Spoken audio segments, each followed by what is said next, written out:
A phoenix blood fruit had no other uses besides being an exceptional healing tonic. As long as the injured person was still breathing, this fruit could certainly save their life. In this sense, its use was quite similar to the immortal source liquid. Fan Wu and the others widened their eyes in disbelief. Although they were aloof divine spirits, they had never seen anything as precious as the phoenix blood fruit before, leaving them flabbergasted. But soon, the faces of these three divine venerables fell. Luan Feng's pretty face was especially filled with regret and anxiety. Judging from the situation they were in, although the bloodline of this Heaven's Order's descendant had awakened completely, she still regarded Yang Kai as someone precious to her. If this wasn't the case, she wouldn't have drawn out a phoenix blood fruit from the blood gate to help him heal his injuries, as this act was quite an extravagant waste. Earlier, when Yang Kai was tortured and humiliated by Shihua, all three of them just watched from the side and did nothing, which led to Yang Kai becoming so battered. They wondered if this Heaven's Order's descendant would next settle the score with them. Luan Feng was especially worried because Zhang Ruoxi had slapped herself and begged her to help Yang Kai, but she remained unfazed, and she didn't have any intention of stopping Zhang Ruoxi, which led to the young girl slapping herself continuously until her cheeks were completely swollen. The blood at the corner of Zhang Ruoxi's mouth hadn't even dried up yet. If Luan Feng had known this would be the outcome, she would have done her a favor and saved Yang Kai, thereby making the young girl owe her one. However, she wasn't willing to do that earlier because she didn't want to offend Shihua. Looking back now, it was obvious whose favor was more important. Now that Shihua was dead and his source strength had been taken away, Luan Feng's previous worries looked laughable and had put her into a tight spot. It was the first time she felt so regretful in her life, and her mouth was filled with bitterness. Given a second chance, she would definitely choose to go against Shihua. "Sir, heal your wounds first." Seeing that Yang Kai remained unmoving with the phoenix blood fruit in his hand, Zhang Ruoxi couldn't help but urge him to eat it. She had traveled together with Yang Kai for many years, but this was the first time she saw him looking so battered. While she was feeling sorry for him, her heart was also filled with resentment. Although she had killed the main culprit, Shihua, the other three present who did nothing but stood by were equally to blame in her mind. After a nod, Yang Kai put the phoenix blood fruit into his mouth and gulped it down. Although the fruit was rare and precious, he wouldn't turn down Zhang Ruoxi's good intention.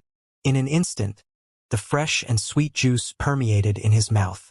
Following that, a warm stream in his stomach began flowing towards all his organs, filling his entire body and bones as it rapidly healed his wounds. Yang Kai was shocked. Although he had known that phoenix blood fruit was the best fruit for healing, he only realized how incredible the spirit fruit was after tasting it. It was said that as long as the injured person was still breathing, one piece of phoenix blood fruit was enough to fully restore that person. Now, it seemed that these rumors weren't exaggerated. "Sir, how should we deal with them?" Zhang Ruoxi spoke to Yang Kai via divine sense while turning her eyes to look at Fan Wu and the others, who dared not move a muscle. The chests of Fan Wu and the others tightened when they saw her turning to gaze at them, and they subconsciously gulped.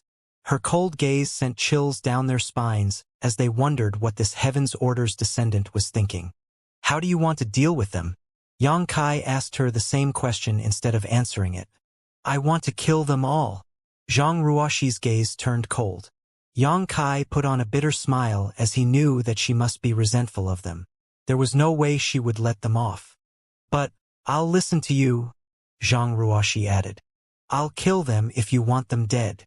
After giving it a thought, Yang Kai replied, "You don't own the power that you used to kill Shihua, right?"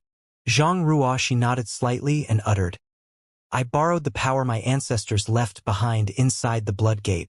My own power isn't enough to go up against them yet." "What are the downsides of using that power?" Yang Kai asked. He knew that borrowing such strength was no easy task.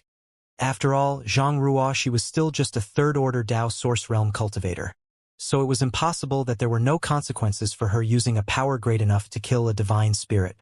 After a moment of silence, Zhang Ruoxi replied honestly, "There'll be some slight burden on my body." "Forget it then." Yang Kai smiled faintly. "But, sir..." Zhang Ruoxi didn't seem happy to let them off. Yang Kai uttered. Although they didn't offer to help us, it doesn't mean they should be killed. What they did was what most people would do in that situation. At the end of the day, they didn't harm me one bit. It's good enough that Shihua is dead. Moreover, Luan Feng stopped you from killing yourself, so I owe her a favor. Zhang Ruoxi bit her lip and nodded almost imperceptibly, which suggested that she agreed with Yang Kai. Since you've said so, I won't kill them then. But we still have to teach them a lesson, otherwise, they'll think that we're pushovers. After a snort, she stood up in front of Yang Kai and shot a cold glare at Fan Wu and the others. Yang Kai shook his head with a helpless smile. Zhang Ruoxi's temperament had changed drastically after her bloodline power awakened. She was now so domineering that Yang Kai couldn't get used to it. With that said, he still felt her transformation was a good thing overall because timid and obedient people would only be bullied in this world. It was the first time Fan Wu, Luan Feng, and Song Go felt so apprehensive in their lives. As they watched Zhang Ruoxi and Yang Kai communicating with each other secretly, they felt like they were sitting on pins and needles. Seeing that Zhang Ruoxi stood up and turned to face them, they felt a crawling sensation on their scalps, and they instinctively wanted to flee. However, Shihua's death served as a lesson for them, so they didn't dare to make any rash move lest they be killed on the spot. Madam, is there anything we can do for you? Fan Wu grit his teeth and cupped his fists before asking. Luan Feng and Song Go looked apprehensively at them with their faces stiffened. Zhang Ruoxi snorted and uttered coldly, "Listen well. All of you helped Shihua oppress the weak and made things difficult for Sir. Even if I slaughtered you all, it wouldn't begin to calm the fury in my heart." The expressions of Fan Wu and the others changed drastically when they heard this, and they almost wanted to run for their lives. However, they forced themselves to remain on the spot because they were too frightened of Zhang Ruoxi. But Zhang Ruoxi suddenly changed her tone. Sir is a kind-hearted man, so he doesn't want to kill others unless it's necessary. Since the culprit is dead, he won't pursue the matter. In an instant, Fan Wu, Luan Feng, and Song Go felt ecstatic as they shifted their attention to Yang Kai at the same time, directing grateful expressions at him as if he was their savior. Although I won't kill you, that doesn't mean there won't be any punishments. Take this lesson and learn from your foolish mistakes. If you dare to use your strength as divine spirit to oppress the weak again, your end will be the same as Shihua's. As soon as Zhang Ruoxi finished speaking, she pushed out her palm at them. The blood gate buzzed again, upon which two beams of red light shot out of it and struck Fan Wu and Song Go. Unable to resist these strikes, the two divine variables were sent flying as they coughed up blood mid-air. Luan Feng was rooted to the spot as her eyelashes fluttered. A moment later, she finally realized that she wasn't attacked. She was an intelligent woman, so she knew why Fan Wu and Song Go were harmed, but not her. It was all because she had saved this Heaven's Order's descendant earlier. At that instant, she was glad she had at least done that much. On the other hand, Fan Wu and Song Go fell to the ground. Although they appeared quite miserable, they dared not utter any complaint. Instead, they heaved a sigh of relief and got to their feet before cupping their fists and bowing. Many thanks for sparing our lives. They understood that since Zhang Ruoxi had made such a move, it meant that this matter was settled and they were safe for now. Zhang Ruoxi snorted as her pretty face turned slightly red. It seemed that her body was now feeling the burden of borrowing the power from the blood gate. Remaining on the spot, she looked into the distance and beckoned, "Uncle Stone, Xiao, come here." The Uncle Stone she was referring to was undoubtedly the embodiment. They had lived together in the sealed world bead for many years, so they were on good terms.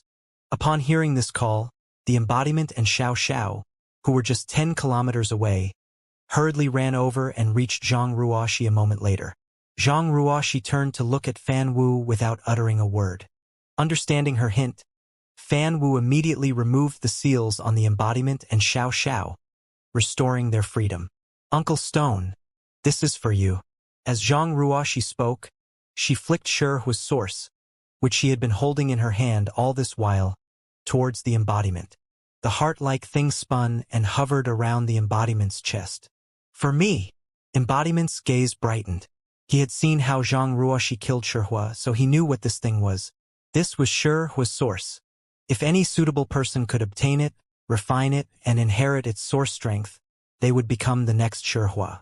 After a nod, Zhang Ruoxi drew out her Heaven's Order sword again, and pointed it gently at embodiment as she uttered. The Stone Spirit clan and Shihua are somewhat related, so your body structure and nature are quite similar to his. Therefore, I believe that a Stone Spirit clan member like you can inherit Shihua's power. The tip of Heaven's Order sword, which was pointed at embodiment, suddenly shone brightly and carved a strange pattern on his chest.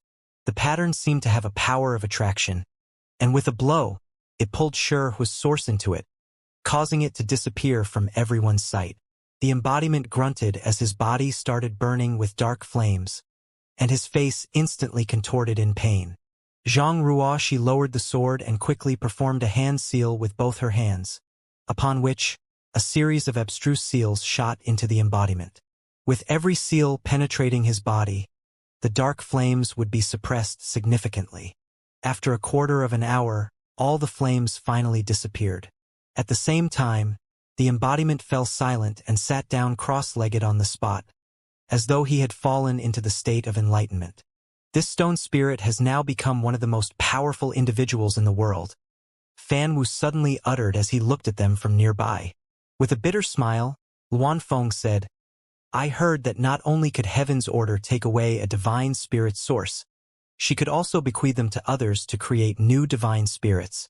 Now we know this is true.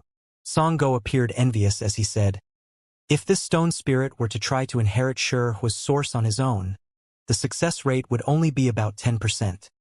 However, with the help of Heaven's Order's descendant, there are basically no drawbacks. After he refines Shihua's source, this world will have a new divine spirit. After Zhang Ruoxi sealed the source inside the embodiment, her face suddenly turned pale. Although she appeared nonchalant, it obviously took her a lot of strength to do all this.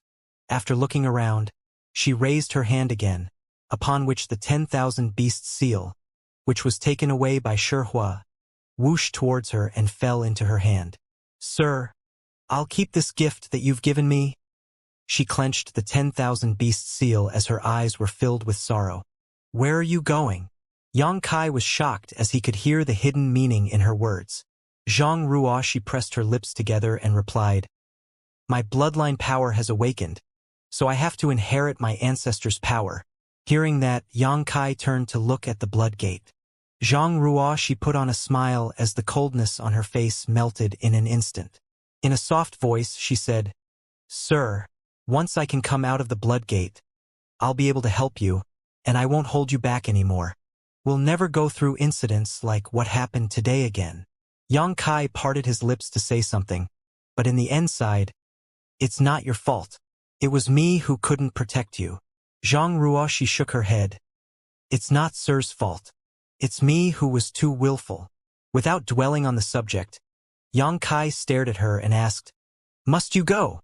With a determined expression, Zhang Ruoxi nodded.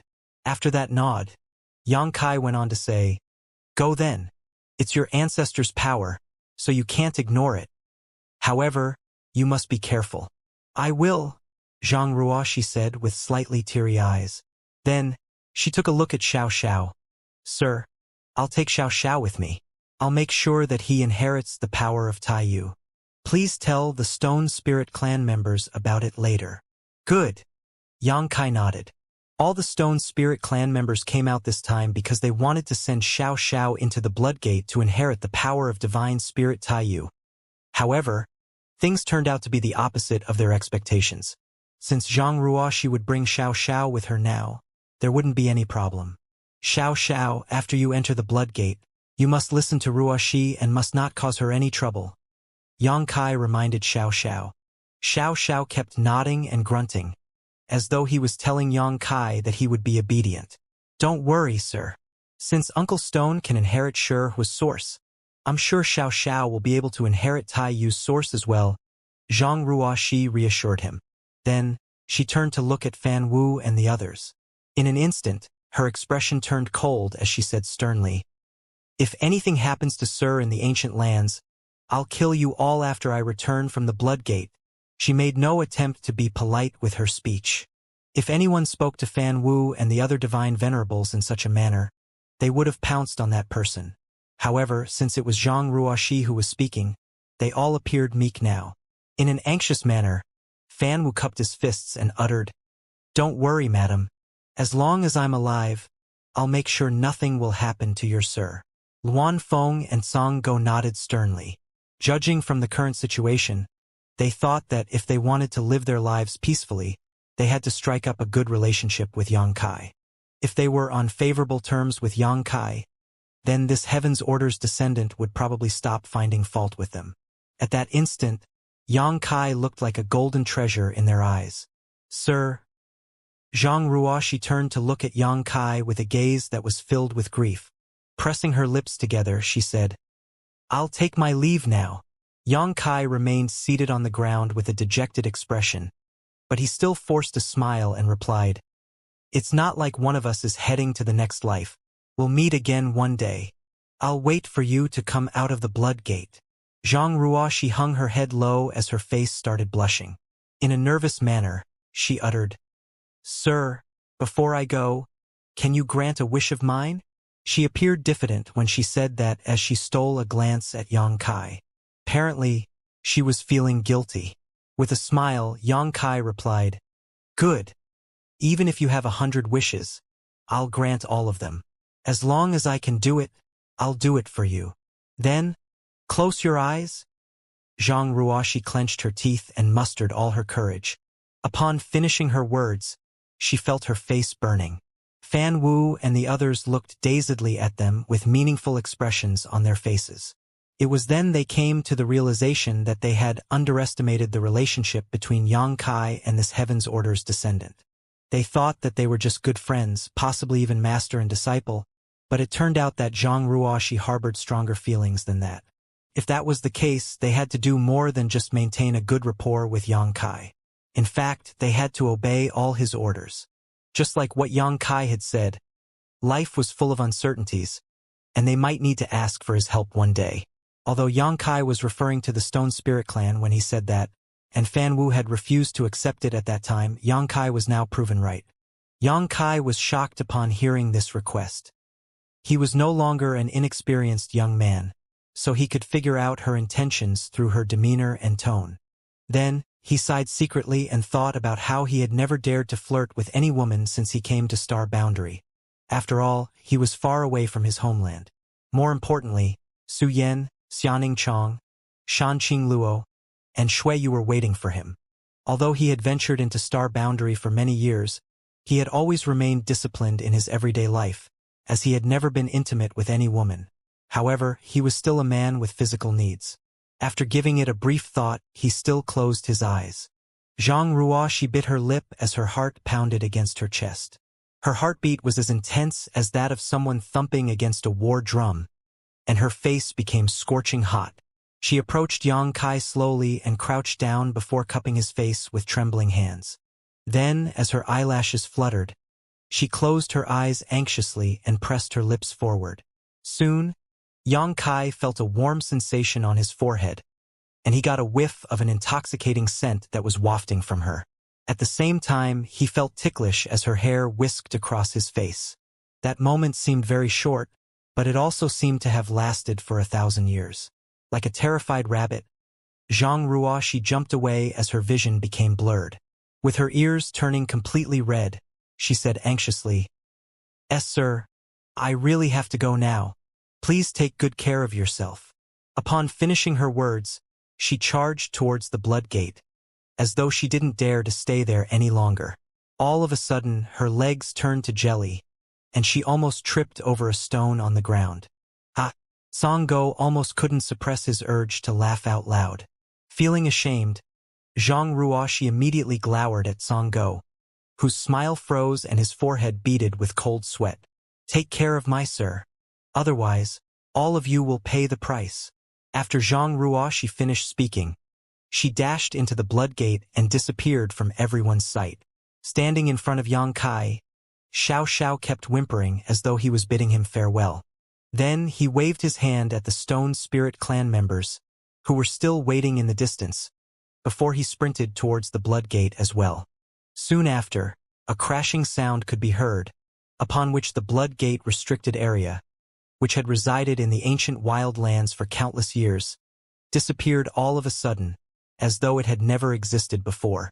After the blood gate disappeared, the suppressive power that had been filling the air vanished as well. Fan Wu and the others heaved a sigh of relief as they were glad that they had managed to survive in the end. At the same time, they felt fortunate that Zhang Ruoxi was finally gone.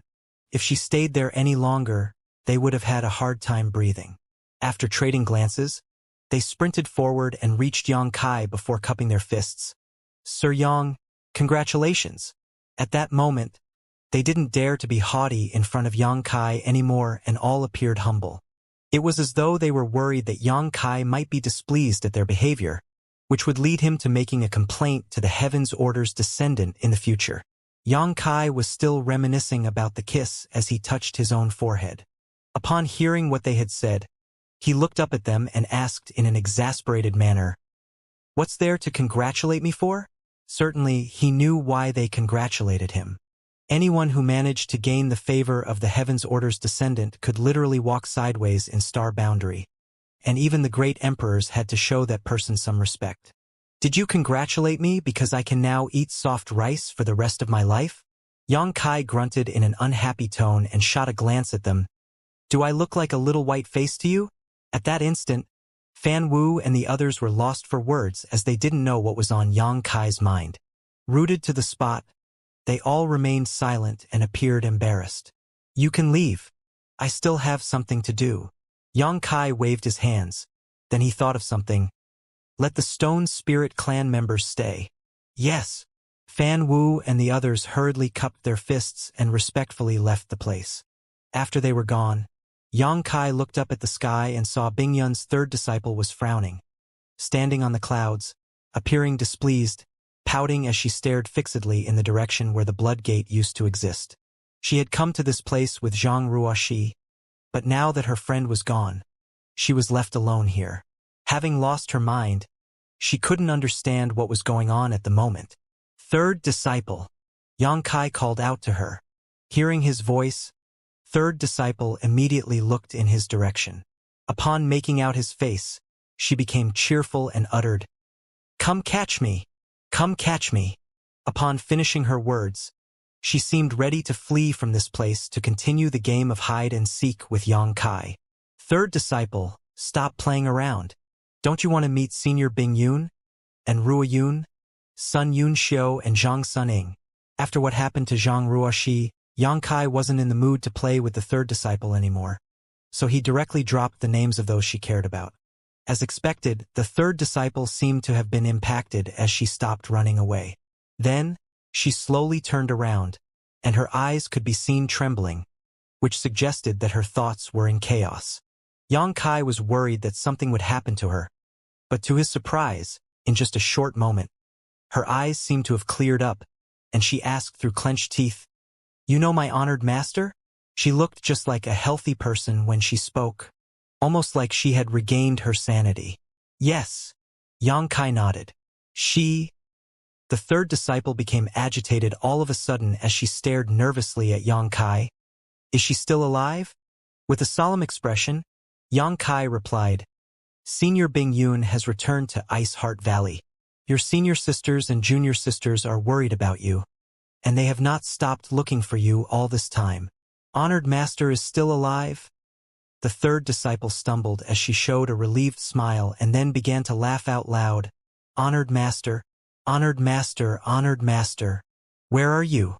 As she spoke, the third disciple actually began to cry in a pitiful manner as if she was lost and couldn't find her way back home. Yang Kai's expression instantly darkened, realizing that the third disciple's condition was rather unstable and her emotions were prone to wild swings. Shua! The third disciple suddenly flashed and arrived behind Yang Kai. Tears were still on her face, but she suddenly laughed. "Honored master! So, this is where you were. Disciple shall brush your hair." As she spoke, she grabbed Yang Kai's messy hair with her hand and began to carefully comb it. "What's going on?" Yang Kai used his divine sense to inspect the third disciple, quickly discovering that even though her consciousness was in utter chaos, her expression had calmed down as she helped him comb his hair. She was serious and meticulous about combing each and every strand. Has she mistaken him for Senior Bingyun? However, his figure wasn't anywhere similar to Bingyun's. He wasn't even the same gender. Wouldn't it be impossible for any slightly normal person to mistake him for Bingyun? It seemed the chaos in the third disciple's consciousness was quite severe. Yang Kai suddenly had a flash of inspiration as he frowned and quickly said, "Unfilial disciple, do you know your wrongs?" After he said this, the third disciple standing behind him actually trembled with fear covering her face. She hurriedly came out from behind his back and faced Yang Kai while kneeling on the ground with her head lowered, saying in a shaking voice, "Honored master, please enlighten me." She really was treating him as Senior Bingyun. Yang Kai was secretly happy about this, but he acted with a severe expression as he scolded. "Your master has safely returned to Ice Heart Valley, so why have you continued wandering about? Could it be that the colorful outside world has disturbed your martial heart and caused you to forget about returning?" The third disciple answered in a shaky voice, "Disciple wouldn't dare. This disciple was outside. This disciple was outside because..." She was unable to explain what she was doing even after quite a while. It seemed as if she had forgotten what the whole purpose of leaving Ice Heart Valley was, and a look of confusion gradually arose on her dirty face. Yang Kai secretly felt that things had taken a turn for the worse. If he allowed her to continue thinking about it, perhaps things would become troublesome, so he immediately shouted, "Since you don't dare, then come back with your master to Ice Heart Valley and serve by my side. You're forbidden from going outside again unless you receive my command." The confusion on the third disciple's face instantly disappeared as she respectfully answered, "Yes, disciple understands." Yang Kai gently nodded. "Very good. Get up." "Many thanks, honored master. Stand over there to the side. Your master needs to cultivate to heal her injuries. During this time, do not permit anyone to approach." Yang Kai tried to give another command. The third disciple obediently listened and immediately stood to the side with a vigilant expression in her beautiful eyes. She scanned the surroundings, as if she really was standing guard for Yang Kai. Seeing her like this, Yang Kai couldn't help but breathe a sigh of relief. He wasn't trying to intentionally take advantage of the third disciple, but if left to her own devices, she would always appear and disappear like a ghost. If he really let her escape again, it wasn't certain if he could find her once more. It was a good thing that he could stabilize her with this method for now. Yang Kai secretly observed the third disciple for a while and saw that she didn't show any signs of going insane. Only then did Yang Kai silently begin cultivating to help his body absorb the medicinal efficacies of the phoenix blood fruit. He was quite seriously injured this time. Without even mentioning his torn flesh, more than 10 of his bones were broken. It was even worse in his legs, as both of them had been shattered by Hua's attacks. His 5 viscera and 6 organs were also filled with blood and his insides were in terrible shape. Luckily, Yang Kai had a strong constitution, and his golden blood had extremely powerful restorative properties. An otherwise normal person with such injuries would either have died already or been on the verge of death. Emperor Qi flowed through his body as he gradually absorbed the medicinal efficacies of the phoenix blood fruit. His shattered bones gradually mended, and his injured and swollen face restored itself.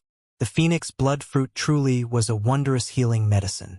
Yang Kai already felt that there were no major problems anymore before he even fully absorbed the spirit fruit's medicinal efficacies. However, his newly mended bones would require several days to set before they would be fully restored like new. 1 hour later, Yang Kai opened his eyes and glanced over towards the third disciple. He saw that she was still standing there in order to stand guard for his sake. 10 kilometers away, with the 3 divine venerables as their leaders, many monster kings and great kings, and even the Stone Spirit clan were all silently looking in this direction. Everyone had different expressions and complex feelings in their hearts. It was even more so for Xie Wu Wei. He had previously been filled with unhappiness when Yang Kai forced him to become his sole slave. He felt that Yang Kai was far too shameless and underhanded. If it wasn't for Yang Kai adding insult to injury, threatening to refine his soul after he died, he never would have been willing to hand over his soul brand. However, Xie Wu Wei no longer dared to think like this. The three divine venerables were so respectful in front of Yang Kai. As Yang Kai healed himself, the three divine venerables didn't even dare to disturb him, and even issued the command for all monster kings and great kings to memorize Yang Kai's appearance and to treat him like a divine venerable if they saw him in the future. Even the divine venerables didn't dare to act arrogantly in front of Yang Kai. A monster king like Xie Wu Wei was nothing in comparison. Xie Wu Wei was impressed, truly impressed. He was also filled with incredible regret. If only he had known earlier that the little girl next to Yang Kai was the Heaven's Order descendant. He would have tried to build a good relationship with Yang Kai. If he had done a good job, perhaps when that Heaven's Order descendant from earlier entered the Blood Gate, she would even be generous enough to bring him inside as well. But now, the Heaven's Order descendant had entered the Blood Gate already, and only brought a single stone spirit in to inherit Tai Yu's power, while all he could do was be jealous. Xie Wu Wei felt so much regret that his heart hurt when he thought of this. Third disciple. Call over the three divine venerables and stone spirit elder. Yang Kai suddenly issued a command. The third disciple bowed and then headed towards the location 10 kilometers away. Yang Kai went by himself to the mountains and rivers bell on the ground and inspected it, as if he wanted to see a flower on this bell. He was forced to dispel the soul imprint on the mountains and rivers bell, so this ancient exotic artifact had once again become a masterless object. Nobody had touched it ever since it landed here. 10 kilometers away, the third disciple had just arrived by flying over. Upon a glance, it was clear how tattered her clothing was and how dirty her pretty face was. It was almost impossible to tell what her original appearance was. Everyone looked at her with curiosity, not knowing who she was.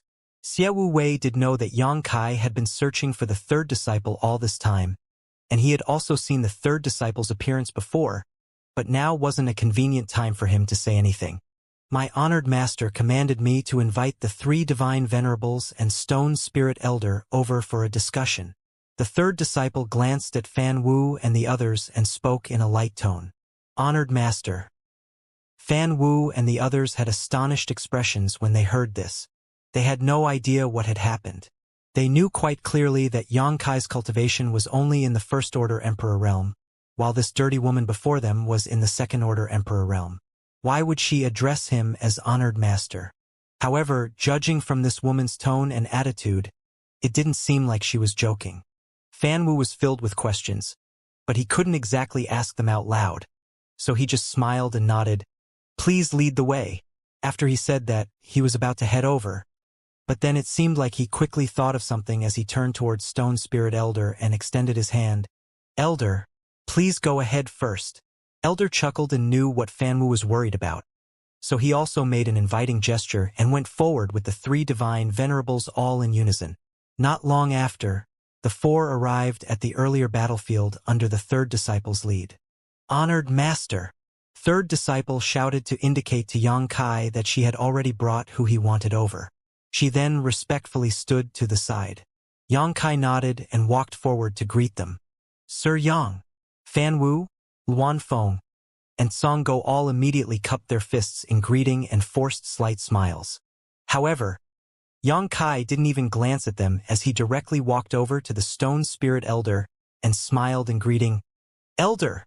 Fan Wu and the others all felt rather awkward, but they couldn't really say anything, so they could only step back embarrassedly. Sir Yang! Elder didn't dare to be rude. Even if it was just taking Yang Kai's intimate relationship with the Heaven's Order descendant into consideration. Not a single living being in the entire ancient lands would dare to behave arrogantly in front of Yang Kai. Yang Kai pushed down Elder's cupped fists and sighed.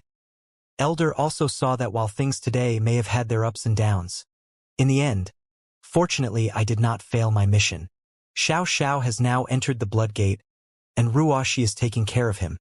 So he'll definitely be able to inherit the power of Tai Yu soon. Even though Elder had already learned of what happened from Fan Wu and the others, he was still really excited to hear Yang Kai personally saying this. His body slightly trembled as he said, Sir Yang's great favor is something that my stone spirit clan shall remember for eternity. Elder is being too polite. Yang Kai smiled. Although Xiao is a member of the stone spirit clan, I also raised him myself, so of course I hope to see him doing well. Elder, we're all one family, so don't act as if we're strangers. Elder's eyes lit up. It is Shi Jiu's greatest fortune in life that he was able to follow Sir Yang, as well as the greatest fortune of my stone spirit clan. Yang Kai told him, Elder, please rest assured, the stone spirit clan shall never be bothered again in this ancient lands, nor will anyone force you to do anything that you don't want to do.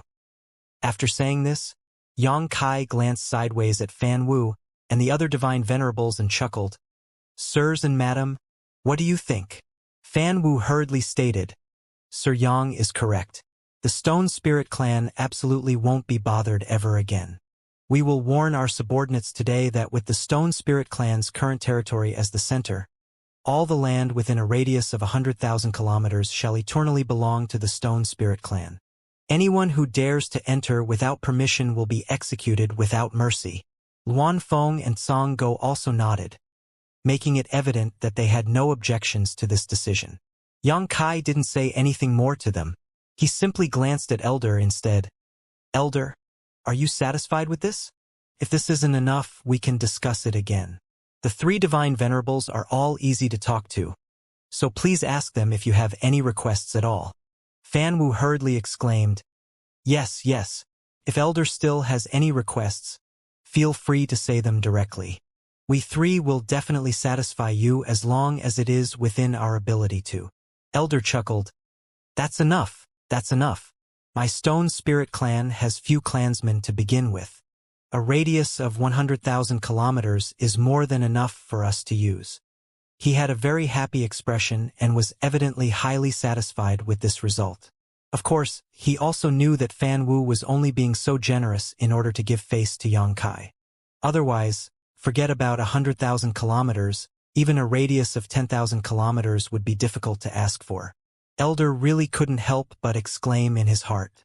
Before he came here today, he had resolved to sacrifice himself if things didn't succeed. He never expected that there would be such a wonderful ending.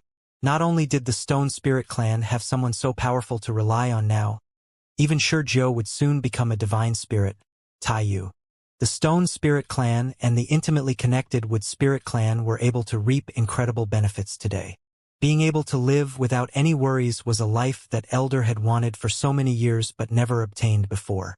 But now, Yang Kai had resolved everything with just a few words. Fan Wu smiled. This king's palace isn't far away from Elder's land. In the future, Elder must come visit me more often. Elder politely responded. Since Sir Divine Venerable has offered such an intention, this Elder might come bother you in the future. I hope you don't mind, Sir Divine Venerable. Yang Kai didn't need to be polite with Fan Wu, but Elder still needed to worry about such things.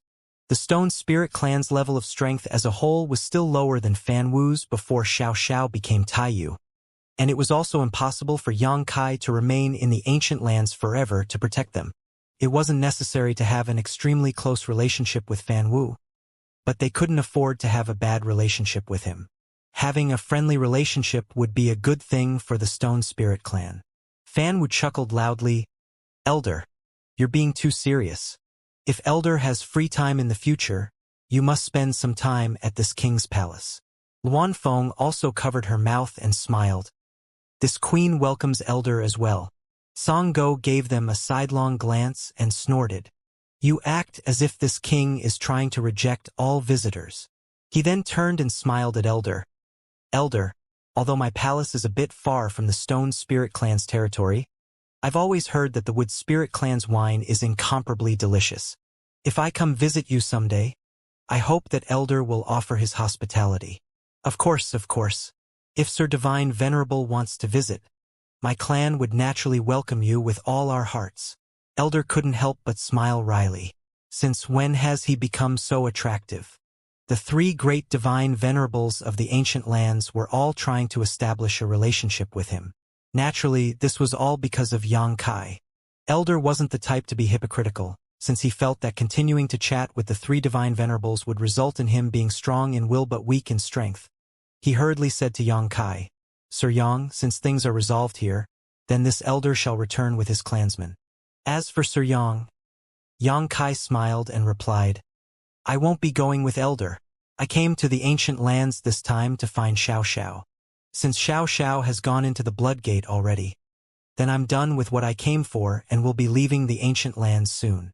When Elder heard this, he had a regretful expression, but he still nodded. "I hope you will have a pleasant journey then, Sir Yang. If you ever visit the ancient lands again, please come to my Stone Spirit Clan's territory. This elder will definitely welcome you. Elder, have a safe trip. Forgive me for not seeing you off." Yang Kai cupped his fists.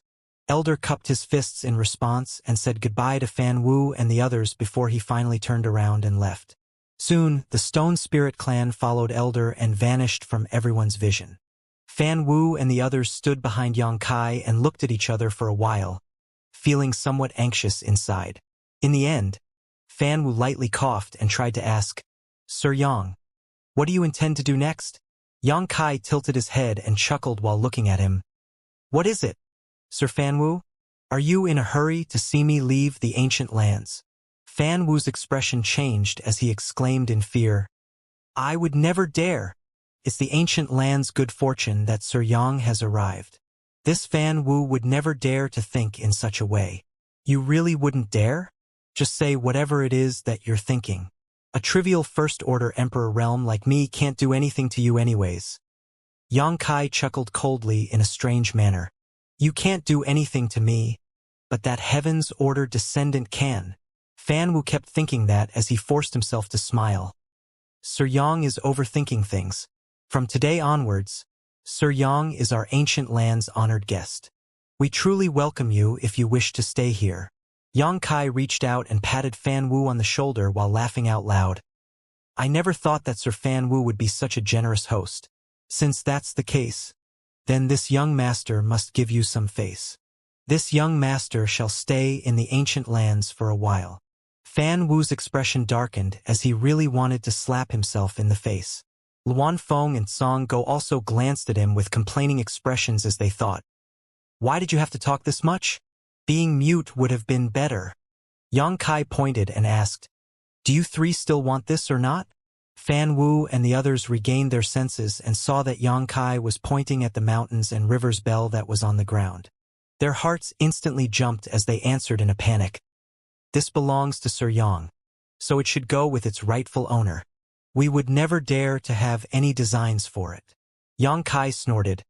"Who told me before that this originally belonged to the ancient lands?" Song Go instantly smiled. "Treasures belong to those who obtain them. This bell has existed in the ancient lands for countless years, but nobody has ever been able to tame it before. Since Sir Yang is capable of making it acknowledge you as its master, it should belong with you." Song Go, who was the one who previously said that sentence, was afraid that Yang Kai would hold a grudge against him for it, so he hurriedly denied any knowledge of his previous words. "I couldn't tell that even though Sir Song Go is the aloof type, he actually has such a way with words." Yang Kai glanced at him teasingly. Song Go's face reddened and he couldn't wait to find a hole to crawl into. He had lost a lot of face today, but luckily, nobody else was here apart from Fan Wu and Luan Feng. The Monster Kings and Great Kings were all 10 kilometers away. Otherwise, if word of what happened today spread, he would no longer have any authority to command his subordinates with. "You really don't want it?" Yang Kai had a serious expression. "Don't say that this young master didn't give you a chance. This is an ancient exotic artifact, a bell that can suppress the mountains and rivers. You'll be filled with courage when holding it, and you can even go and slap the Dragon Clan several times in the face if you meet them. You won't have this opportunity again if you miss it, so you better not regret letting this go." Fan Wu could only keep smiling bitterly. "Sir Yang, please stop joking around with us." He had an expression of being unable to take much more, almost to the extent of pleading with Yang Kai to immediately take the mountains and river bell away with him. Luan Feng also pleaded, "Sir Yang, we were in the wrong before, but Shihua has died already, so we hope that Sir Yang will calm his anger." Yang Kai glanced at her and stated in a light tone, "Since Lady Feng has said so much, this young master shall give you face." Although Luan Feng had also been watching from the sidelines before, at least she helped stop Ruoxi from committing suicide. Yang Kai was somewhat grateful to her, even if just for that alone. Luan Feng was somewhat surprised when she heard this, while Fan Wu and Song Go both hurriedly glanced at her and seemingly realized something. Yang Kai walked forward and patted the mountains and river bell, pouring his emperor qi and spiritual energy into it somewhat anxiously. Back in the Shattered Star Sea, he had spent 1 year in order to tame the mountains and rivers bell. The difficult process would be unimaginable to outsiders. Today, he had been forced to remove his soul imprint, so he didn't know if he could make it recognize him as its master again. Even if he could make it recognize him as its master, he didn't know how long it would take. Yang Kai would be really depressed if it took another year. Fortunately, his spiritual energy and emperor qi easily entered the mountains and river bell, bringing a smile to his face, as he knew this ancient exotic artifact wasn't rejecting him. Immediately, Yang Kai focused on leaving his soul imprint on the bell again. The ancient mountains and river bell flashed and shrunk as Yang Kai slightly arched his eyebrows. He reached out and picked it up as he tossed it around, playing with it in his hands. Fan Wu had an astonished expression. Fan Wu had also tried to take the mountains and river bell earlier, but even with his cultivation, it wasn't possible for him to even pick it up, so he could only allow it to remain on the ground. Since Yang Kai was able to pick it up now, this was obvious evidence that he had already received its acknowledgement. So quick! Song Go couldn't help but exclaim out loud. A strange light flashed in Luan Feng's beautiful eyes as she reassessed Yang Kai, as if she wanted to see what was hidden in his body. Comparisons really would make a person frustrated. The three of them had tried many times before, but they were completely unable to get their strength to enter the mountains and rivers bell. Yet when it came to Yang Kai, he made it look as easy as breathing. A bout of good luck indeed. Yang Kai grinned meaningfully. This treasure seems like it's still willing to recognize me as its master. As he spoke, Yang Kai immediately absorbed the mountains and rivers bell into himself before he turned around, sat down cross-legged, and glanced at the embodiment on the ground. Ever since Ruoxi sealed Shi Ho's source into the embodiment appeared to have gone into a strange deep sleep. According to Yang Kai's senses, his soul clone within the embodiment had also fallen silent. However, there was no danger even though the embodiment was in a deep slumber. As long as the embodiment could successfully refine Shi Ho's source, then a new divine spirit Shi Ho would awaken afterwards. Sir Yang, this stone spirit, how should we deal with him? Do you need me to have several monster kings remain here to stand guard for him? Luan Feng hurriedly asked as she saw the concern in Yang Kai's eyes. If there really was a biggest winner from today, then it would doubtlessly be the Stone Spirit clan. A Stone Spirit clansman was brought into the Bloodgate by the Heaven's Order descendant in order to inherit the Divine Spirit Tai Yu's source, while another clansman had obtained Shi Ho's source. This one clan was about to give rise to 2 divine spirits. The entire Stone Spirit clan didn't even have many clansmen. Just this fact alone meant the Stone Spirit clan couldn't be underestimated in the future. Yang Kai shook his head when he heard Luan Feng's question. No need. No need. Luan Feng paused in surprise and couldn't help but worry a little. Although her subordinate monster kings and great kings all knew about what happened today and wouldn't try to bother this stone spirit, who was about to rise to become a divine spirit Shi Ho, underlings were sometimes harder to deal with than powerful leaders. Maybe some weak monster race member with no eyes would come here and accidentally disturb this stone spirit. Who could possibly take responsibility then? Luan Feng had her worries and was about to try and convince Yang Kai again when she suddenly saw him weave a few hand seals. He moved his body around in a crazy manner as if he couldn't control himself, making others feel afraid that he would break his own bones as he kept muttering something. His actions were incomprehensible. The 3 divine venerables were all stunned at the sight and had no clue what Yang Kai was trying to do. As they watched, Yang Kai suddenly reached over to pat his embodiment. Shua! The embodiment mysteriously vanished in the next instant. The 3 great divine venerables were astonished as their expressions greatly changed. Fan Wu called out in a low voice. What happened? Where did he go? Luan Feng and Song Go also had confused expressions as they slowly shook their heads. The three great divine venerables were the strongest here and had the most experience and vision, but what happened just a moment ago made them feel that something inconceivable had occurred right before their eyes, so of course they would be astonished. There's nothing to be surprised about. Yang Kai clapped his hands and flicked away some imaginary dust from his sleeve while giving the three a sidelong glance. This young master just used his world-shifting technique to transport him to a safe location. World-shifting technique. Fan Wu had a shocked expression. Still, he soon had an expression of understanding, since Yang Kai had shown how proficient he was with the Tao of space before. In Fan Wu's mind, this world-shifting technique he had never heard of before was obviously just another way of using space principles. Since Yang Kai was capable of instantly teleporting himself, then it made sense he could teleport others as well. However, Fan Wu didn't know that Yang Kai was just bluffing about teleporting the embodiment while, in fact, he had secretly stashed him away in the sealed world bead. Otherwise, with their cultivation, they would definitely be able to detect signs of the teleportation, while this method would leave no traces at all. Sir Yang's divine ability is truly wondrous and inscrutable. I've truly learned much today, Fan Wu praised, and not just as a means of flattery, as he truly did feel this way. It was impossible to not be impressed with how Yang Kai had made such a large stone spirit vanish with apparently such little effort. Fan Wu felt that he personally had no such ability. The three divine venerables were astonished by Yang Kai just from this alone. They thought about it some more and figured that with Yang Kai already having such astonishing cultivation at his young age, and being highly skilled in the Tao of Space Force, it was possible he might even become a great emperor in the future. Even if he couldn't become a great emperor, becoming a third-order emperor realm master would definitely not be a problem for him at all. What was a third-order emperor realm master who was a master in the Tao of space? Even if such a person wasn't a great emperor, he would still be one of the top masters within the emperor realm. Yang Kai also had the mountains and rivers bell, and the heavens order descendant was deeply attached to him. The three divine venerables reassessed Yang Kai at this moment and discovered that this youth secretly contained enormous and unimaginable potential, which helped to open up their way of thinking. Fan Wu cupped his fists. Sir Yang, now that things are finished here, how about you come to my place to rest for a while? After Fan Wu realized the potential within Yang Kai, he no longer disliked the idea of Yang Kai staying in the ancient lands.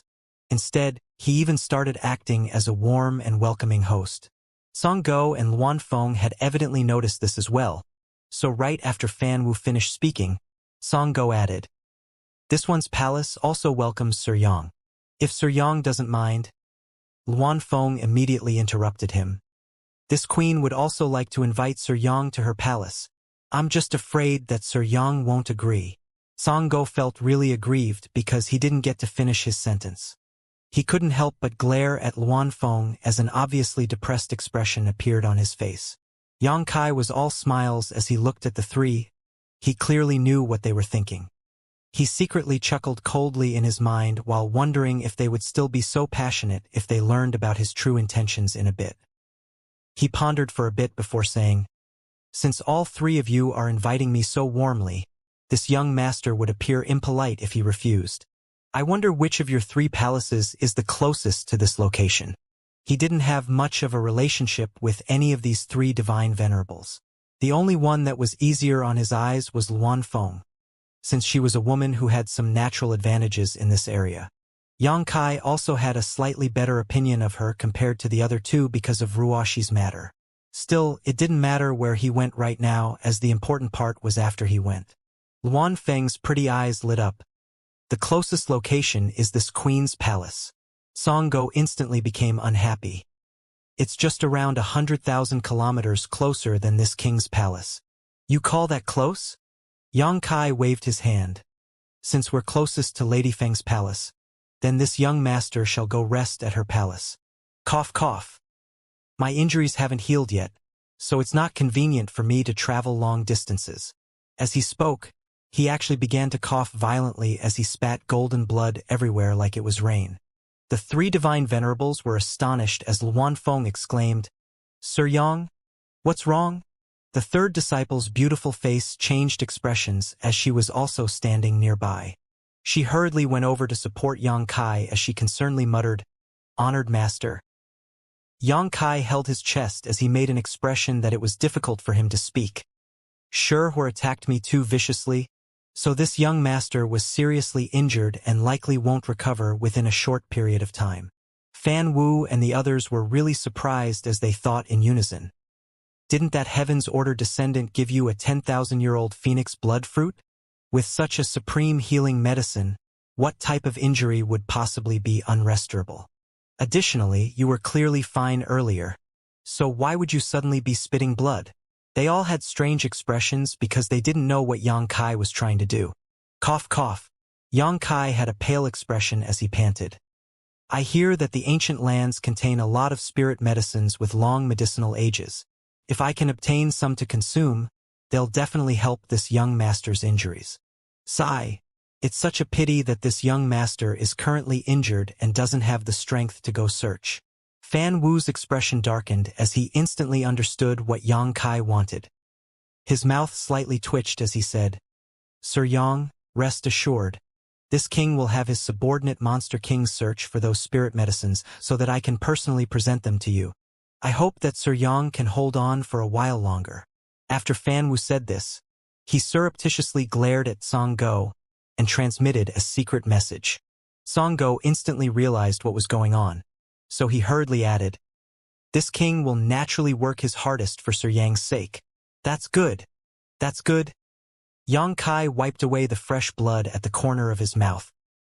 He leaned half his body on the third disciple as he said, Apart from these spirit medicine and spirit fruits, if there are also some high-rank source crystals or rare treasures, this young master's injuries will probably be restored even quicker. What do source crystals and rare treasures have to do with your injuries? Fan Wu and the others really wanted to ask this out loud to Yang Kai. How was this not blatant extortion? You three can rest assured. Once this young master's injuries are fully healed, he shall leave the ancient lands. I won't trouble you for too long. Yang Kai forced himself to smile harmlessly as he spoke with an expression filled with weakness. Fan Wu's eyes twitched violently as he said insincerely, Sir Yang is being too polite. With Sir Yang's status, it's all right no matter how long you stay in the ancient lands. Ah, right? Yang Kai acted as if he suddenly thought about something as he said, Since Shi Hua is dead, all the treasures he plundered over the years are obviously useless to him now. I need to trouble you three to go to his palace, carefully make an inventory of everything, and then bring it over to me. By rights, all of that should belong to Ruoxi. I will temporarily hold onto it and pass it to her after she comes out of the blood gate. After he said this, Fan Wu and the others felt as if blood was dripping from their hearts. However, they didn't dare to say anything against this since Yang Kai brought the Heaven's Order descendant into the matter. Fan Wu answered, Sir Yang is correct. Shi Hua indeed plundered many good things over the years. This king shall soon bring people over to make an inventory of those items before delivering everything to Sir. After he said this, he glanced at Luan Feng and said, Lady Feng, please take good care of Sir Yang. Luan Feng nodded. I understand. She then turned to look at Yang Kai. Sir Yang, this queen shall take you back to her palace now. Yang Kai nodded in agreement. Luan Feng immediately circulated her qi to envelop Yang Kai and the third disciple before flying off. Before they left, Yang Kai even waved towards Fan Wu and Song Go. This young master shall be waiting for good news from you two. Please do your best regarding this matter. Fan Wu and Song Go currently had smiles that looked even worse than if they were crying as they cupped their fists in unison as a respectful goodbye. Once Yang Kai and the others completely vanished from their vision, Fan Wu's expression suddenly collapsed as he shook his head and smiled bitterly. It's easy to invite a deity, but difficult to make one leave. Song Go glanced at him and commented, Shi Hua's belongings, are we really going to give everything to him?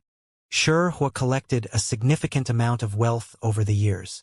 Fan Wu glanced at him dispassionately while asking, Is treasure more important, or is your life more important? Song Go answered, It's not like he knows how much wealth Shihua has collected. He's a first-order emperor realm, so he'll probably laugh his teeth off if we give him just a little. Can he really handle that many good things? Fan Wu coldly snorted. He might not know, but you think Lady Feng wouldn't know? All he has to do is ask her. What if Lady Feng leaks the information to him? How are you and I going to explain? Song Go frowned. Lady Feng isn't the type to say that much, is she? Fan Wu sighed. He keeps pressuring us with that Heaven's Order descendant. He's asking for Shihua's legacy by using the Heaven's Order descendant's name. It's likely that Lady Feng won't dare to deceive him. Song Go also heavily sighed when he heard this as pain filled his expression. Oh. Tall mountains loomed as clouds spread across a realm that seemed straight out of a fairy tale. At the peak of a certain mountain was a grand and magnificent palace around which mythical beasts and birds frolicked, making it appear like a paradise. This was Luan Feng's palace. As the palace of one of the 4 great divine venerables, this place naturally possessed a peak-rank earth vein, making the ambient world energy astonishingly rich. Luan Feng softly landed together with Yang Kai and the 3rd disciple, after which Yang Kai's eyes flashed with surprise as he looked all around and secretly exclaimed to himself. When they landed, a few beautiful women in maidservant attire immediately came up to greet them. There were 2 rows and 8 maidservants in total, and they all possessed dense monster chi, making it evident that they were powerful members of the monster race.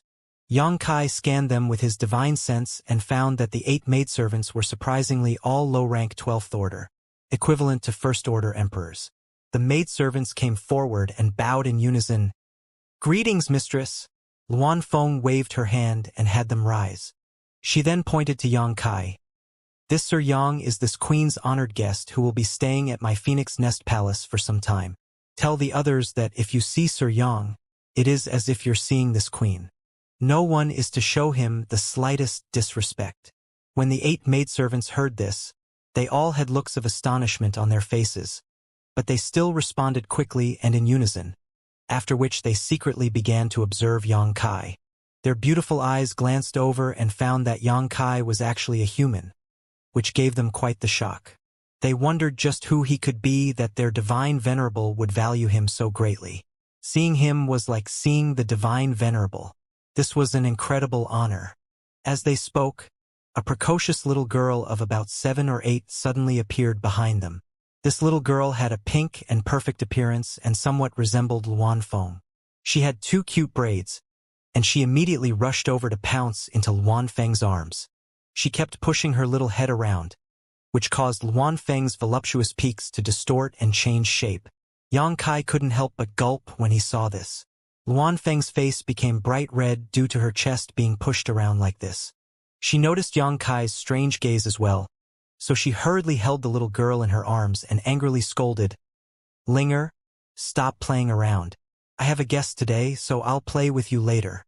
She smiled apologetically to Yang Kai after she said this. "My daughter is a little spoiled. I hope Sir Yang doesn't mind." "I don't mind. I don't mind at all." Yang Kai swept his eyes over this girl named Linger and exclaimed in realization, "Lady Feng, is she your daughter that I previously met on Clear Jade Mountain?" "Indeed." Lady Feng put Linger down and patted her head with obvious love. Yang Kai couldn't help but exclaim how wondrous things were. Yang Kai had met this girl named Linger before back at Clear Jade Mountain when the little Luan Feng revealed itself. He never expected that she would actually be able to take human form after only a few years, and that her cultivation would be this high, reaching the mid-rank 11th order. However, this Linger was the descendant of a divine spirit, so it wasn't strange that she would have such an astonishing growth rate. Yang Kai suddenly became rather curious as he looked at the little girl. Giving birth obviously required a man and a woman, so how had Luan Feng given birth to her daughter? There probably wasn't a male Luan Feng in this world, right? Could it be that she got together with one of her subordinate monster kings? Yang Kai's expression instantly became strange when he thought about this. The little girl named Linger tilted her head as her eyes flashed while she curiously looked at Yang Kai. However, it was evident that she no longer remembered Yang Kai. Even though she had met him more than 10 years ago on Clear Jade Mountain, Linger had just awakened her sentience then, so there were many things that she couldn't remember clearly. She could only sense that this person in front of her seemed faintly familiar. Yang Kai smiled harmlessly at her. Luan Feng's heart suddenly skipped a beat, afraid that Yang Kai would become enamored with her daughter and try to steal Linger away.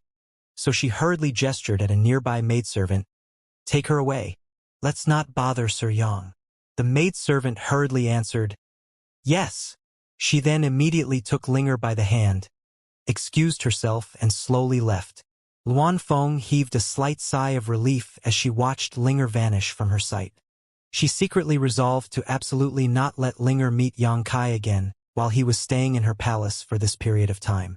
A divine spirit's descendant would be tremendously attractive to any human. No matter if the descendant was any help or not when brought outside, just the status of being a divine spirit's descendant would awe many people. If Yang Kai really stole Linger away, Luan Feng wouldn't even know who to cry to.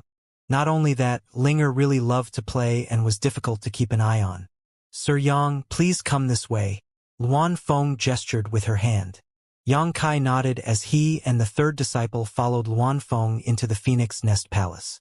The palace had been constructed on a grand scale, and its interior was decorated with amazing beauty. It could be seen that Luan Feng really knew how to enjoy herself in this manner. There was an inner pavilion with a flying dragon and phoenix sculpture that only emphasized the grandeur of this abode.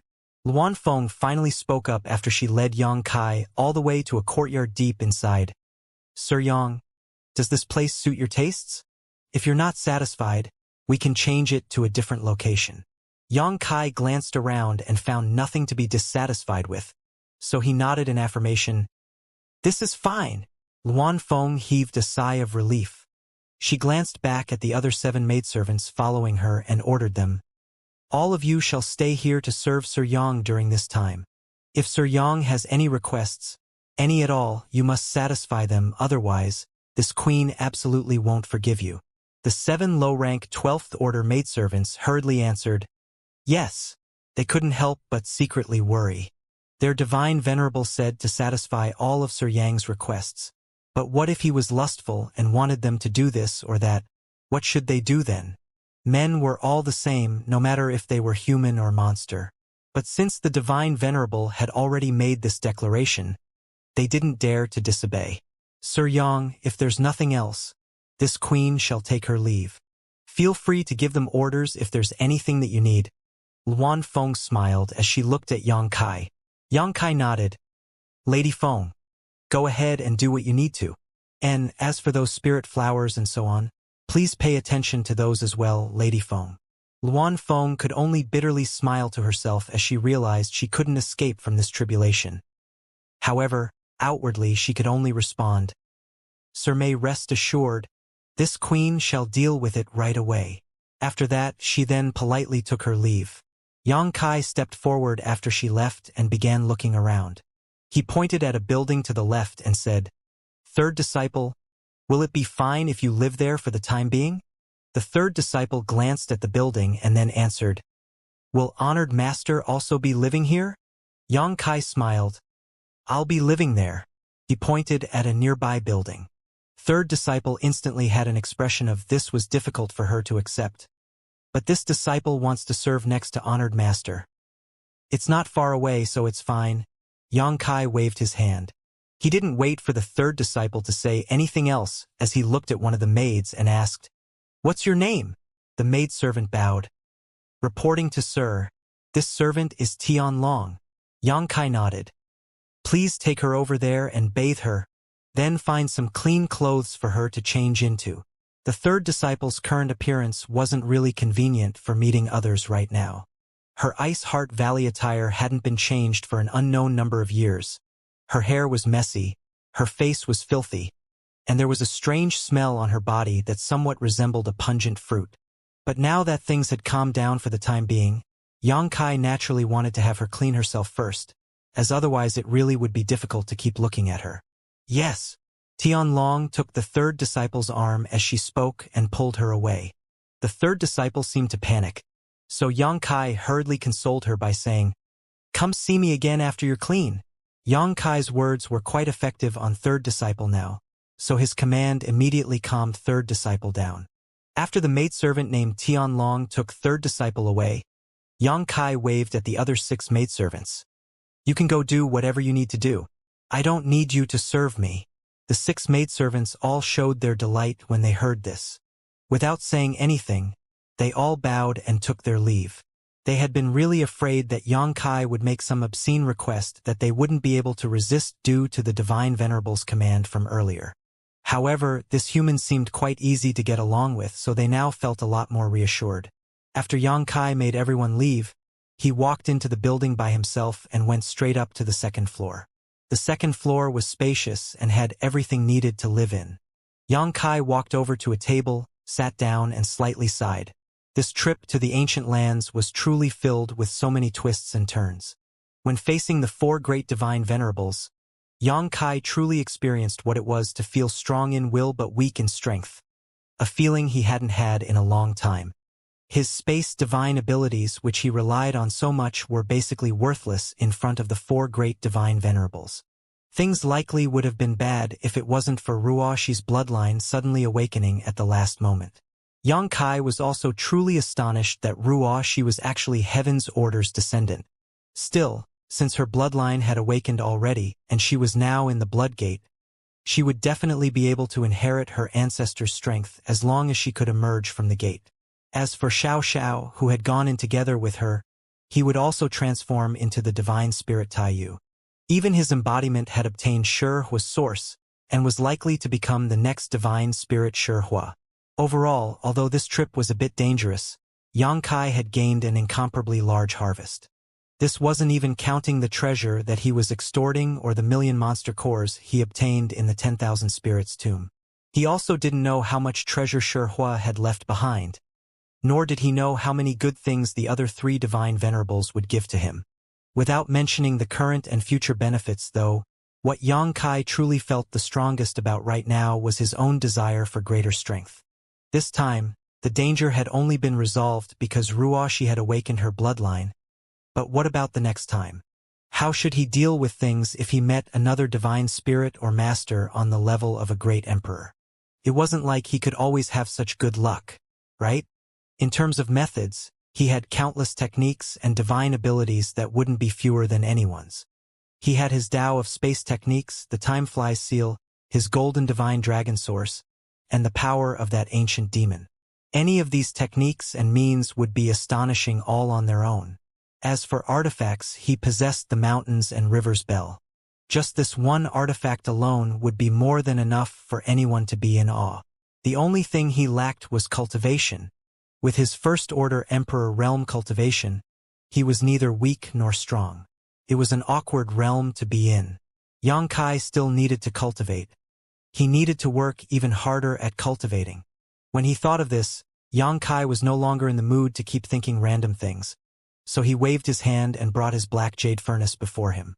He sent his divine sense searching through his space ring and small sealed world to look for suitable resources. He was now an Emperor-grade alchemist, so he had plenty of herbs on hand to refine Emperor-grade spirit pills. With the assistance of Emperor-grade spirit pills, he would be able to achieve twice the result and half the effort in his cultivation. That was why he intended to first refine some spirit pills, which would also be useful for improving his alchemy proficiency, in preparation for refining the flesh incarnation fruit in the future. Yang Kai took out numerous Emperor-grade spirit medicines and monster cores and placed them in front of himself. Various pill recipes flashed through his mind before he finally decided upon making several spirit pills that would assist in his cultivation based on the current resources he had on hand. Yang Kai poured his Emperor Qi into the black jade furnace, which caused flames to immediately start burning. This raised the temperature of the room by several degrees. However, before Yang Kai could put the spirit medicine before him into the alchemy furnace, his expression suddenly changed as he raised his head and glanced outside. The maidservant named Tianlong was running over in a panic with an anxious expression on her face, as if something major had happened. "Sir Yang!" Tianlong immediately raised her head and shouted when she approached the building. "What is it?" Yang Kai furrowed his brow as he replied. "Sir Yang, you should hurry and go take a look. I don't know what happened to your disciple, but she suddenly went crazy and won't cooperate with us bathing her. Tianlong answered anxiously. Yang Kai's expression darkened as he secretly thought to himself, "This is bad." The third disciple's mental state was extremely unstable, and judging from Tianlong's words, it seemed her consciousness had become chaotic again. Yang Kai flashed and immediately appeared next to Tianlong as he quickly said, "Lead the way." Tianlong was slightly surprised as she didn't know how Yang Kai had come out, but she didn't dare to ask as she hurriedly led the way. Not long after, the two of them arrived at a secluded hall that seemed to be for bathing. There was a large pool in the center of the hall which was covered with flowers of different colors that emanated a gentle fragrance that spread everywhere in a wondrous manner. At this moment, the other 6 maidservants were also in this hall, trying to anxiously search for the third disciple. When they saw Yang Kai arriving, the 6 maidservants hurried over and kneeled on the floor while trembling. Yang Kai glanced at them and asked in surprise, "Where is she?"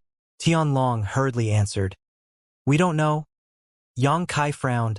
"What happened exactly?" Tianlong answered, "Everything was fine at first, but when we prepared to wash your disciple, it seemed as if she suddenly became someone else. We tried to catch her, but she disappeared before any of us could even blink." There was something else that Tianlong didn't dare to directly say, which was that the third disciple had previously acted like a completely unreasonable maniac. Yang Kai slapped himself on the forehead and thought to himself that he had been overconfident. He waved his hand. "It's not your fault. All of you can rise." "Many thanks, sir." The 6 maidservants who were kneeling all heaved sighs of relief. Yang Kai looked around and saw that there was only one exit in this hall, while everywhere else was completely sealed off, so he immediately asked, "Did any of you see her leaving this place?" The 6 maidservants exchanged glances and all shook their heads, indicating that they hadn't seen her leave.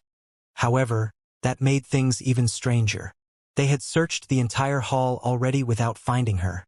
So if she hadn't left, just where could she be? When Yang Kai heard this, he secretly had an idea as he looked all around and coldly snorted, "Third disciple, if you still don't come out, your master is going to get angry. I'll give you 3 breaths of time to obediently come out by yourself. Otherwise, you'll be punished according to the sex laws." As Yang Kai's shout echoed in the hall, Tianlong and the other 6 maidservants all looked at each other and thought that this was useless because his disciple had likely gone insane. But to their surprise, a small sound suddenly came from behind a pillar right after Yang Kai finished speaking. This was followed by a dirty head peeking out from behind. The eyes were the only part that shone on this woman's face. "Honored master, what are you doing here?" It seemed as if the third disciple had been spooked as she hurriedly ran out from behind the pillar. Yang Kai glared at her coldly and acted authoritatively, but soon he couldn't help but avert his eyes as he didn't even know where to look. From what he saw, the third disciple had actually been stripped completely naked. The white parts and black patch on her body were really attention-grabbing. It had been hard to tell when she was wearing her tattered clothes, but now that she was naked, the third disciple's curvaceous figure was fully exposed for him to see. Some parts of her white skin almost blinded Yang Kai's eyes.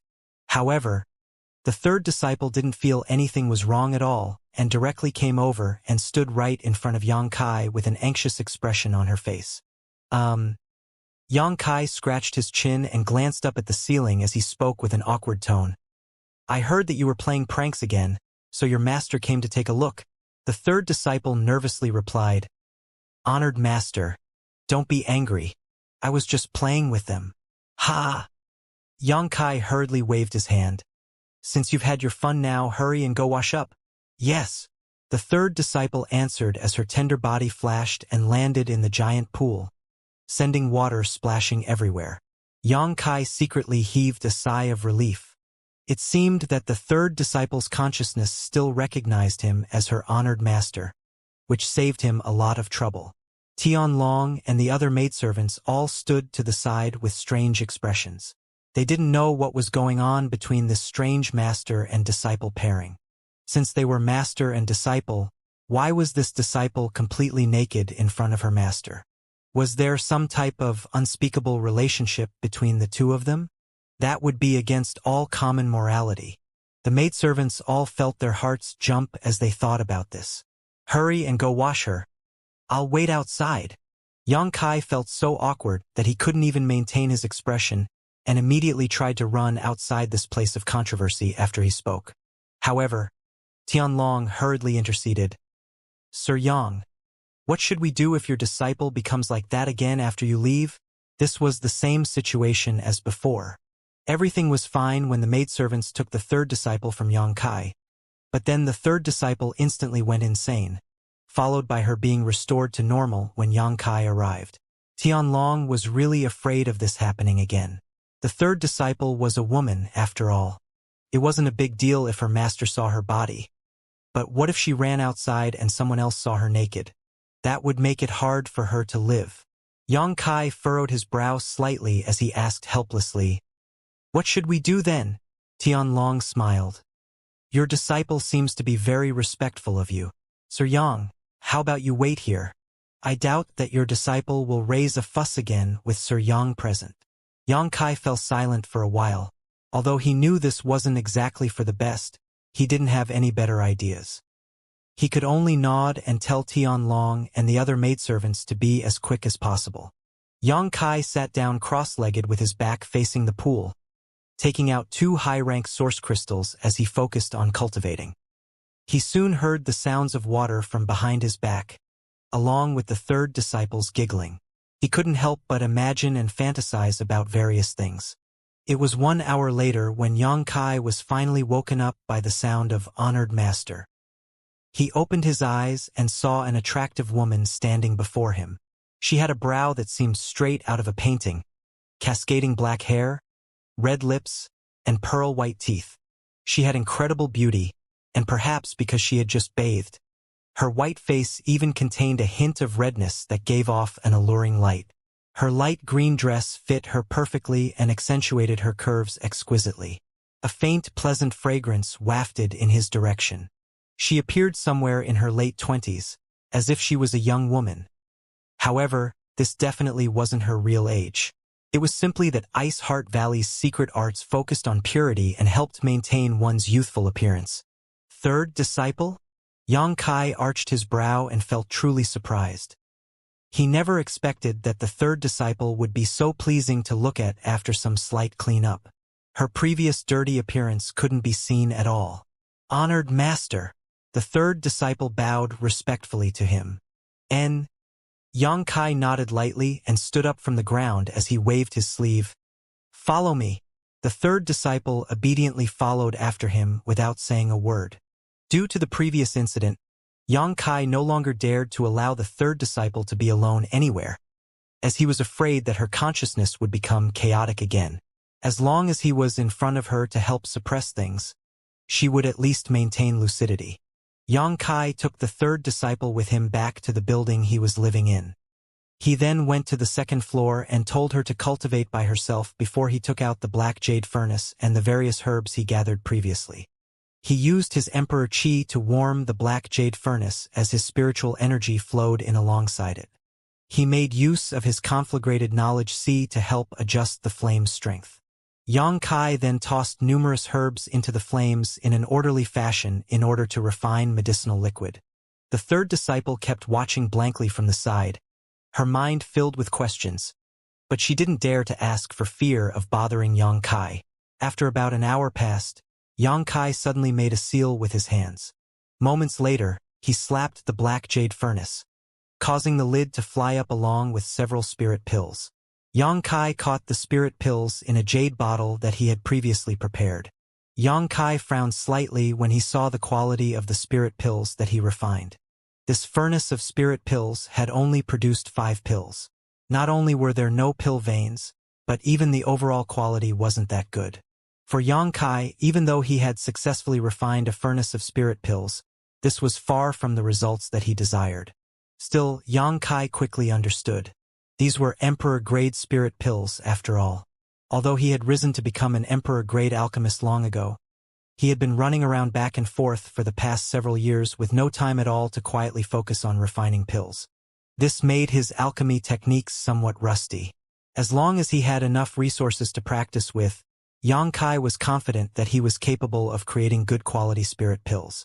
Yang Kai put away the 5 spirit pills, cleaned out the burnt residue from the black jade furnace, and began refining a new batch of pills. Half a day later, when Yang Kai received another 6 emperor-grade spirit pills, the third disciple could no longer bear just watching from the side, as she asked with astonishment in her voice, "Honored Master, when did you learn alchemy?" Her expression was filled with confusion and surprise, since, from what she could recall, her honored master had never come into contact with the alchemic Tao before. But, judging from the current situation, not only did her honored master know alchemy, all the pills her master created were emperor-grade spirit pills. In other words, her honored master was actually an emperor-grade alchemist. How many emperor-grade alchemists would there even be in the entire star boundary? Every single emperor alchemist would be an incredibly venerated existence. Only the top sects and forces would be lucky enough to have one under their patronage. Ice Heart Valley had previously invited an emperor alchemist to become their sect's foreign elder and spent many resources every year to keep them. Ice Heart Valley would satisfy all of that foreign elder's requests. But ever since her honored master suddenly vanished, Ice Heart Valley weakened, and that foreign elder left for a better position elsewhere. This meant that if Ice Heart Valley wanted emperor-grade spirit pills now, they would have to either spend a large amount of source crystals to purchase them, or find another sect's emperor-grade alchemist to refine pills for them. Not only was this extremely inconvenient, but the expenses were tremendous. However, her honored master was actually now an emperor alchemist. The third disciple was naturally astounded. Hearing this, Yang Kai smiled slightly as he explained, "Your master had some opportunities during the years outside." "Oh." The third disciple believed him as she nodded silently. Yang Kai tossed more herbs into the pill furnace as he told her, "Third disciple, properly focus on your cultivation. Your master shall give you some pills when they're done." "Many thanks, honored master," the third disciple hurriedly replied, but then furrowed her eyebrows as she inquired, "Honored master, why do you keep calling me third disciple?" Yang Kai paused in his movements for a second, but soon he restored himself to normal. "You are my third disciple, so what else would I call you apart from third disciple?" Yang Kai thought, "I don't even know your name, so what else am I supposed to call you?" The third disciple pouted, "Honored master, you always called me Yaoer before. After all, disciple's full name is Ji Yao." Yang Kai chuckled dryly. "Perhaps your master hasn't seen you for so long that I forgot how I used to address you. I'll just call you Yaoer from now on then." Third disciple giggled. "Honored master really knows how to joke around. All right, continue cultivating. Your master is still busy, so don't bother me." "Yes." After saying that, she really did obediently close her eyes, sit down, and begin to cultivate. Yang Kai secretly glanced at her and inwardly sighed. It was unknown when this Ji Yao would be restored to normal, or if she would want to take revenge on him when she remembered what happened today. Pretending to be Bing Yun and taking advantage of her was still fine, since there was a reason for it, but it likely wouldn't be that easy to deal with the matter of seeing her completely naked, since this was about a woman's honor. Yang Kai felt a chill despite not being cold as he thought about what the future held. But he hurriedly focused again and continued with his alchemy. Time passed. Yang Kai stayed in the Phoenix Nest Palace for about 10 days, during which time he was almost always immersed in alchemy. Just as he previously expected, as he invested a large number of resources into practicing, the emperor-grade spirit pills he refined continued to improve in quality and quantity. During this time, he even produced about 6 spirit pills with pill veins, which was a pleasant surprise for him. He had excellent amplitude for alchemy, and had also once caused the advent of the Grand Alchemic Tao Tone back at Hung Luo Chamber of Commerce's Water Moon Star. He received the teachings of alchemy from the heavenly way itself and was able to catch a glimpse of the Grand Alchemic Tao. He had a heaven-sent advantage in alchemy talent at this current point. When it came to this profession, only little senior sister Xia Ningchang's sacred spirit medicine body was comparable. He refined a large number of spirit pills of various types over the past 10 days, but a large majority of them were auxiliaries for cultivation. Yang Kai gave some pills to Ji Yao, secretly hoping when her sanity was fully restored in the future she would be willing to make big things small and make small things nothing out of consideration for this gift. Ji Yao was naturally overjoyed to be rewarded, and kept thanking Yang Kai so much that he felt quite guilty, but he didn't dare to show his feelings on his face at all. Another 5 days passed. Yang Kai's pill success rate for Emperor-grade spirit pills was almost perfected by this point, and almost every time that he refined a batch, he would receive 9 pills with their quality near the peak possible. There was also a great increase in the number of spirit pills that were refined with pill veins. With such technique and familiarity, creating the flesh incarnation pill would no longer be a problem. Yang Kai had obtained a flesh incarnation fruit in the ancient medicine garden last time when he saved Gao Shueting, so as long as he could gather the necessary adjuvants, Yang Kai would be able to refine the flesh incarnation pill that would allow Tianyan, who was in the Azure Sun Temple's divine ascension mirror, to form a physical body. Although Tianyan was only a soul avatar, he was a master at the level of a great emperor. If he could obtain a physical body through the flesh incarnation pill, then the star boundary would gain an additional great emperor. Yang Kai was spending such a great deal of effort on this matter because Tianyan was a good person who had taught him a soul secret technique, heaven-severing slash, back in the divine ascension mirror. There was also his promise to Tianyan long ago. Besides, it was rare to have the opportunity for a great emperor to owe him a favor. As long as he helped Tianyan obtain a physical body, Tianyan would naturally help him out if he had trouble in the future. However, the flesh incarnation pill was highly difficult to refine, and it also required many rare herbs. 81 adjuvants were required, and all of them were emperor-grade spirit medicines that were rare and difficult to find. Although Yang Kai had many rare spirit medicines in his possession, he could barely put together half of the ones he needed, and had no idea where to search for the rest. He could only hope that the 3 divine venerables of the ancient lands could help him find the others. As long as all the herbs were gathered, he would be able to refine the flesh incarnation pill and then return to Azure Sun Temple to see Tianyan. Yang Kai began looking forward to how things would be as he thought about this. Another several days passed, and on this day, while Yang Kai was in the middle of performing alchemy, he suddenly raised his head and glanced outside, as if he sensed something. He immediately called out, "Yaoer." Ji Yao hurriedly opened her eyes from her meditation and respectfully answered, "Yes, a guest has arrived.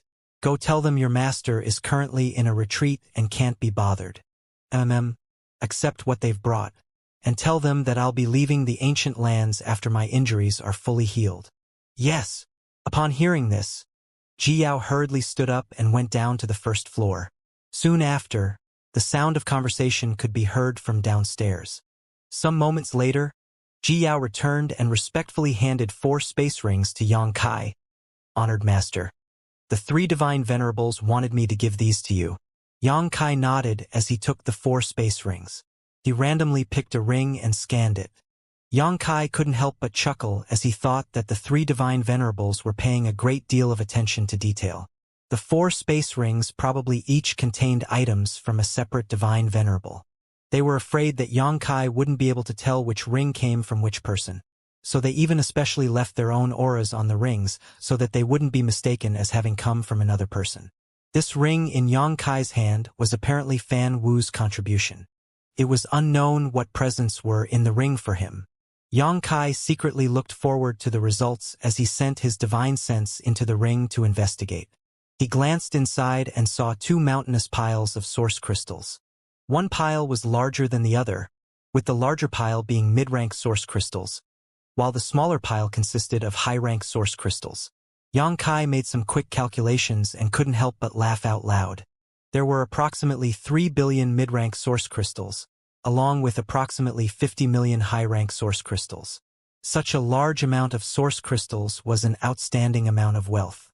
Even a top sect would probably harm its very foundation if it had to bring out so many source crystals at once.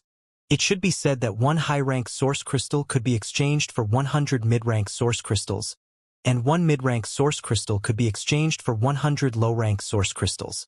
50 million high-rank source crystals didn't sound like much, but when you exchange them, that would be 5 billion mid-rank source crystals or 500 billion low-rank source crystals. That was a rather terrifying number. Yang Kai had killed and robbed others for many years already, and although his accumulated wealth was significant, it was really nothing in comparison to Fan Wu's enormous gift. High-rank source crystals were limited in number throughout the entire star boundary, which is why almost all exchanges, no matter the type, would use low-rank or mid-rank source crystals. High-rank source crystals were mostly used for cultivation and breakthroughs by masters. Fan Wu had given Yang Kai 50 million high-rank source crystals at once. This was more than enough for a major sect to use for several years. Next to the 2 piles of source crystals was a pile of monster beast cores. This was the ancient lands where monster beasts were incredibly common, so monster cores would be left behind when these monster beasts died. Still, there weren't that many monster cores, a mere 112th order monster cores, while there were 2011th order monster cores and 30,000 10th order monster cores. However, there wasn't even a single monster core that was less than 10th order, as Fan Wu had figured that Yang Kai wouldn't be interested in them and thus didn't even bother giving him any. This amount of monster cores would be an astonishing amount of wealth in anyone else's hands. But to Yang Kai, who already possessed around 1 million monster cores, it wasn't much. Still, it likely hadn't been easy for Fan Wu to obtain so many monster cores. 112th order monster cores was something that could only be obtained from the death of 100 monster beasts equivalent in strength to Emperor Realm human masters. The 4 great divine venerables had only been able to gather so many monster cores because they had ruled the ancient lands for countless millennia. If this was any human sect, bringing out 112th order monster cores would be unimaginable. Yang Kai soon glanced over at another pile of items. This pile was a pile of glowing spirit medicine all stacked together. There were even various spirit fruits of different colors that looked quite alluring. Every spirit medicine and spirit fruit was Emperor grade, not a single one being Dao Source grade. I've made quite a profit. Yang Kai wiped away some drool from his mouth as a green light seemed to flash from his eyes. These spirit medicines numbered at least 10 to 20,000. And at a glance, Yang Kai saw many of the adjuvants he needed to refine the flesh incarnation pill. This was truly a huge profit. Compared to the source crystals and monster cores, Yang Kai needed these spirit medicines more. All of these were more than enough to make any alchemist go mad. But, that guy, how can he just casually pile up these precious spirit medicines so sloppily like this? It's such a waste of the heavens' precious gifts. Yang Kai cursed under his breath.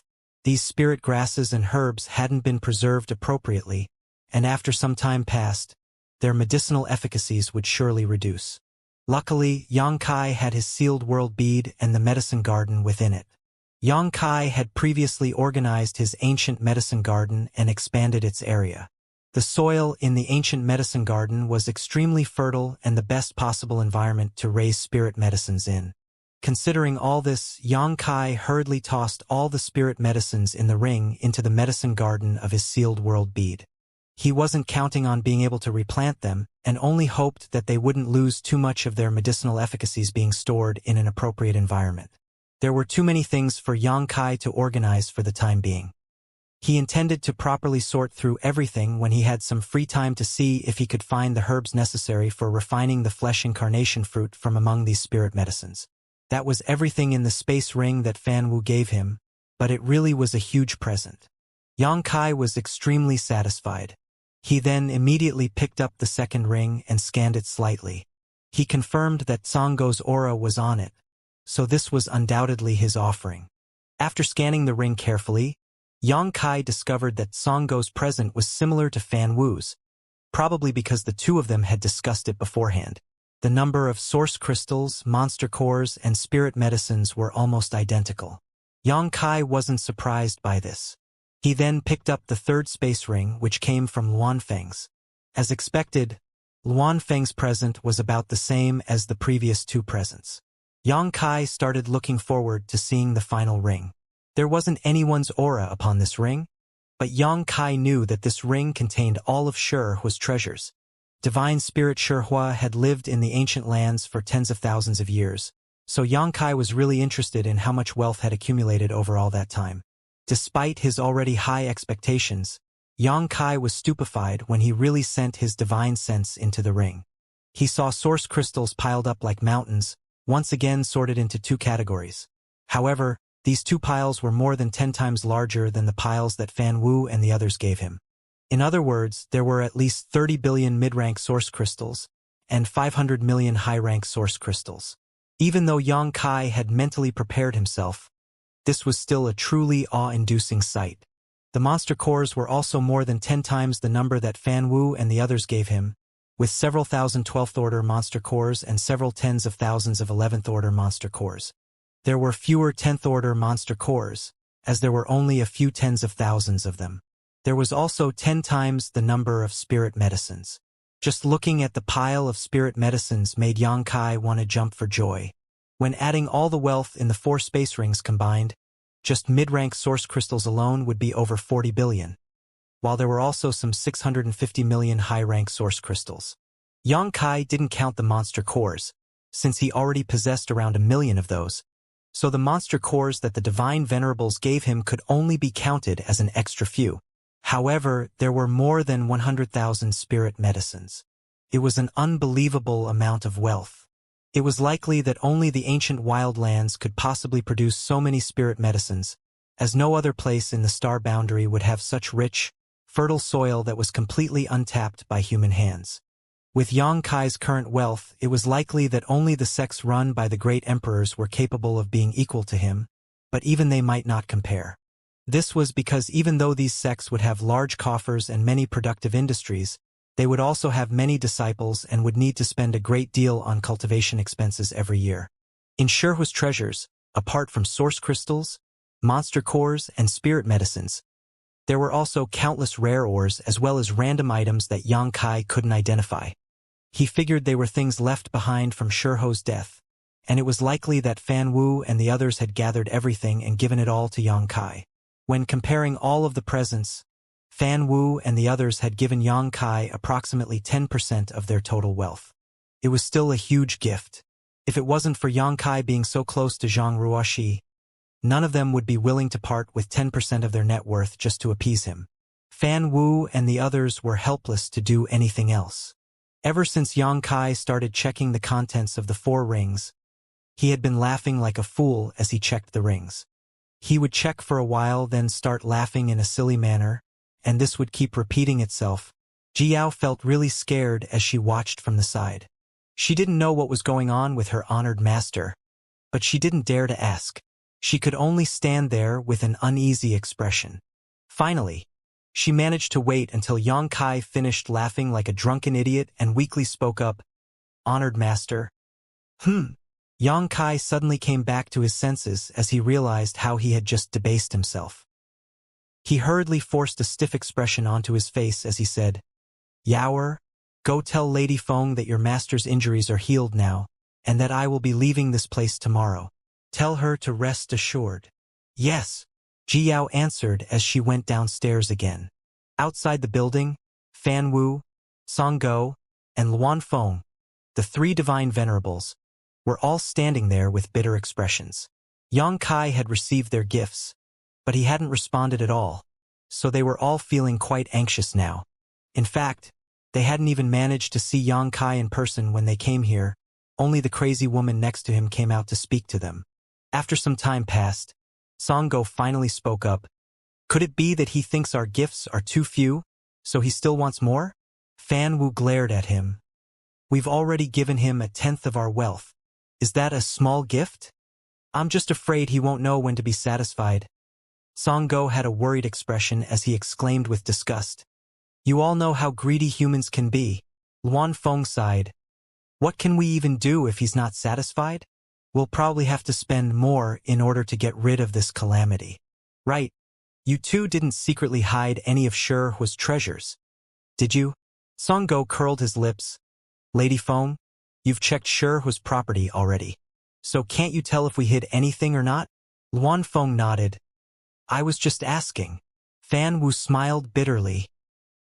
"He's using the excuse of recovering from his injuries to stay in the ancient lands, and it's hard for us to ask him to leave. Otherwise, if something really does happen, we won't be able to handle it once that Heaven's Order descendant emerges from the Blood Gate." When Luan Feng and Song Go heard him mention the Heaven's Order descendant, they couldn't help but go pale. making it obvious they were really afraid of her. The three of them exchanged glances as they all kept sighing. They all felt that this was truly a headache.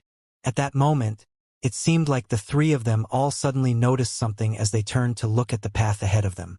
They saw that Ji Yao had just come from the building's direction, and it was not long before she arrived before them and spoke. "Three divine venerables, please approach." Fan Wu and the others' hearts all jumped, as they didn't know what else Yang Kai wanted. They wondered if he was still dissatisfied with the contents of the 4 space rings and was trying to take even more of the lion's share. If that really was the case, then his greed would be too disgusting. Luan Feng forced a slight smile as she politely asked, "Little sister, does Sir Yang have any other requests?" Ji Yao gave her a light glance and answered, "Honored master wishes for me to tell all of you that his injuries have healed already, and that he shall leave the ancient lands tomorrow." "What?" Song Go was overjoyed as he lost control of himself as he asked anxiously, "Is what you are saying true?" Song Go was still a divine venerable, yet he was unable to help himself and lost control of his emotions when he heard that Yang Kai was about to leave the ancient lands, causing Fan Wu to secretly kick him right after he said this. Song Go's expression instantly changed, and he immediately closed his mouth and stopped talking with an awkward expression. However, Ji Yao didn't even glance at him, simply turning around and leaving after having delivered her honored master's message. After Ji Yao disappeared from their vision, Luan Feng and the others looked at each other for a while and saw the great relief in their eyes. Fan Wu secretly made a gesture, so the three of them held the joy in their hearts as they swiftly walked away before all heaving a sigh in unison. Song Go smiled. He's finally going to leave. It seems this Sir Yang isn't too greedy. If Yang Kai really insisted on them giving more gifts to him, then they wouldn't be able to do anything other than sacrifice even more of their wealth. Spend money to avoid calamity. Fan Wu was also delighted. Yang Kai was likely the only one in the world who could make the divine venerables happy after being extorted so wantonly. If any other person tried to do this to them, the 3 divine venerables would likely have fought a huge battle against them. Since he's going to leave tomorrow, this queen shall personally see him off in order to be polite. Luan Feng spoke with a big smile. Fan Wu nodded. "That's only proper. I shall be troubling you then, Lady Feng." Luan Feng waved her hand and smiled bitterly. Good. He had to stay at this queen's place, while the ancient lands is still our territory. If anything happens to him here, none of us will likely be able to bear the consequences. The 3 of them then chatted for a while until Fan Wu and Song Go said their goodbyes and left. When the 2 of them arrived, they had both been filled with anxiety and worries, but now they were completely relaxed and joyful as they went back. A tremendous contrast.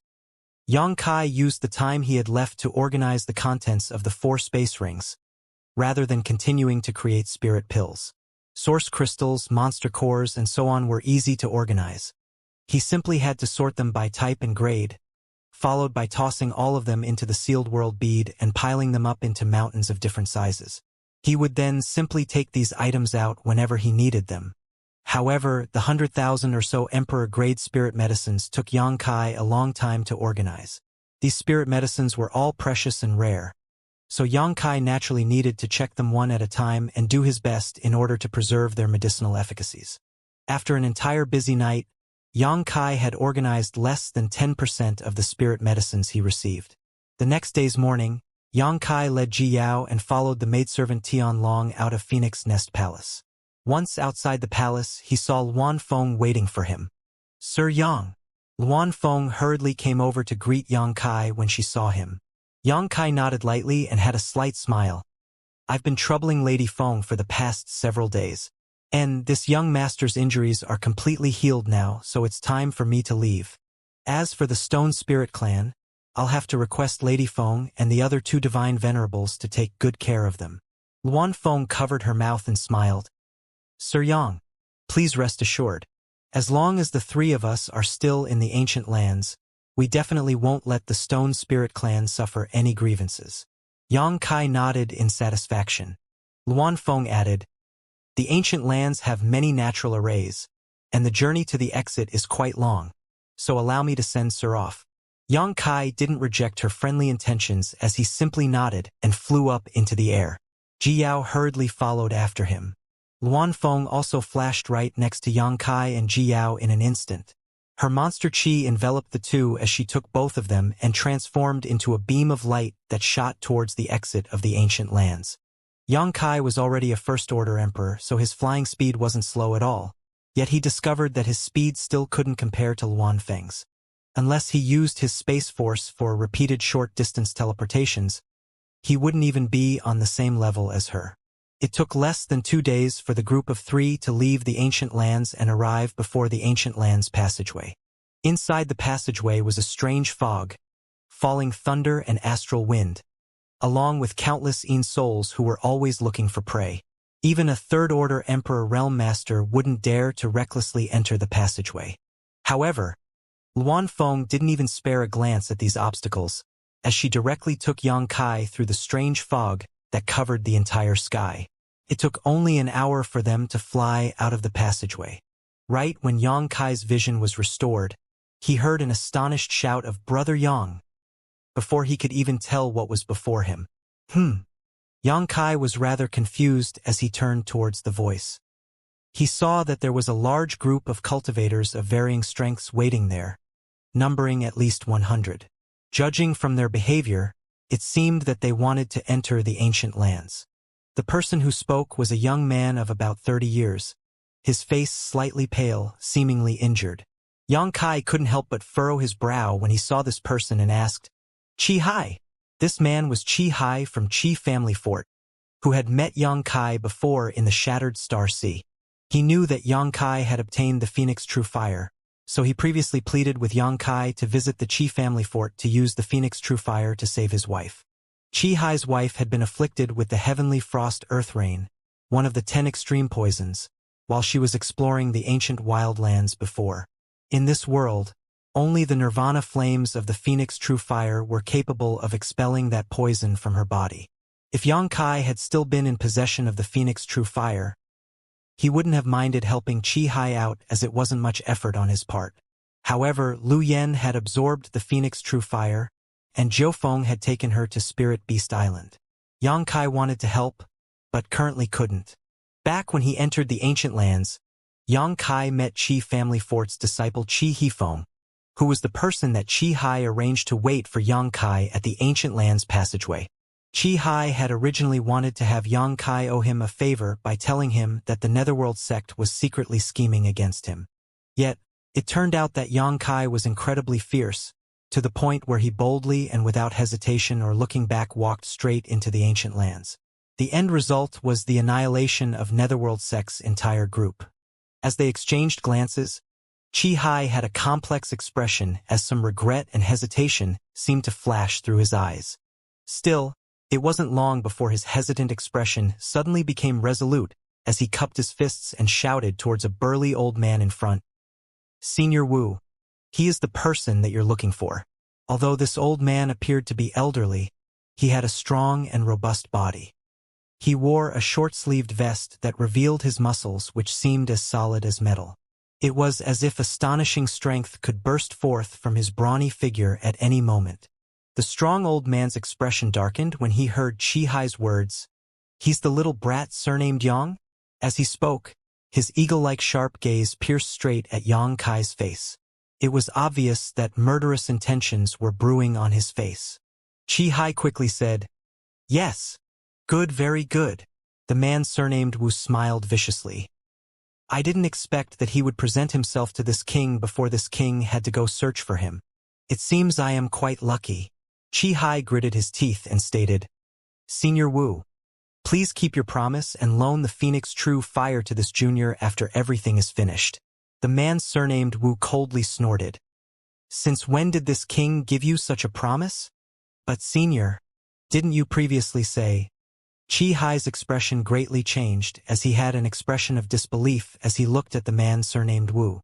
The old man snorted again. "The Phoenix True Fire is far too divine for someone like you to borrow. Senior, you're actually going back on your word?" Qi Hai's expression instantly became extremely ugly. Unfortunately, he wasn't as strong as the other party. so he couldn't do anything even though his heart was filled with rage. Impudence. This time, the man surnamed Wu didn't say anything. Instead, another old man angrily shouted and slapped Chi Hai, causing him to spit blood and fly backwards from the impact as he fell on the ground with evident weakness in his aura. That old man stepped forward and stated icily, "If you dare spout rubbish again, this old master will kill you first, young Fort Lord." Upon seeing Chi Hai fall on the ground, a group of people all rushed over and carefully helped him up. They couldn't help but heave sighs of relief when they saw that Chi Hai's life wasn't in danger. They then glanced with vexed expressions at the old man who attacked Chi Hai, as they only dared to be angry but didn't dare to say anything. Just what is happening? Yang Kai had a strange expression as he watched all this. He didn't expect that right when he emerged from the ancient lands, that he would run into such a good show. A show that even involved him. Chi Hai and the man surnamed Wu didn't exchange many words, but Yang Kai was no idiot and naturally had some inkling of what was going on. Yang Kai glanced over at the 100 or so gathered before him and smiled. "Netherworld sect is it? They seem to follow me no matter where I go." Among the 100 people were about 10 who had extremely dark and chilly auras, including the man surnamed Wu and the person who previously attacked Chi Hai. It was obvious that they had cultivated dark and evil secret arts. These people's auras gave Yang Kai a sensation that was identical to Yin Lushang and Hua Fei Cheng's auras. The identities of these 10 or so people were thus quite obvious. In the Eastern Territory, apart from those from the Netherworld sect, there weren't any other sects that possessed such gloomy auras. Apart from the 10 or so people from the Netherworld sect, the remaining people had varied cultivations. All of those who were looking at Chi Hai had expressions filled with concern, so they were obviously people from Chi family fort. Soon, Yang Kai focused his attention on another old man as he furrowed his brow slightly. "Old Ban? Why are you here as well?" This old man was Old Ban, the guide who previously took Yang Kai and Zhang Ruoxi into the ancient lands. Old Ban could only smile bitterly when he heard Yang Kai's question. "They wanted to enter the ancient lands. They are the knives, while I'm just the fish on a chopping block." His words clearly expressed the helplessness in his heart. "Old thing, shut your mouth." A Netherworld sect disciple next to Old Ban immediately glared at him. Old Ban's expression changed as he really didn't dare to say anything more, but he still secretly sent Yang Kai a message saying, "Little brother, hurry and leave. It seems these people are from the Netherworld sect and came here just for you." However, right after he said that, the Netherworld sect disciple who previously glared at him shouted, "This old thing even dares to secretly send him a message? You're courting death." Right after he spoke, he immediately sent his palm slapping towards Old Ban. Old Ban was only in the First Order Dao Source realm, so even though he did his best to act covertly, the movement of his divine sense was naturally not missed by the Netherworld sect disciple who was a Third Order Dao Source realm. Seeing that Old Ban was refusing a toast, the Netherworld sect disciple intended to make him drink a loss. The person that the vice sect master was looking for had already appeared of his own volition, so there was naturally no more need to enter the ancient lands. Since they weren't going to enter the ancient lands anymore, they no longer needed someone to lead the way. Therefore, it wouldn't matter if he beat Old Ban to death. The Netherworld sect disciple's palm showed absolutely no mercy, causing Old Ban's face to completely pale as the wind from the attack approached. Right as the palm was about to strike Old Ban though, another palm suddenly came out from the side and met the disciple's palm at a strange angle. "Who?" The attacking Netherworld sect disciple was astonished, but before he could even tell who had intercepted his attack, the two palms had already struck each other. A torrential force with the power of a tidal wave crashed into the Netherworld sect disciple. He felt as if this power smashed through his defenses like they were dry weeds or rotting wood before directly invading and rampaging through his body. "Pooh!" The Netherworld sect disciple spat some blood as he flew out and rolled several times after falling to the ground. When he got back up again and checked himself, his face immediately became ashen as he exclaimed in despair, my meridians have all been destroyed." He kept roaring hysterically as he raised his head. Only then did he see clearly that the person who attacked him was actually the person named Yang Kai, immediately gritting his teeth while shouting, "How can you be so vicious?"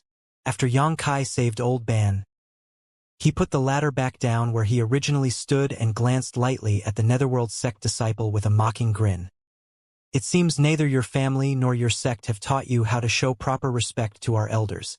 Since you don't even have such basic knowledge, destroying your meridians is a small form of punishment. Remember to respect your elders in the future." The Netherworld sect disciple was already in a state of despair, but after listening to Xianxia's preaching at him, he couldn't help but spurt a mouthful of blood. He then turned to the man surnamed Wu and pleaded, "Sir Vice Sect Master, your disciple's meridians have been destroyed.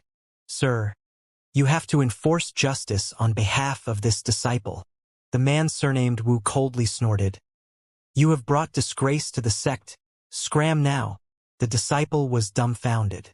He never expected Sir Vice Sect Master would actually be so unkind. Not only did he not help him, but even reprimanded him. He suddenly felt that there was no meaning in life. Infuriated and forlorn, his eyes rolled back as he fainted right away. The man surnamed Wu coldly looked at Xianxia and lightly snorted, "First Order Emperor Realm? Not bad." Xianxia pursed his lips into a smile, unabashed. "Just so-so." Afterwards, the smile on his face receded as he turned his head, looking coldly at Qi. "Brother Qi, you have let me down. This young master is saddened greatly by your conduct." Qi became uneasy after hearing this, his face filled with shame and embarrassment, but he still grit his teeth and justified himself. "Brother Yang, had this Qi not been forced to, this Qi would not do something like this. It's just that my wife's life is at stake. Unfortunately, Brother Yen has the Phoenix True Fire but is unwilling to extend a helping hand. So this Qi can only depend on others."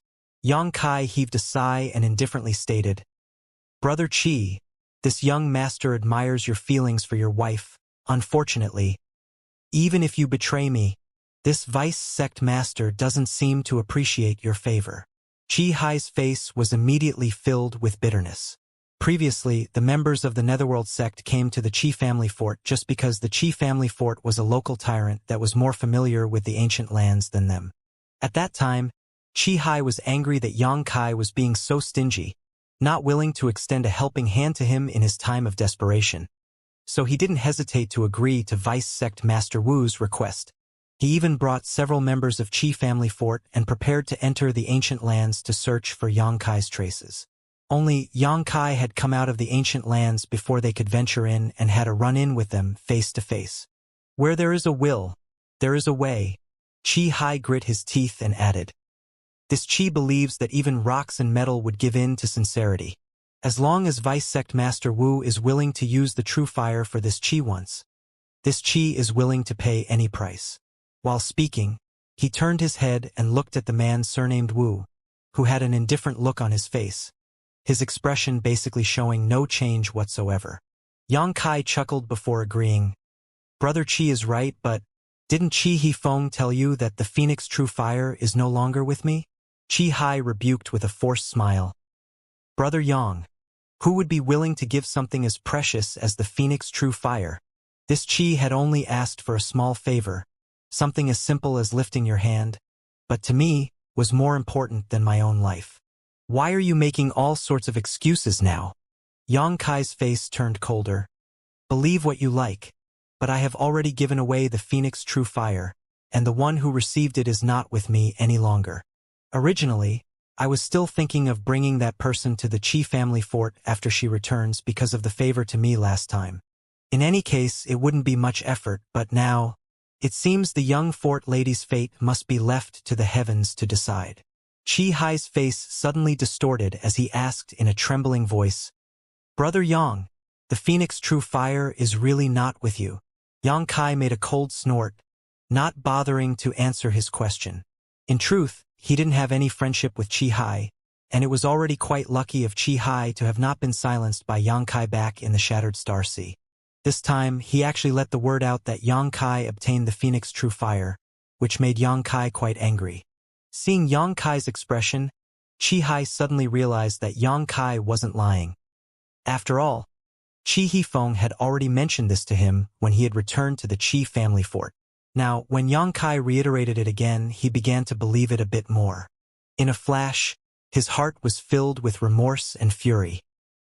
He felt as if a bitter gourd had been stuffed into his mouth, and he dumbly stood in place, as if he had lost his soul. "Are you Netherworld Sect's vice sect master?" Yang Kai turned his attention to the stalwart old man. Frowning. "Bold."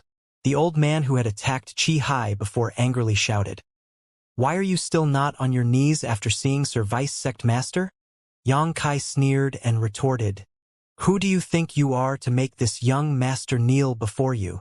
The old man wanted to say something but was stopped by the man surnamed Wu.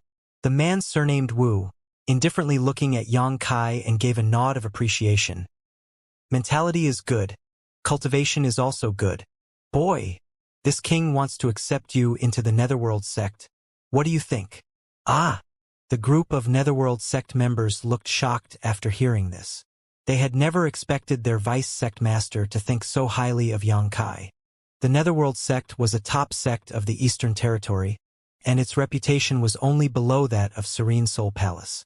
It wasn't a place where just anyone could enter. But since it was the vice sect master, it was naturally not difficult for him to admit someone. The Netherworld sect disciple, who had fainted after Yang Kai had destroyed his meridians, happened to have woken up right then and was completely shocked after hearing this, causing him to stare at Yang Kai with bulging eyes. "You want me to join the Netherworld sect?" Yang Kai couldn't help but laugh. The man surnamed Wu nodded. "Yes, this king is the Netherworld sect's vice sect master, Wu Yuanzhang. As long as you agree, this king is willing to accept you into the sect." Yang Kai stroked his chin while maintaining a calm and composed look. "This young master is not interested in being a Netherworld sect disciple." Wu Yuanzhang proposed again. "What if this king offers you an elder's position?" "What?" The Netherworld sect disciples reacted as if they were struck by lightning, paralyzing them on the spot. As for the Netherworld sect disciple whose meridians had been crippled, he coughed a mouthful of blood before fainting again. He was expecting his vice sect master to avenge him and kill Yang Kai, but he hadn't expected for the things to proceed beyond his imagination. Not only did the vice sect master not avenge him, he even wanted Yang Kai to join their sect, going so far as to offer him an elder's position. Once Yang Kai became a Netherworld sect elder, he would have no chance to avenge himself. He would have no choice but to let the matter of him being crippled remain unsettled. An elder? Yang Kai also stood there as dumb as wooden chicken, as if he couldn't believe his ears. He looked at Ji Yao and asked, "Yaoer, your master didn't hear it wrong, did he?" Jia Yao blankly replied, "Your disciple also heard it." She couldn't help but sneer. Honored Master is Ice Heart Valley's ancestral founder, while Ice Heart Valley's status is almost on par with the Netherworld sects. What is this Wu Yuanzhang thinking trying to ask Honored Master to join the Netherworld sect? Was his head kicked by a donkey? How laughable! Wu Yuanzhang indifferently stated, "Of course, the premise is that you must hand over the Phoenix True Fire to this king. As long as you hand over the Phoenix True Fire, all the grievances between you and my Netherworld sect will be written off. This king guarantees that you will be an elder of the sect as well. What do you think?" Yang Kai put on an excited look. "That sounds very good." Wu Yuanzhang slightly smiled and added, "This king's sect is among the top of the Eastern Territory's forces, so even if you are just an elder, such status isn't inferior to the sect master of a second-class sect. You are still young and have a bright future, so it's not impossible to reach this king's status in time." Yang Kai smacked his lips with joy as he stated, "Tsk tisk. It's tempting, but this young master has a lot of grievances with your Netherworld sect, especially with your noble sect master's legacy disciple, Yin Lishang." Wu Yuanzhang guaranteed. This king said, "As long as you are willing to join our sect, our past grievances will be written off. As for martial nephew Yin, this king will persuade him. I believe that he is not someone who will fail to see the bigger picture." "Will everything really be written off?" Yang Kai asked, raising his brow. "How can this king lie to you after giving his word?" Even if Yin Lushang and Hua Fei-chun have been killed by me? Wu Yuanzhang narrowed his eyes and the smile on his face instantly disappeared as he shouted out loud. What did you say? Yang Kai indifferently reiterated. Yin Lushang and Hua Fei-chun have been killed by me. Wu Yuanzhang shouted again. That's impossible. The reason why he had come here was because he had heard that Yin Lushang and Hua Fei-chun had taken a team of Netherworld sect disciples to the ancient lands to deal with a personal enemy. Yin Lushang was the legacy disciple of the current Netherworld sect master. Also, he had ascended to the star boundary from the lower plane, so his aptitude was extremely good and his future was extremely bright. He was of great value to the Netherworld sect and the sect master also valued him greatly. Whereas Hua Fei-chun was an elder of the Netherworld sect, an extremely high position in the Netherworld sect. Wu Yuanzhang and the Netherworld sect master were completely oblivious about the two of them taking so many disciples to the ancient lands at first, as the two had acted very secretly. Later, when the Netherworld sect master accidentally came to hear about it, he became furious and extremely worried as well. After all, the ancient lands were extremely dangerous. He was afraid that something would happen to his legacy disciple, so he had asked Wu Yuanzhang to personally go and search for them. And so, Wu Yuanzhang, after coming here, went to the Qi family fort right away. At Qi family fort, he came to hear about Yin Lushang's grudge with Yang Kai, and about Yang Kai being in possession of the Phoenix True Fire from Qi Hai. Wu Yuanzhang was immediately overjoyed and realized that this trip might be a good opportunity for him. If he could obtain the Phoenix True Fire and refine it, he may be able to become the next Martial Flame Great Emperor. At that time, the Netherworld sect would be at his beck and call. He secretly made up his mind to search for Yin Lushang while also seizing Yang Kai's Phoenix True Fire. Therefore, he didn't hesitate to offer Yang Kai an elder's position. How could a trivial First-Order Emperor Realm Brat have something as divine as the Phoenix True Fire? Only a Third-Order Emperor Realm Master like him could subdue a divine flame for his own use. How would he have known that Yang Kai would suddenly deliver him such a terrible surprise? After returning from the Shattered Star Sea, Yin Lushang had advanced to the First-Order Emperor realm, whereas Hua Fei-chun was an established Second-Order Emperor. And now, Yang Kai actually claimed that he had killed both of them. Wu Yuanzhang immediately rejected the very notion. After all, Yin Lushang still had an Emperor Authority bead gifted to him by the Netherworld Sect Master. That Emperor Authority bead had the full-powered attack of a Third-Order Emperor Realm Master sealed inside of it. You killed them? You? Boy, aren't you afraid of being struck by lightning for making such outrageous claims? The Netherworld Sect Elder, who had attacked Qi Hai before, sneered. Obviously, he didn't believe Yang Kai one bit. With Yang Kai's current strength, how could he kill Hua Fei-chun, a Second-Order Emperor? However, as he said this, his eyes suddenly widened as he stared ahead in shock. Suddenly, a pitch-black thing appeared in Yang Kai's hand. It was surrounded by dense yin qi and ghastly cries and wails could be heard when it flapped along with the wind. Netherworld Purgatory Banner. The elder couldn't help but blurt out while Wu Yuanzhang too couldn't help but have his facial muscles twitch, staring straight at the Netherworld Purgatory Banner. It's indeed a Netherworld Purgatory Banner. And the rich aura is unlike that of a Dao Source-grade banner. It's more like an Emperor-grade Netherworld Purgatory Banner. In the sect, only the Elders, Sect Master, and Vice Sect Master can have an Emperor-grade Netherworld Purgatory Banner. Could it be that he really killed Elder Hua? Shocked by this revelation, the Netherworld Sect disciples broke into a lively discussion. The Netherworld Purgatory Banner was an artifact refined by every disciple of Netherworld Sect. However, which grade of banner they received depended on their individual cultivation. The banner taken out by Yang Kai was an Emperor artifact left by Hua Fei-chun after his death. Some disciples were unable to distinguish its aura, but Wu Yuanzhang and the other elder could tell that it belonged to Hua Fei-chun at a glance. In a flash, Wu Yuanzhang's face turned ashen. If Hua Fei-chun is dead, then Yin Lushang's fate cannot be any better. Sect Master regards Yin Lushang as Netherworld Sect successor and spared no effort nurturing him. If he is dead, who will calm Sect Master's anger? You actually killed Elder Hua? The Netherworld Sect Elder became furious and roared at the top of his lungs. Boy, I'll take your life. Having lost his mind to anger, He charged ahead without a moment of hesitation. Dense black qi surged around him in a gloomy and terrifying manner.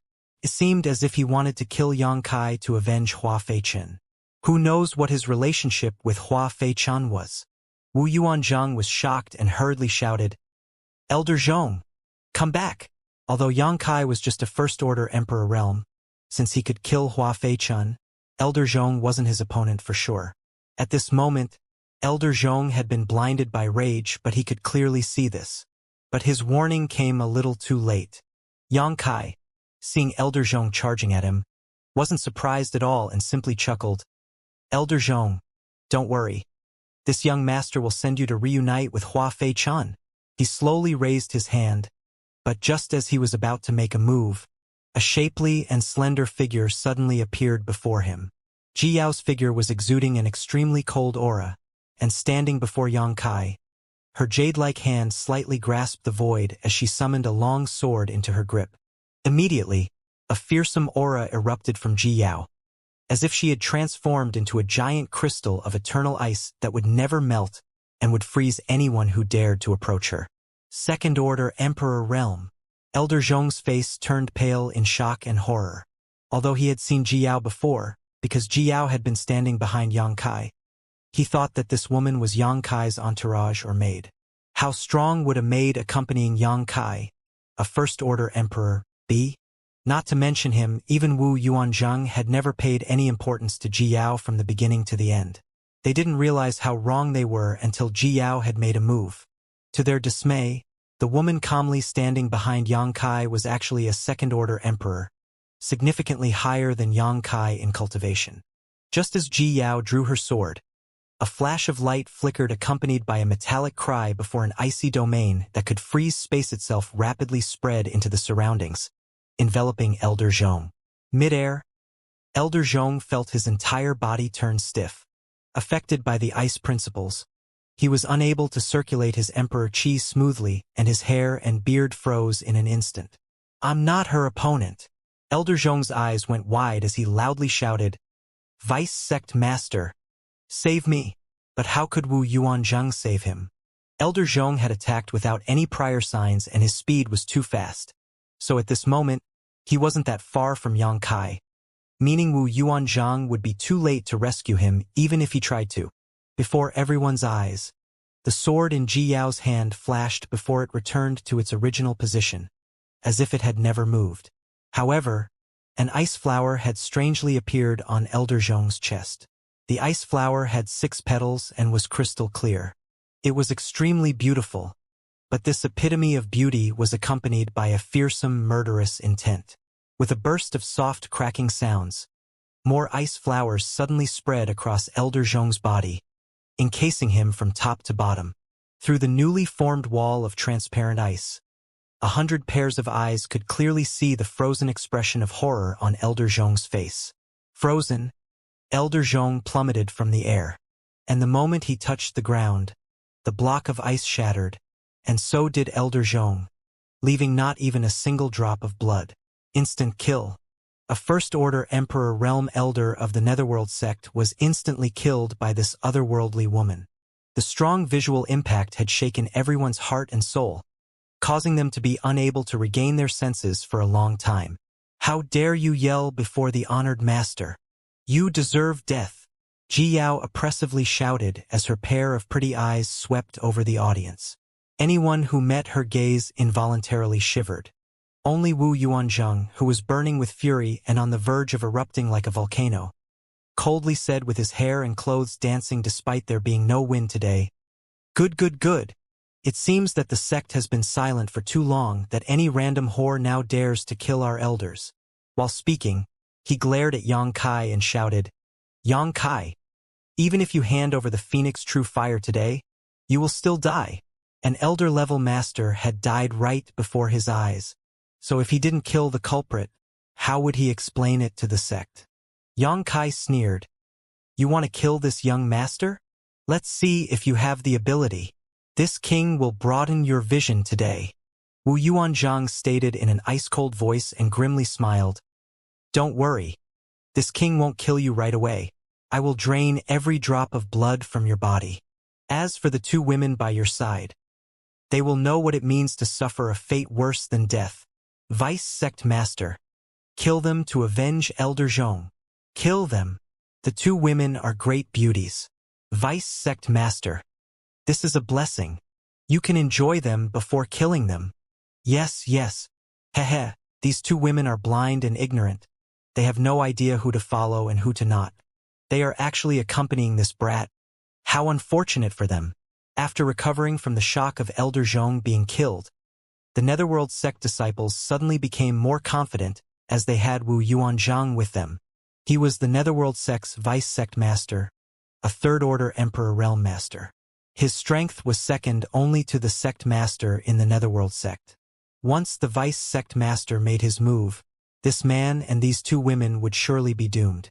Sir Yang, why not leave them to this mistress? Luan Feng, hearing the foul and obscene words of the Netherworld sect disciples, asked in a cold voice as an icy gleam flashed past her eyes. Yang Kai meaningfully grinned. I was just about to ask Lady Feng for your help. A third-order Emperor Realm Master was far stronger than him, and even if he pulled out all his trump cards, he would have to pay a price to kill this opponent. Yang Kai was only acting so confident and carefree in this situation because Luan Feng was by his side. Otherwise, he would have escaped with Ji Yao at first notice. But now, Wu Yuanzheng's luck had definitely run out. He thought he could turn Luan Feng's life into a living hell. Even the heavens themselves would not be able to save him now. While Yang Kai was secretly communicating with Luan Feng, Wu Yuanzhang had already soared into the air and pounced over with a fierce aura, like a falcon on attack, throwing out a palm as he shouted, "Kneel down!" Hua Fei Chun was dead. Yin Lushang was dead. And now Elder Zhong was dead. The Netherworld sect could be said to have suffered heavy losses this time. Wu Yuanzhang wanted to use Yang Kai and his party to establish the sect's prestige. He wanted to let the world know what would be the outcome for people who killed the members of the Netherworld sect. As he smacked down a palm strike, a near-tangible might of the Third-Order Emperor realm poured out like a fountain. Even the surrounding space was frozen in an instant as if it wasn't a person descending from the sky, but a tall mountain. The Netherworld sect disciples excitedly gazed upon this scene in anticipation, waiting for Yang Kai and his group to kneel down and beg for mercy. The several dozen members of Qi family fort looked at them with complicated eyes, especially Qi Hai. He couldn't help but sigh to himself as he knew that Yang Kai was doomed this time, and once Yang Kai died, all his hopes of borrowing the Phoenix True Fire from him would die with him, no matter whether the Phoenix True Fire was with him or not. I'm afraid my wife's heavenly frost earth rain poison will remain untreated forever. For a moment, his heart was filled with remorse. He secretly hated himself for his low strength and for being useless. In front of everyone's eyes, Wu Yuanzhang sneered widely while Yang Kai and the two women appeared as if they were scared and stupefied, simply standing on the spot, completely still.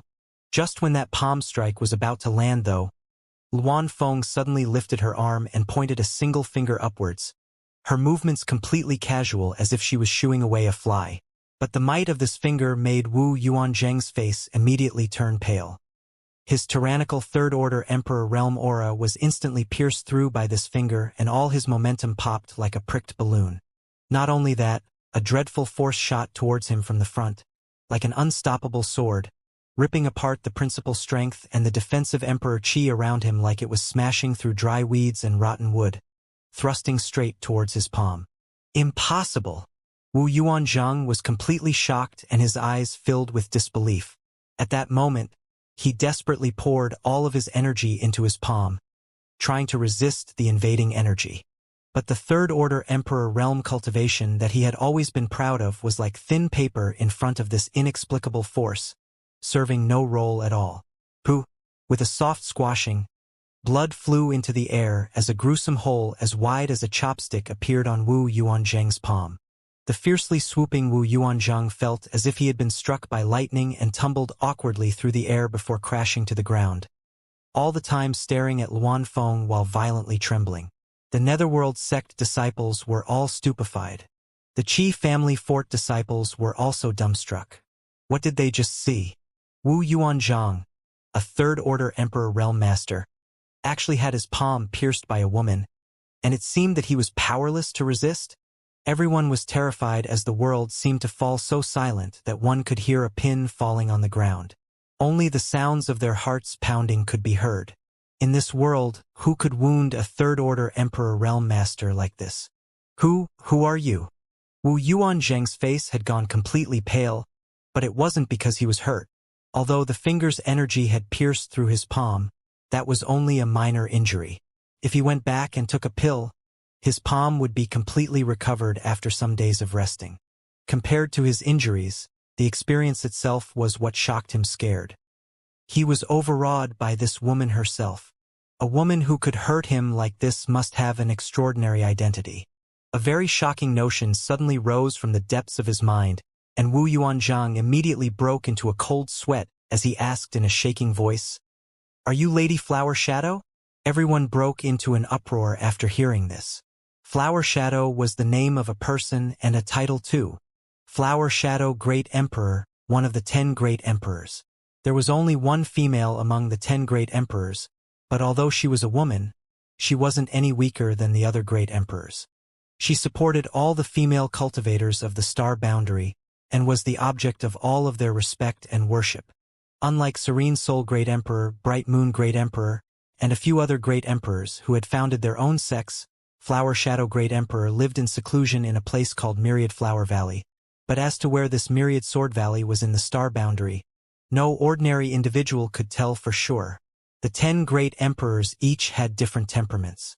Some founded sects to spread their leaves and branches into the mundane world.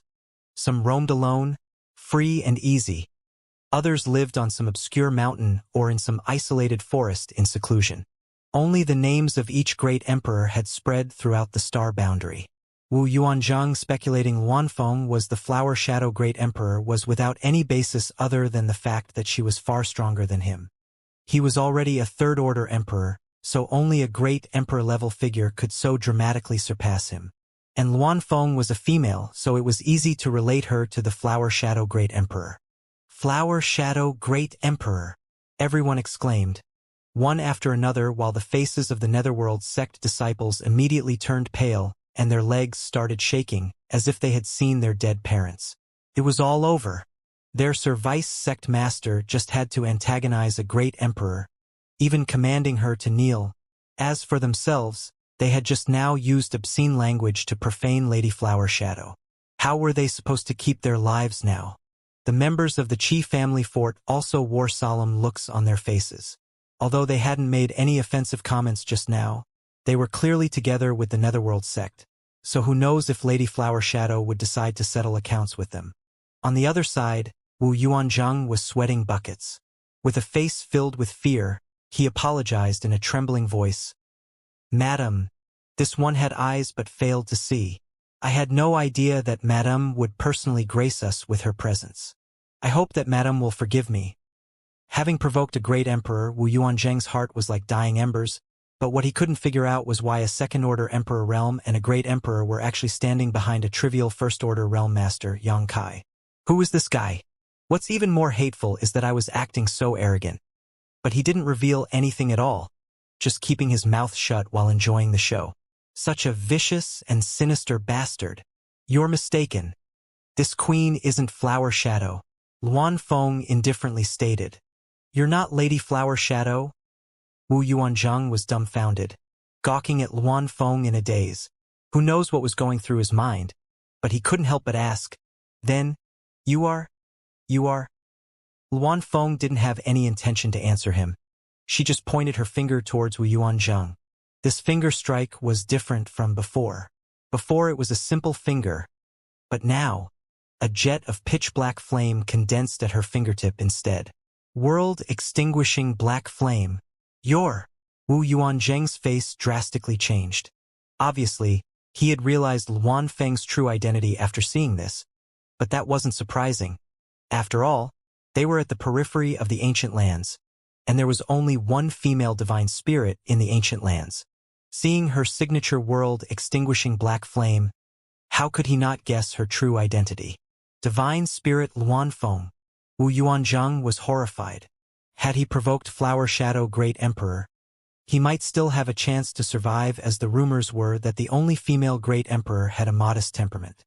As long as one didn't do something that was utterly devoid of conscience, she would not make things difficult for them. Provoking the divine spirit Luanfeng was another matter. Although Luanfeng wasn't someone who killed innocents, the word merciful was not one that could be remotely associated with her. Madam Mercy? Wu Yuanzhang shouted as hard as he could, while at the same time he pushed his Emperor Qi madly in an attempt to block the oncoming world extinguishing black flame. But Luanfeng remained indifferent. Voila! The moment the wisp of fire came in contact with Wu Yuanzhang, it ignited all of his Emperor Qi, reducing him into a ball of scorching black flames in an instant. Wu Yuanzhang started miserably screaming, causing the hearts of all who heard his cries to clench. Mercy! Senior mercy! Wu Yuanzhang pushed his Emperor Qi hard, but he was unable to stifle the black fire on his body in the slightest. On the contrary, the harder he pushed his Emperor Qi, the fiercer the flames became, as if his Emperor Qi was nothing but fuel for the fire.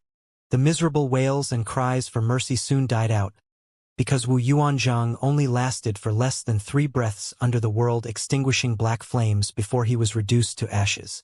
Even his space ring was completely melted. Everyone went completely silent. Earlier, when Elder Zhong attacked Yang Kai, he was instant killed by the woman with the cold temperament. Now, when Wu Yuanzhang attacked Yang Kai, he was instant killed by the other woman. Had they not personally witnessed it with their own eyes, perhaps no one would dare to believe that something like this could ever happen in this world. Lady Feng, your flames are too strong. Yang Kai, seeing Wu Yuanzhang's space ring melt, couldn't help but be saddened. In any case, Wu Yuanzhang was the Netherworld sect's vice-sect master, so he must have had many rare and precious treasures on him. But now, all of that had been completely torched by Luanfeng, so how could Yang Kai not be upset?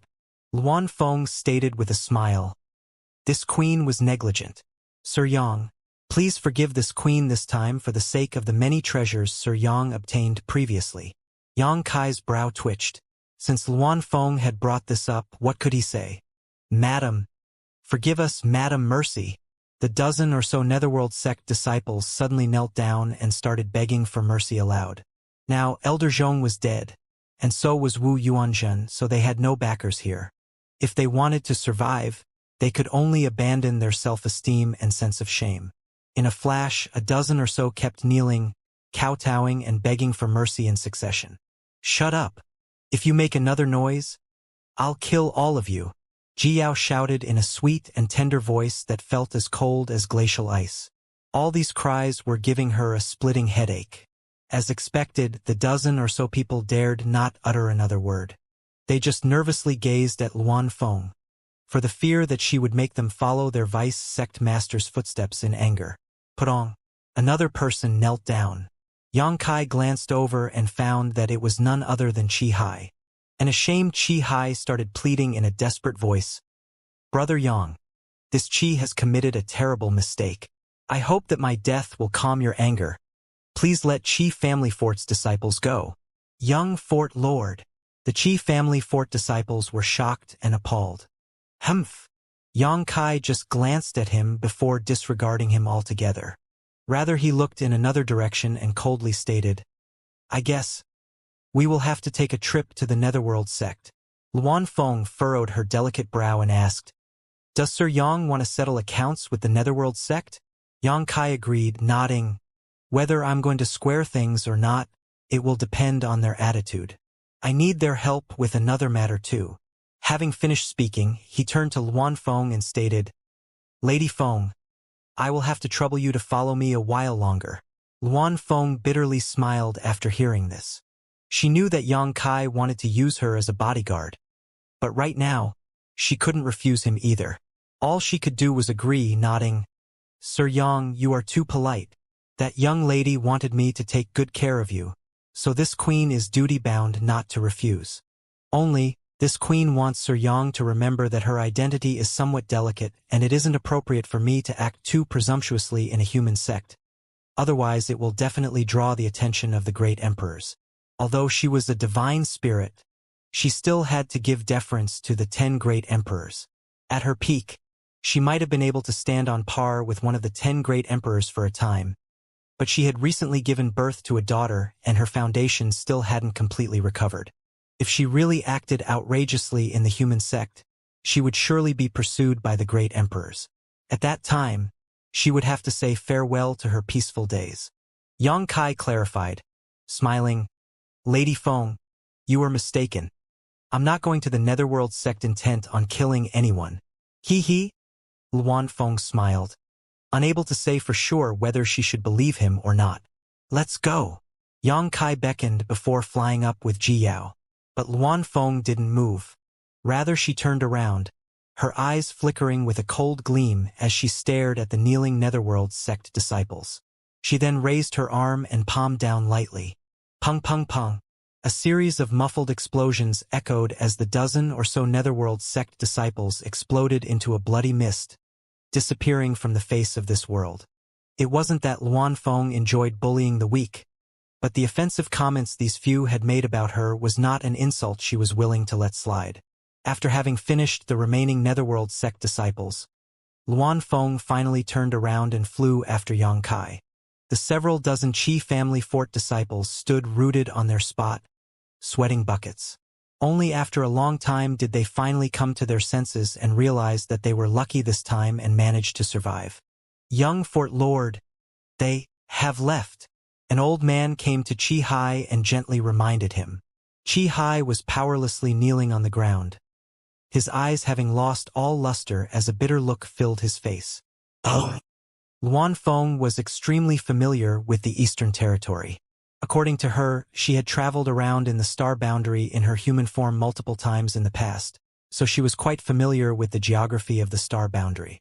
Under her lead, Yang Kai's trio arrived at a city called Peaceful Sea City in just one day. After entering the city, the trio head straight to the City Lord's mansion. The City Lord of Peaceful Sea City was a First-Order emperor, so when he came to learn that someone had trespassed into the City Lord's mansion, he was furious and hurriedly rushed out of his retreat. But before he could ask any questions, Ji Yao, under Yang Kai's order, released a bit of her cultivation pressure and immediately rooted the City Lord in place. He didn't dare to make a rash move. Under everyone's eyes, Yang Kai's trio borrowed the space array at the City Lord's mansion and left right away. After the three had gone, the City Lord heaved a sigh of relief, his back dripping with cold sweat. Following the same procedure and multiple teleportations, the trio finally arrived at Netherworld City. Sir Yang, Netherworld City is the closest city to the Netherworld sect and was under the direct management of it. From here, it will only take 2 hours to reach the Netherworld sect, Luan Feng explained to Yang Kai after stepping out of the space array. Yang Kai, nodding and beckoned. "I will have to trouble Lady Feng to lead the way." Luan Feng agreed, smiling. "Please follow me." After having been together with Yang Kai for a few days, Luan Feng realized that Yang Kai had a gentle temperament and was quite polite to her, unlike the arrogant and unyielding attitude he had shown in the ancient lands. This had put Luan Feng at ease as she knew that Yang Kai would not commit all matters of evil using her. After exiting the City Lord's mansion, the trio headed straight to Netherworld sect. After 2 hours, a cultivation paradise with tall mountains and great rivers appeared before the trio. On the continuous rising and falling mountain range, there were many beautiful palaces and pavilions with streams of cultivators moving about. It was a place filled with rich world energy, indicating a high rank or even better earth vein was located here. However, this place gave Yang Kai a different feeling from other cultivation paradises he had been to because there was Densine Qi in the air. It was probably related to the secret arts of Netherworld sect. Netherworld sect disciples all cultivated wicked secret arts, and all the artifacts were attributed. On top of that, there was also that strange Netherworld pond inside their sect's headquarters. So over time, this cultivation paradise had turned into a ghastly place. The disciples guarding the mountain range were just in the Dao source realm, so when the trio flew past them, the patrols didn't even notice them. Probably, they might not have ever expected that some people in this world would dare to trespass into the Netherworld sect unannounced. After entering the Netherworld sect, the trio flew forward, ostentatiously and leisurely as if no one could stop them. Yang Kai was looking left and right, constantly inspecting the surroundings. Luan Feng asked, Sir Yang, are you searching for the Netherworld sect master, Fubo? Yang Kai replied with a question of his own. Aha, Lady Feng, do you know where he is? Luan Feng shook her head. This queen also has no idea, as I have never been to the Netherworld sect before. Then we should just ask someone. While the two were chatting, they suddenly heard a shout nearby. Hey you! Stop right there. Yang Kai, hearing this shout, turned to look, and in the next moment, he saw a streak of light flying over. Only when it arrived closer did the streak of light separate it into two, revealing two figures, one of a man and the other of a woman. The man appeared to be in his 30s, but his face was a little yellowish and he had a sallow aura, while the bridge of his nose had grown somewhat dark. He was only in the first-order Dao source realm, but was wearing extremely luxurious clothes. By the looks of it, his status wasn't low. And as for the woman, she had a tender gaze and her cheeks were flushed. Her hair was a little messy and her eyes were bright and intelligent. She was quite beautiful, especially her figure, which appeared extremely ravishing. Her cultivation was also 2 minor realms higher than the man's, putting her in the third-order Dao source realm. As soon as the man and woman came near, an obscene smell wafted from them.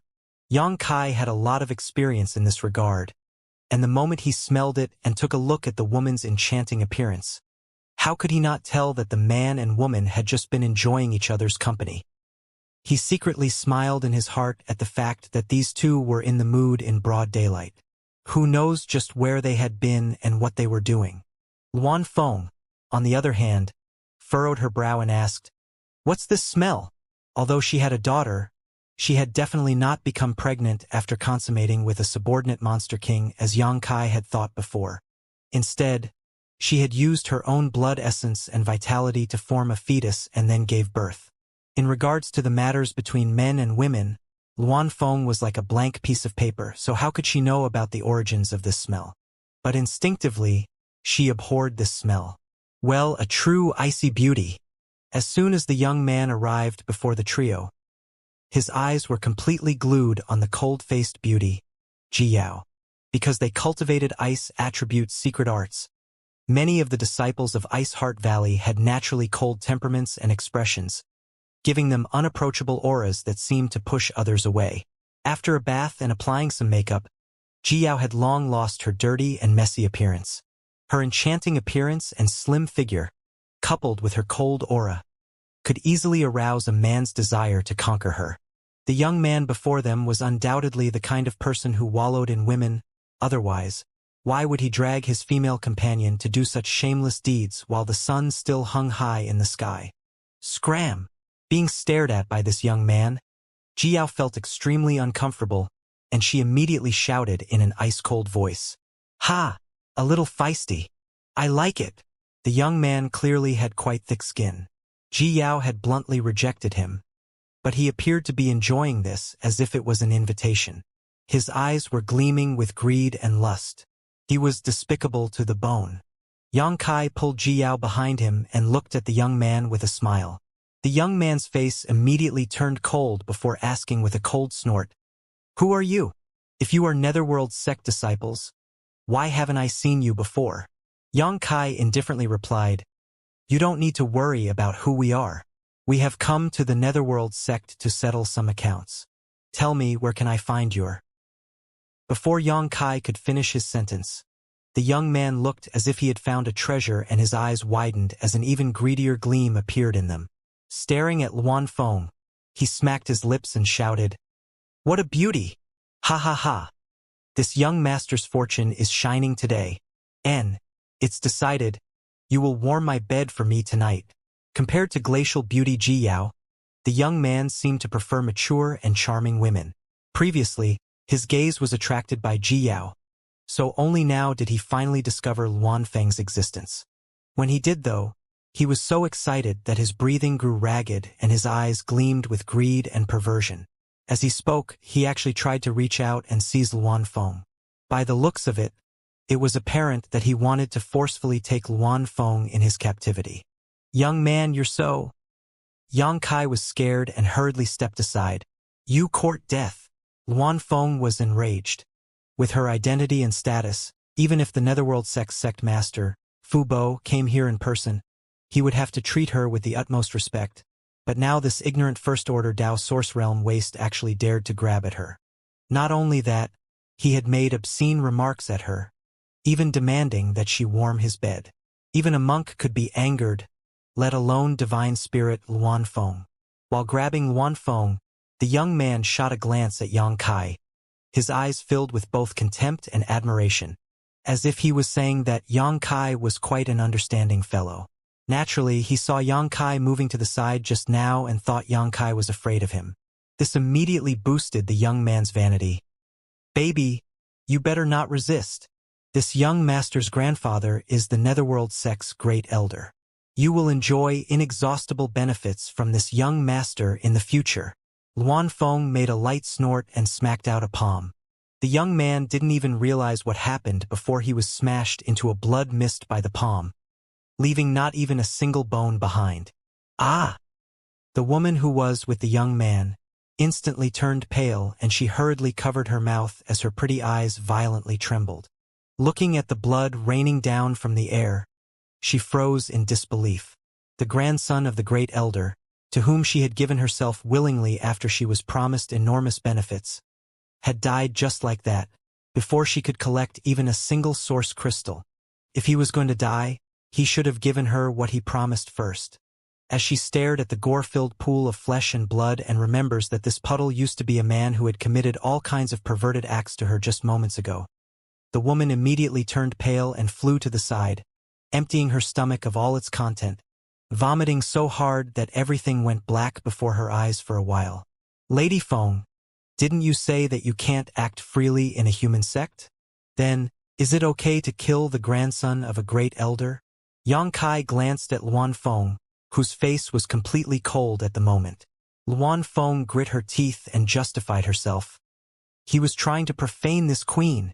Should this queen have just let him touch me? After a pause, she angrily stated, Sir Yang, you aren't a good person either. Why? Xianxia was speechless. How is this related to me? He was the one being rude to you, not me. Luan Feng glared at him and asked, Why did you dodge just now? Xianxia could have stopped everything from happening, but he had actually stepped aside, making Luan Feng pretty angry. Had Xianxia not stepped aside, she would not have killed the opposite party in anger. Ah ha ha. Xianxia forced a laugh before hurriedly justifying. It was an instinctive reaction, an instinctive reaction. He was just a piece of trash. Lady Feng doesn't need to pay his death any mind. Luan Feng maintained the cold look on her face. Apparently, she cared about it a little, even suspecting that Xianxia had acted deliberately just now to drag her into this mess. But what could she do now? She had already killed the great elder's grandson in anger, forming an enmity with the Netherworld sect. Do you know who he is? On the other side, the woman, who had been vomiting all the while, had finally regained her calm and accepted the fact that the great elder's grandson had tragically died before her. Nonetheless, she couldn't help but stare at the trio in shock. These three are too bold. They killed the great elder's grandson as if it was nothing, and not only are they not escaping now, but are instead standing around chatting. I heard him loud and clear when he introduced himself, your great elder's grandson, right? Xianxia smilingly looked at the woman. You? The woman was completely stunned. Her sweet and sexy eyes that were filled with spring a moment ago were now filled with shock at this moment. She didn't know what to say, but one thing she knew for certain was that the great elder would not let them go. The great elder had few family members and only one grandson in his third generation. Unfortunately, this young man was ignorant and incompetent while his aptitude was trash, resulting in him becoming a wastrel that spent all his time on women and wine.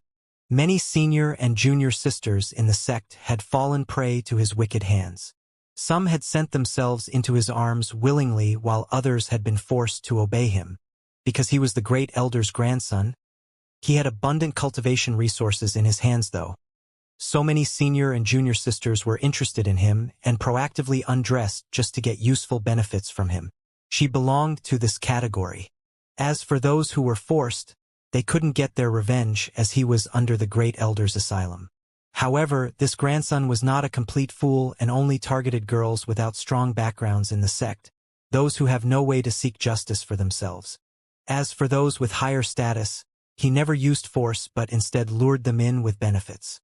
That was also how she was coaxed into the act. But how could she have ever thought that after sacrificing her innocence, not only would she not get the slightest benefit, but she would have to watch him die as well. Even though his end was guaranteed to be bad eventually, now I have to worry about being implicated.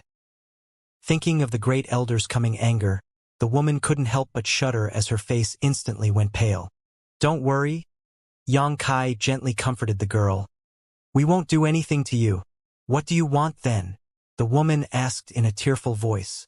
Where is your sect master, Fubo? Xianxia asked with a smile, but to that woman, that amiable and harmless smile seemed more terrifying than the devil's malicious grin itself. She subconsciously pointed in a direction, blurting, Sect master cultivates on that peak. Oh! Xianxia looked in the direction she pointed before thanking her with a light nod. Many thanks. Having offered proper respect, he flew towards the peak along with Jiao and Luanfeng, leaving the netherworld sect woman hopelessly standing there. Only after a long time did this woman come to her senses before heading towards another peak in a hurry. She had to immediately report what just happened to the Great Elder. Otherwise, she would definitely die if he were to investigate things himself. The peak of the mountain was rich in yin qi. Also, there appeared to be an enormous spirit array surrounding the peak, preventing the near-tangible yin qi from leaking out. More importantly, faint ghastly cries and wails could be heard coming from inside the dense yin qi field, giving the listeners a jittery feeling. The moment Xianxia's trio arrived here, a sudden furious shout came from inside. Who dares intrude here? Fubo, Xianxia asked back, raising his brow. Bold Junior, you dare call this king by name? You court death, the voice called out again. It looks like you are indeed Fubo. Xianxia pursed his lips into a smile before taking a step forward, directly disappearing into the yin qi. Jiao and Luanfeng hurriedly followed after him. The yin qi covering the top of the mountain seemed to be only used for cultivation and didn't have any defensive or offensive properties. Xianxia thus came all the way in with Jiao and Luanfeng before everything cleared up before their eyes. A palace appeared before the trio. Xianxia promptly spread out his divine sense and immediately found a fearsome presence inside the palace. Stepping inside the palace, he saw a stalwart man standing there, his eyes gazing towards them, his expression gloomy and filled with anger. In any case, his netherworld sect was a top sect in the Eastern Territory. Even considering the entire star boundary, it was still among the very strongest, yet today, someone actually intruded into his private cultivation sanctuary. Fubo was naturally quite angered. Scanning Xianxia with his divine sense and discovering that he was just a first-order emperor, Fubo grew angrier. But regardless of his personal feelings, he was still a sect master and his experience and insight were far better than an ordinary person's. Seeing Xianxia remain so calm and composed, without a hint of nervousness, Fubo subconsciously felt that Xianxia wasn't some insignificant character. Otherwise, how would he dare to call him by his name and even break into this place? Who are you? Why did you intrude into my netherworld sect? Fubo asked with a cold snort. Xianxia glanced around before replying with a slight smile. This young master's name is Xianxia. I wonder if Sect Master Fu had ever heard of it? Xianxia. Fubo furrowed his brow. It seems familiar. After giving it some quick thought, his face changed as he shouted, Are you that enemy of Lu Shang's? Lu Shang was his legacy disciple, one that Fubo had very high hopes for. Lu Shang hadn't hidden anything that had happened in the Shattered Star Sea from him after returning to the sect, so naturally he had mentioned Xianxia more than once. In his opinion, this was just a grudge between two juniors, so Fubo didn't attach that much importance to it. He only asked Lu Shang to focus on cultivation and avenge himself in the future. However, Yin Lushang was eager to have his revenge as quickly as possible, so after spending some time in the Netherworld sect to stabilize his new Emperor realm Cultivation, he encouraged Hua Feichan to travel to the ancient wildlands with him to deal with Yang Kai. After he learned of this, Fu Bo immediately sent Vice Sect Master, Wu Yuanzhang, to lead some disciples to pick up Yin Lushang and prevent any mishap from befalling him in the dangerous ancient lands. But he didn't expect the little brat named Yang Kai would actually run over here before his disciple and Vice Sect Master even returned. It seems Sect Master Fu does know about this young master. Yang Kai meaningfully grinned before nodding. That will make things much easier.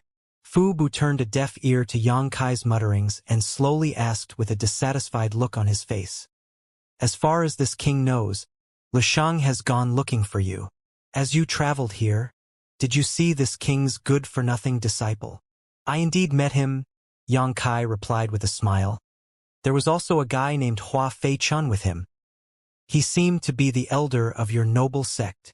Fu Bo's heart immediately hit rock bottom after hearing this, and he immediately asked sharply, "Where are they?" Yang Kai replied, pursing his lips into a smile. Sect Master Fu is an intelligent man, since they went looking to trouble this young master, and this young master has now appeared here unscathed.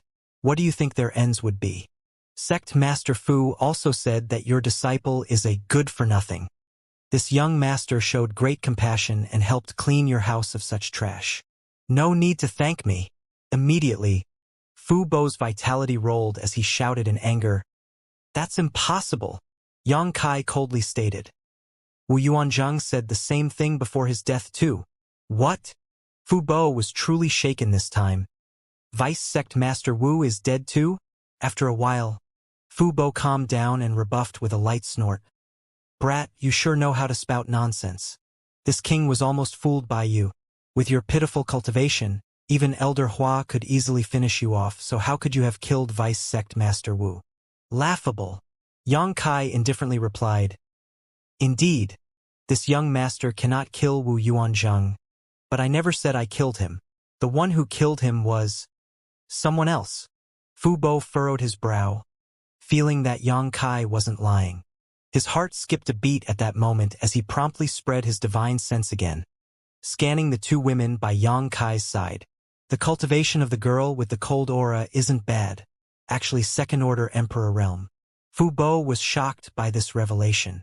Just when he wanted to use his divine sense to scan Luan Feng though, he suddenly felt a fearsome pressure emanate from her, frightening him so greatly that he actually retreated a few steps before asking in shock, "Who is your excellency?" Only now did he suddenly discover the unfathomable nature of this beautiful woman. The woman standing there gave him the feeling of facing a great emperor. As the Netherworld sect master, it wasn't like Fu Bo had never met a great emperor before. The Serene Soul Great Emperor made his base in the Eastern Territory, so Fu Bo had the good fortune to meet him more than once.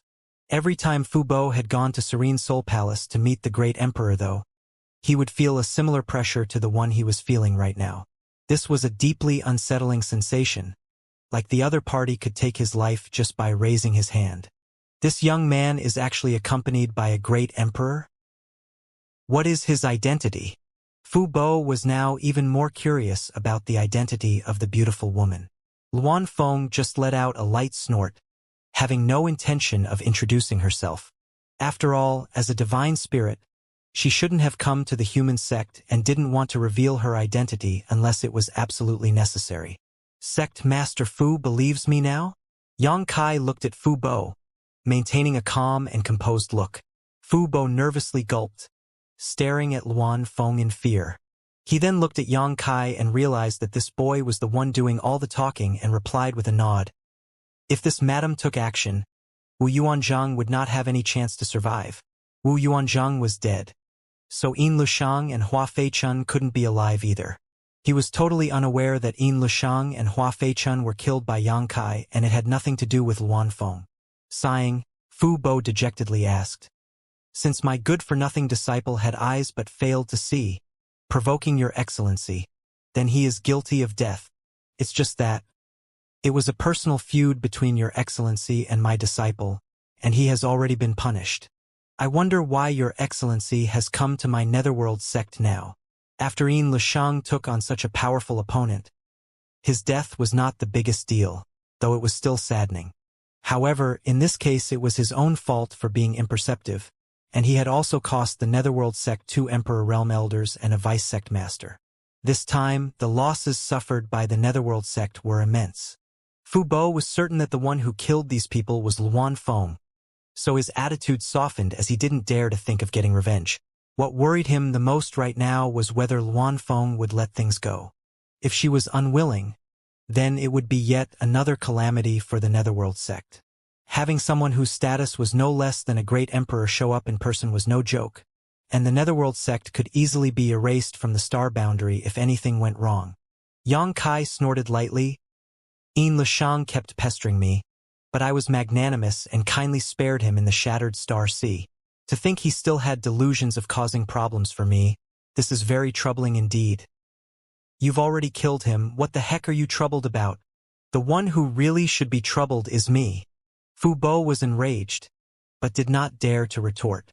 As the old sayings go, the folly of the son is the fault of the father, and a master for a day is a father for a lifetime. Yin Lishang may be dead, but you also have quite a large responsibility as his master. If you taught him well, then he wouldn't have been so thick-headed and narrow-minded. As expected, the netherworld sect and Fu Bo were dragged into this matter. Though he had known this was coming, Fu Bo was still filled with resentment upon hearing Yang Kai's words. He dearly wished he had never taken Yin Lishang as his disciple, but with the current state of things, he could not possibly escape. What does your excellency want? Sighed Fu Bo. With Luan Feng glaring at him from behind Yang Kai, Fu Bo's heart was full of anxiety.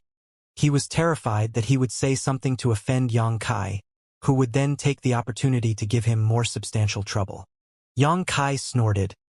The spiritual wounds and psychological trauma your disciple caused me are indelible. Even today, I am greatly disturbed when I recall what happened, and I have suffered from sleeplessness and a loss of appetite. Those memories are like evil ghosts. They haunt me and cannot be dispelled. Fu Bo raised a hand to interrupt him, and said dejectedly, Please name your price, your excellency. He finally figured it out. This time, Yang Kai was not here to actually do anything to the netherworld sect or Fu Bo. Instead, it seemed like he was here for extortion. And though it was painful to pay up, Fu Bo did heave a sigh of relief. If he could solve this calamity with source crystals, that was still acceptable. The only thing was that this cost was not going to be low. Yang Kai sighed, eyed him in anger. Aren't you underestimating me a little too much, Sect Master Fu? You think I can be so easily bribed? Fu Bo was stunned, wondering if he could possibly have misunderstood, and became anxious once more, completely unable to comprehend what Yang Kai had come to the netherworld sect to do. But Yang Kai suddenly changed his tune. But if Sect Master Fu is truly sincere, he said, stroking his chin, then perhaps I won't be unwilling to put things to rest. At those words, Fu Bo was so mad he felt like spitting blood. When Yang Kai was speaking so severely just now, Fu Bo almost thought he was someone with principles. Little did he expect to see Yang Kai's true colors show so easily. After all that talk, he was still just here for extortion. If I may ask, Your Excellency, how large should this sincerity be? Fu Bo asked darkly.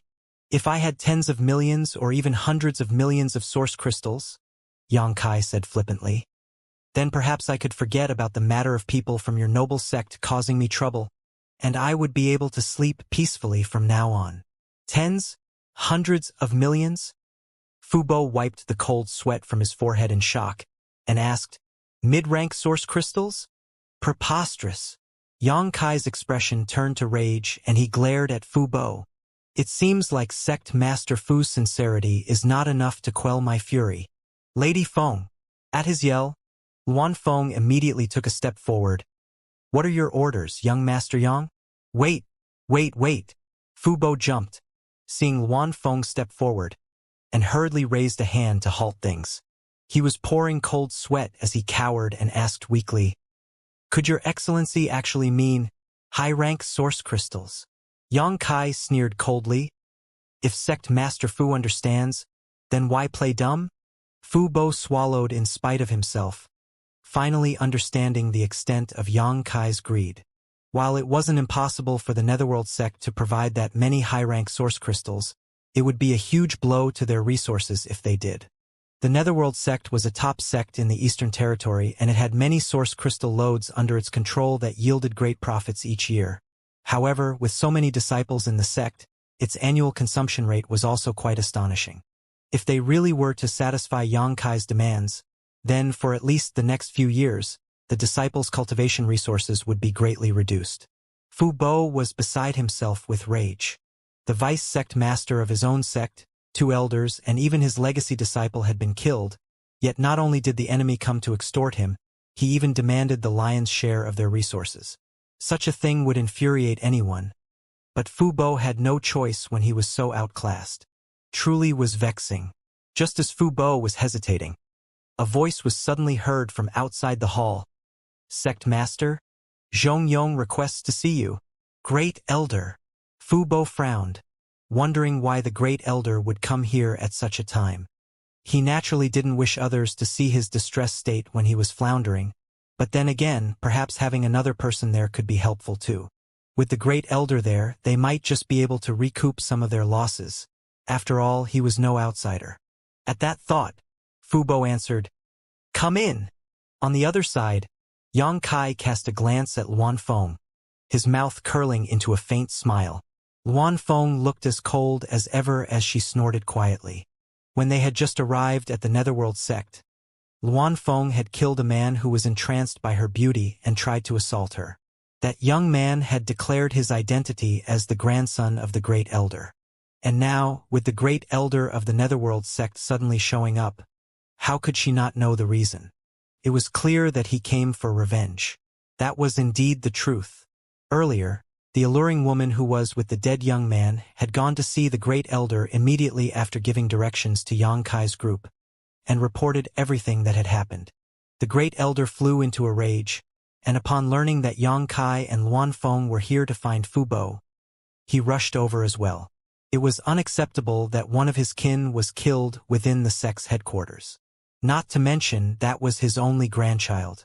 Not only was the crime absolutely unforgivable, but the sheer brazenness of the killer was enough cause for the old man to take offense. Zhong Yong entered the hall with an icy expression, and the murderous intent in his eyes was so strong that it was almost tangible. After bowing to greet Fu Bo, he immediately looked towards the 2 women standing behind Yang Kai.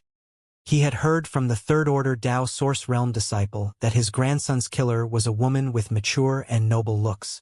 Luan Feng and Ji Yao differed greatly in the impressions they gave off, so Zhou Yong quickly identified which of them was the murderer.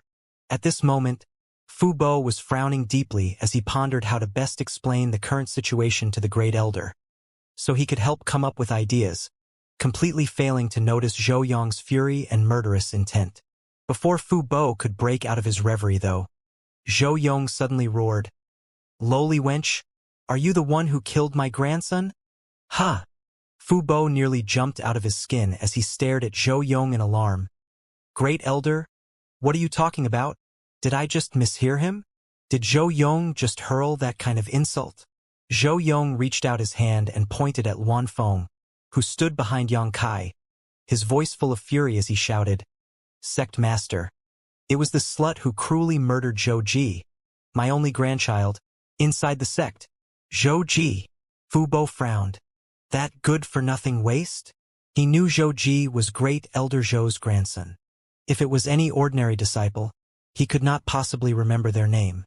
After all, in his position and with the sect having some 10,000 disciples, he could not care less about a mere first-order Dao Source Realm disciple. But Zhou Ji, being the Great Elder's grandson, was naturally different. Fu Bo had heard about him before and knew that he was a waste with no interest in cultivating. All he did was use his status as the grandson of the Great Elder to get away with any trouble he caused. But still, that little brat had never damaged anything crucial to the sect or preyed on any female disciples of notable aptitude. Thus, for the sake of the Great Elder's face, Fu Bo had never been bothered to deal with him. He could not have expected that the good-for-nothing had actually gotten himself killed. Not only that, but it also happened inside the sect. And it was done by the formidable master that even Fu Bo was intimidated by. Zhou Yong's face was full of anguish. While Jie may not have been a good disciple, he was still young.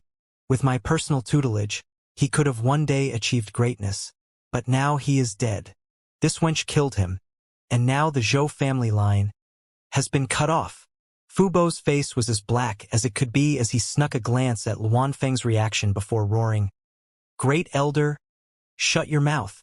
This woman was pretty much equivalent in status to a great emperor. How could Zhou Yong be so blind?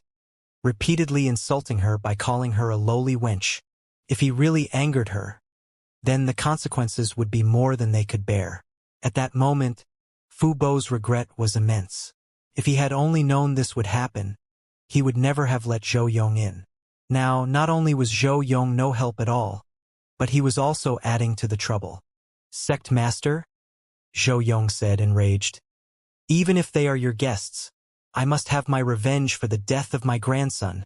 He thought that Yang Kai's group was here, invited by Fu Bo. But even if they were Fu Bo's guests, he was unfazed. As he was not only a third-order Emperor Ream Master, but also the great elder of the Netherworld sect, his position was of extreme significance. Zhou Yong was sure that the sect master would take his side. However, things were turning out quite contrary to his expectations. Fu Bo instead glared at him and snapped, "Great Elder, I ask you to think of the bigger picture." "The bigger picture?" Zhou Yong sneered. "My lineage has ended. What bigger picture is left? Sect Master, if you allow me to have my revenge, that is all I could ask for. But if you don't, then I must kill these people even if I have to leave the Netherworld sect." Fu Bo shuddered as he asked in a dark tone of voice, realizing that he was in deep trouble now. "What nonsense are you talking about? With the vice sect master and 2 elders dead, if the great elder chose to leave the sect as well, then the Netherworld sect's power would absolutely plummet. If that happened, then it would be impossible to keep things running even for a third-order Emperor Realm sect master like himself. Please accede to my wishes," Zhou Yong said with solemn determination, cupping his fists. He had only said those words as a bluff, and did not really wish to leave the Netherworld sect. After all, he had committed his life to the sect and sacrificed greatly for it. How could he cut ties with it so easily? Zhou Yong was certain that if he just showed his resolve, then the sect master was sure to agree with him. After all, he had toiled for the sect for so many years, and all that hard work had to count for something. "Great Elder Zhou, was it?" Yang Kai spoke up with a light laugh, looking towards him with great amusement. "Why don't you tell Sect Master Fu just why your grandson was killed?" Fu Bo jolted and realized that he was right. Zhou Yong was quick to accuse someone who had strength equal to a great emperor of murdering his grandson. But why would someone with such lofty status randomly decide to attack a First-Order Dao Source Realm Junior? Under normal circumstances, she wouldn't even spare such a person a glance, much less attack him. Zhou Yong snorted coldly. "No matter what wrong Jie may have committed, you still shouldn't have killed him." Yang Kai was stunned speechless. After a long pause, he finally gave an approving nod and declared, "The great elder is bold indeed."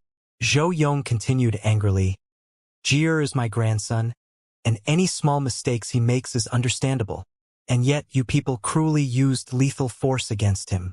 I have come here today because I must take your lives as revenge for my Jie." "Small mistake?" Yang Kai couldn't help but laugh as he turned to Fu Bo. "Sect Master Fu, Zhou Ji was blinded by lust for Lady Feng you see by my side. Without any care for anything at all, he tried to abduct her and force her to warm his bed. What do you think of that, Sect Master Fu?" "Abduct? Warm his bed?" Fu Bo was horrified and cold sweat began pouring down like buckets from his entire figure. The whole world around him seemed to be spinning, and he felt certain that there was no hope left. Even Fu Bo had to be on his best behavior in front of Lady Feng. But Zhou Ji had the guts to try and abduct her? Not only that, he wanted her to serve him in his bed. He was simply courting death. Only at this moment did he finally understand why someone like her would attack a first-order Dao Source Ream cultivator. But according to what he knew of Zhou Ji, that good-for-nothing really was capable of doing such a thing. Yang Kai smiled as he looked at Zhou Yong. Today, I have witnessed the grand posture of the Great Elder. It has been quite eye-opening to see how someone from a top sect has a completely different tone from the rest. You are quite right.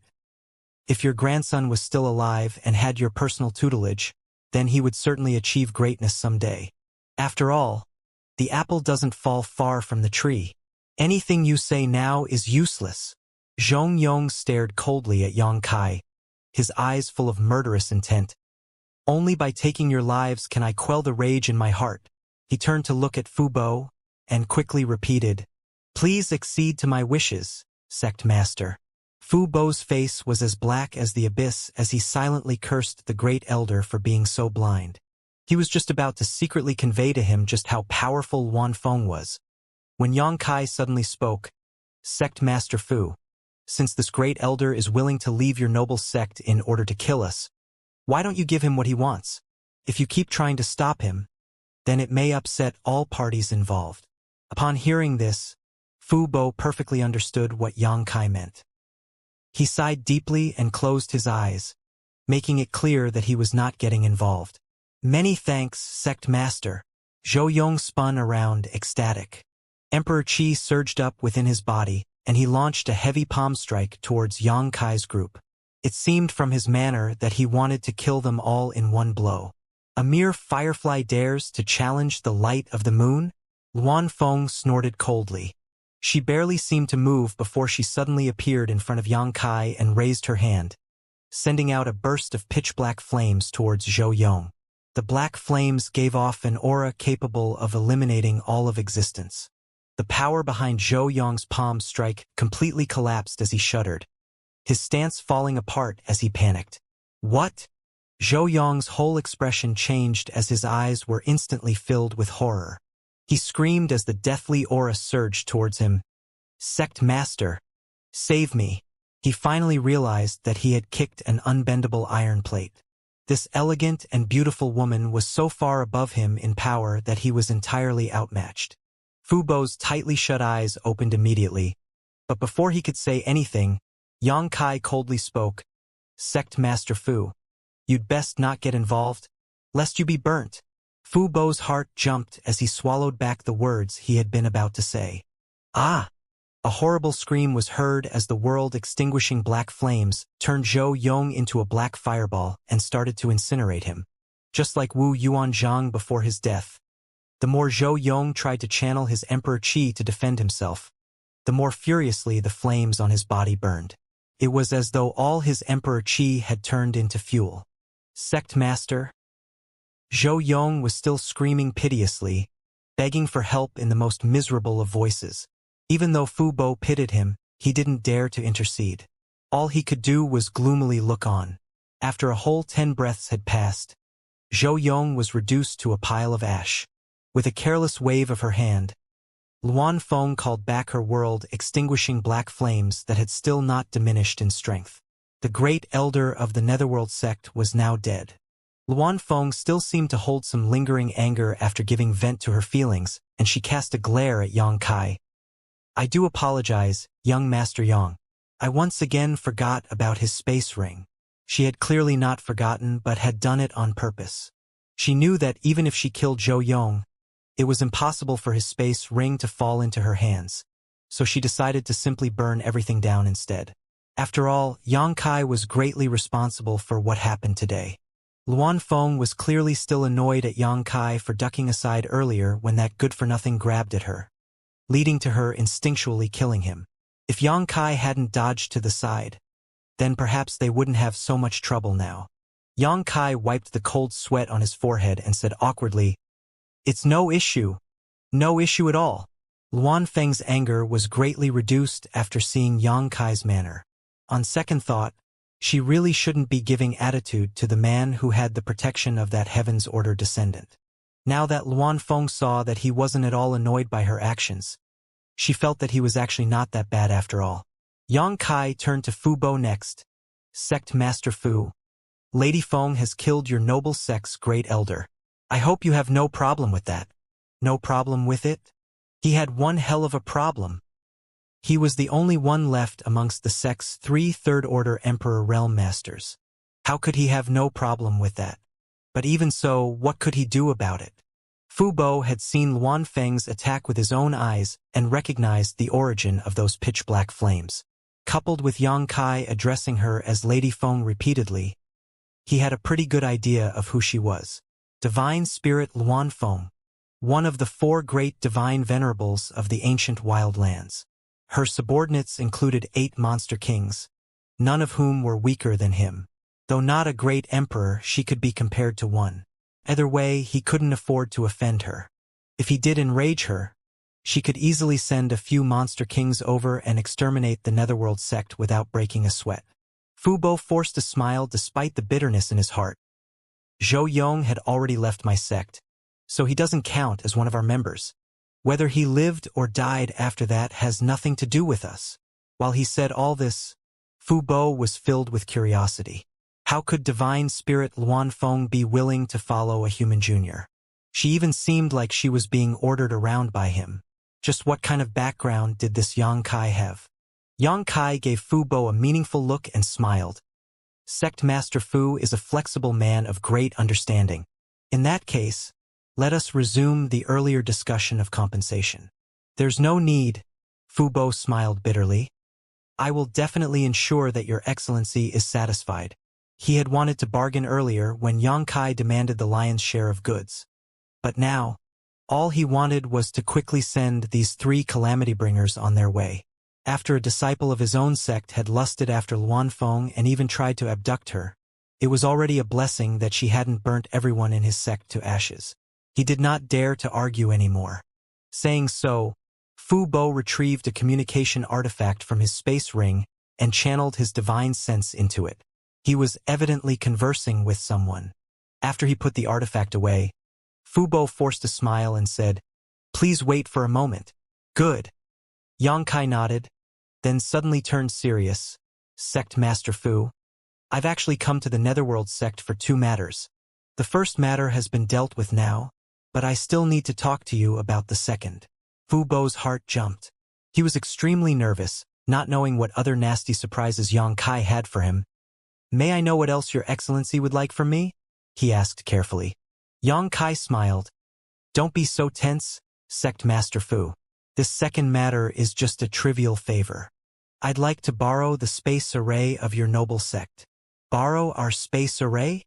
Relief washed over Fu Bo, and he felt like he had just been brought out of hell straight into heaven. No problem at all. He had just been on tenterhooks over what the second matter would be. But it turned out to be a simple request to borrow their space array. "Where would Your Excellency like to go?" Fu Bo asked tentatively. "To the Northern Territory," said Yang Kai. "The Northern Territory is quite far." Fu Bo frowned a little. "Though our sect's space array is quite powerful, it still isn't able to transport you to the Northern Territory directly. If you wish to go there, you'll have to use a cross-territory space array. As far as I know, only Serene Soul Palace has such a space array in the Eastern Territory, a relic from the ancient past." "Serene Soul Palace has a cross-territory space array?" Yang Kai raised his brow, evidently surprised. "I have only heard rumors of it, but not seen it myself." Yang Kai nodded. Though Fu Bo had only heard about it, even if Serene Soul Palace really did have a cross-territory space array, it would be impossible for Yang Kai to borrow it. That place was overseen by the Serene Soul Great Emperor, and people could not simply go there and do as they pleased. In addition, Yang Kai had clashed with the Serene Soul Great Emperor's daughter Yao Lin. The Serene Soul Great Emperor had even been forced to appear to resolve the situation via a soul descend. But who knew what would happen if Yang Kai went right up to their front door? "Since I can't cross territories, then help me get to the place closest to the Northern Territory," said Yang Kai. "Of course, I will personally arrange this for Your Excellency in a moment," Fu Bo quickly promised. "Young Master Yang wishes to go to the Northern Territory?" Luan Feng finally asked after listening to them for a while. Yang Kai nodded and cast a glance at Ji Yao. Ji Yao's current condition was unstable, and while she was still well-behaved because she thought he was Senior Bing Yun, who knew when her consciousness would become confused once more. The reason he wanted to go to the Northern Territory was that he wished to send Ji Yao back to Iceheart Valley. With Bing Yun personally looking after Ji Yao, perhaps she could finally recover. As this was an urgent matter, Yang Kai had to deal with it first. Yang Kai turned his head and said with a smile, "Why not come along, Lady Feng? The scenery of the Northern Territory is incredibly beautiful. It's got lovely mountains and clear springs, and is the home of many outstanding people. Wouldn't it be nice to go take a look around?" "Absolutely not." Luan Feng glared at him. How outrageous of him to try and drag her along to be his free bodyguard again. She was supposed to be done after escorting him out of the ancient lands, and only continued to accompany him to the Netherworld sect because she didn't really have a choice. There was no way she would now follow him to the Northern Territory as well. All right, no need to get angry," said Yang Kai, rubbing his nose. Fu Bo was quite terrified as he observed them. He could not figure out just who Yang Kai really was or how he could be so close with Divine Spirit Luan Feng. There was only one thing he did know, which was that he must absolutely not get on this young man's bad side. After less than an hour had passed, a woman's voice was heard outside the hall. "Sect Master, your subordinate requests an audience. Come in," Fu Bo hurriedly answered. After waiting there for an hour with Yang Kai and Luan Feng, Fu Bo had turned into a bundle of taut nerves, and looked extremely happy to see someone who could save him from this situation. Footsteps were heard as a woman in an elegant dress entered the hall. This woman was quite refined in appearance, dressed in a noble and dignified manner. Her cultivation had reached the second-order Emperor realm, and it looked like she held quite a high position within the Netherworld sect. As she entered, the woman cast a curious glance at Yang Kai's group. She wondered what kind of people they must be, to be entertained in the sect master's private retreat. As far as she knew, this place did not allow just anybody inside. Even the elders usually couldn't step in here unless they were summoned. "Did you bring what I asked for?" Fu Bo asked the beautiful woman. "Yes," she quickly answered. As she spoke, she passed the space ring she was holding to Fu Bo. Fu Bo took it from her, then winced slightly as he checked it with his divine sense. He quickly calmed down and waved his hand at the woman. "You may go, Sect Master." The woman did not immediately leave, looking at Fu Bo with curiosity. "Why do you need 100 million high-rank source crystals all of a sudden, and so urgently?" This beautiful woman was the Netherworld sect's general manager, in charge of the sect storehouse and all resources used for cultivation. Though she did retrieve these 100 million high-rank source crystals from the storehouse as ordered, it was such a large sum that she had to ask what they were to be used for. Without these 100 million high-rank source crystals, the cultivation resources of all their disciples would be greatly reduced for the next few years. And when the disciples complained about it, all their criticism would be directed at her. "Cultivation," Fu Bo answered calmly, without even batting an eye. The woman stopped for a moment, then suddenly asked with great delight, "Sect Master, could you be—" Fu Bo waved his hand. "Don't ask so much." "Yes," the woman hurriedly answered, cupping her fists, but even so, there was a look of joy on her face that could not be concealed. She thought that the sect master wanted all these source crystals because he could possibly achieve a breakthrough. Fu Bo was already a third-order Emperor Realm cultivator. If he had another breakthrough, then he would reach the Great Emperor Realm, and if he really became a Great Emperor, then the Netherworld sect would greatly rise in status as well. Compared to the sect master's cultivation taking a step further, 100 million high-rank source crystals was a triviality. The woman was instantly relieved. "I will take my leave, sir." The woman bowed respectfully, and was about to leave. "Oh, and go prepare the space array," Fu Bo instructed. "I will be escorting these guests away shortly." The woman left happily with her orders. After she left, a look of awkwardness came over Fu Bo's face, and he tossed the space ring to Yang Kai. As the current sect master of the Netherworld sect, it was really quite embarrassing to have to lie to his subordinate in front of Yang Kai and the others, but what else could he do but lie? He could not possibly tell his subordinate that he was actually being extorted. That would really be too embarrassing to say out loud. Yang Kai took the space ring and checked it with his divine sense, then put it away without doing a precise count. He was sure that Fu Bo would not shortchange him. If he promised 100 million high-rank source crystals, then he would deliver 100 million. Xianxia was in quite a good mood after suddenly attaining such a fortune. If he totaled up this stash with what he had gained last time in the ancient wildlands, then he had somewhere between 7 to 800 million high-rank source crystals on hand. It was a terrifying sum. Sect Master Fu is sincere indeed, Xianxia said, laughing. Since you are so sincere, then my conflict with the Netherworld sect is now resolved. From now on, let us each go our separate ways and not bother the other. What do you think of this, Sect Master Fu? Good. I could not have asked for more. Fu Bo would not possibly dare to say no. Xianxia went on. I do still need to borrow your noble sect's power for the second matter. Please follow me. Fu Bo did not hesitate further, and hurriedly led the way. The four of them exited the hall and quickly flew towards a certain direction. After they arrived at a small mountain, Fu Bo led Xianxia and the others to stop at an area of flat ground on the mountaintop. A grand palace stood here, and Xianxia could sense swirling space principles even without going inside. Naturally, these were the space principles associated with the space array. It seemed like the beautiful woman from earlier had already made preparations. After entering the palace, the Netherworld sect disciples guarding the space array immediately bowed respectfully to them. The woman who had brought the space ring earlier also hurried forth to greet them, cupping her fists as she spoke. Sect Master, everything is now prepared. May I know what your destination is? Black Armor City, said Fu Bo. The woman nodded and gestured to the disciples standing by the space array, who immediately began making adjustments. In no time at all, the preparations were complete and the space array was ready. Fu Bo smiled and gestured ahead. Please go ahead. Xianxia led Ji Yao forward to stand in the center of the space array, then looked towards Luan Feng with a smile. Lady Feng, are you sure you don't want to come take a look with me? Have a smooth journey, Sir Yang.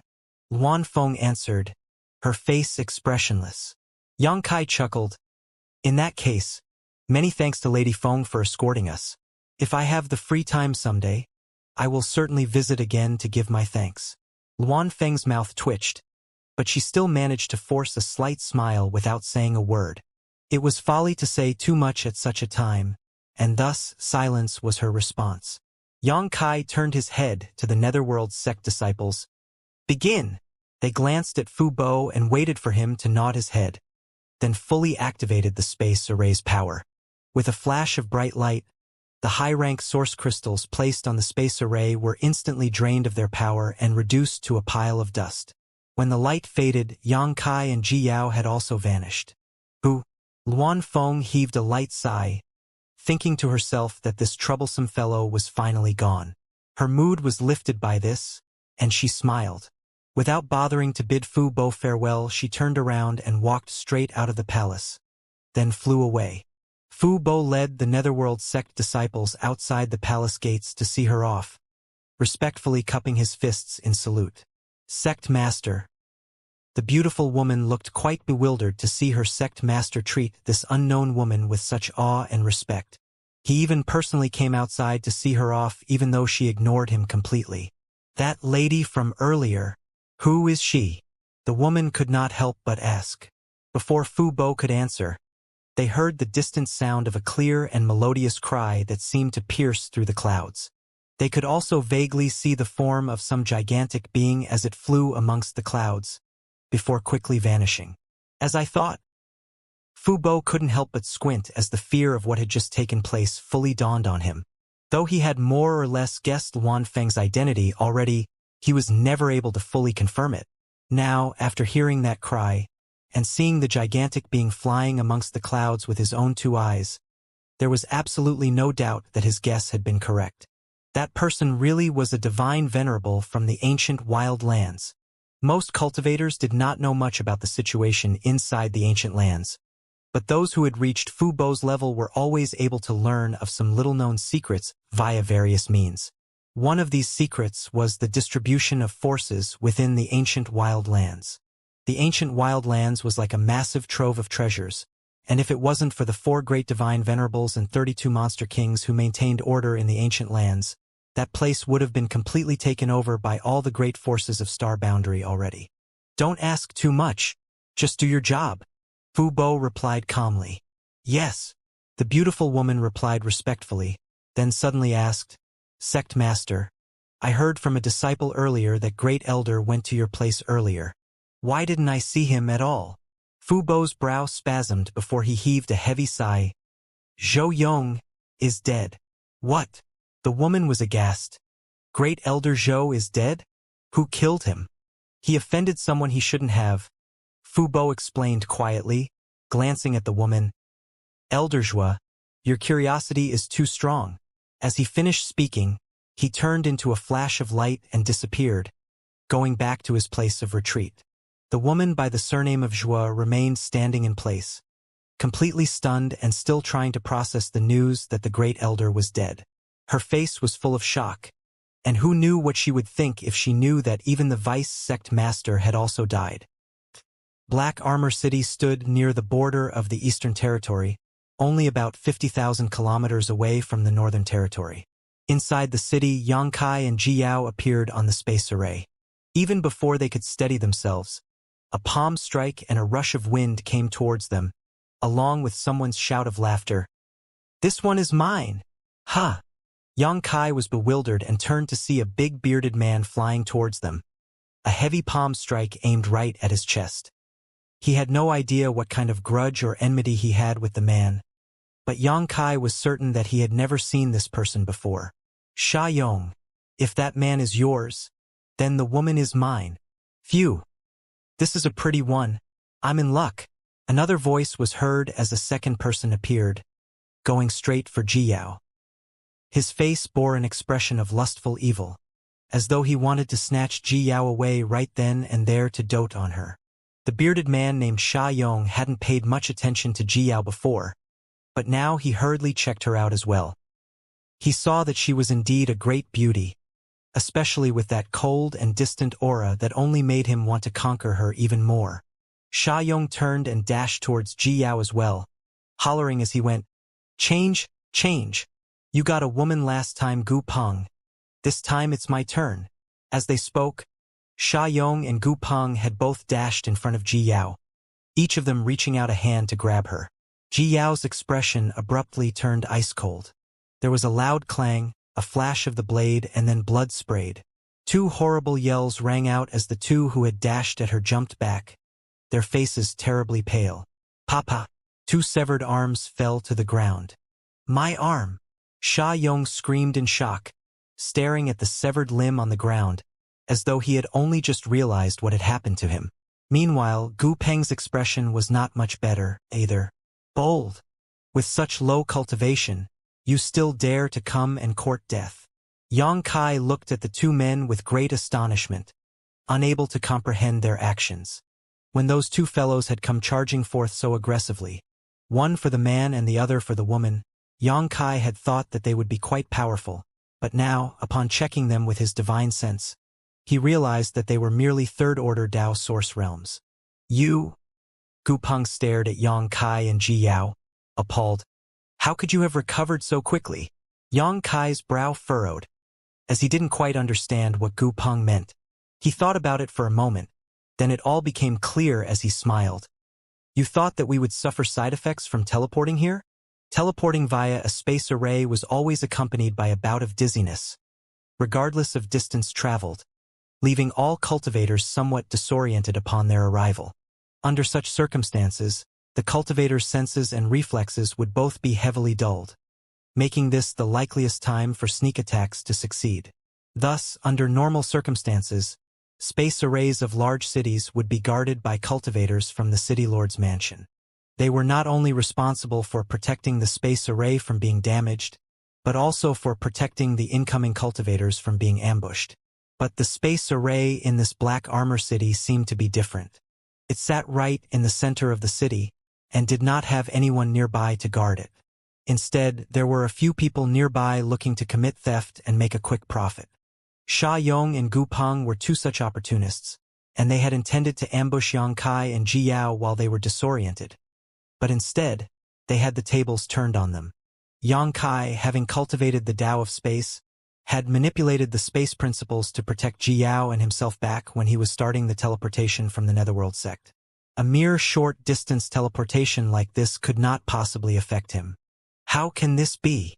Sha Yong was completely befuddled, his face aghast. Because this young master is strong. Yang Kai grinned, but his expression struck terror and anxiety into Sha Yong and Gu Peng's hearts. Sir, please spare us. The bearded man Sha Yong immediately started begging for mercy. A look flashed across Gu Peng's face and he turned to flee. Humph! Ji Yao coldly snorted, turning the sword in her hand. She thrust it forward as she dashed towards Gu Peng, catching up to him in an instant and piercing him straight through the heart. He fell to the ground and was dead instantly. As a second-order Emperor Realm Master against a third-order Dao Source Realm Cultivator, Ji Yao didn't need to use any of her true power at all. As Sha Yong saw this, his face grew paler and his legs trembled. With a look of misery he pleaded, I beg you, please spare my wretched life. Yang Kai looked at him impassively and coldly said, You two seem to have done quite a lot of these thefts and robberies. No, this is my first time, it really is. Sha Yong said piteously, looking up at him.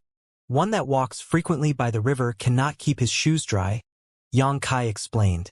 Since you've entered this profession, then you should have the corresponding awareness. You're too young.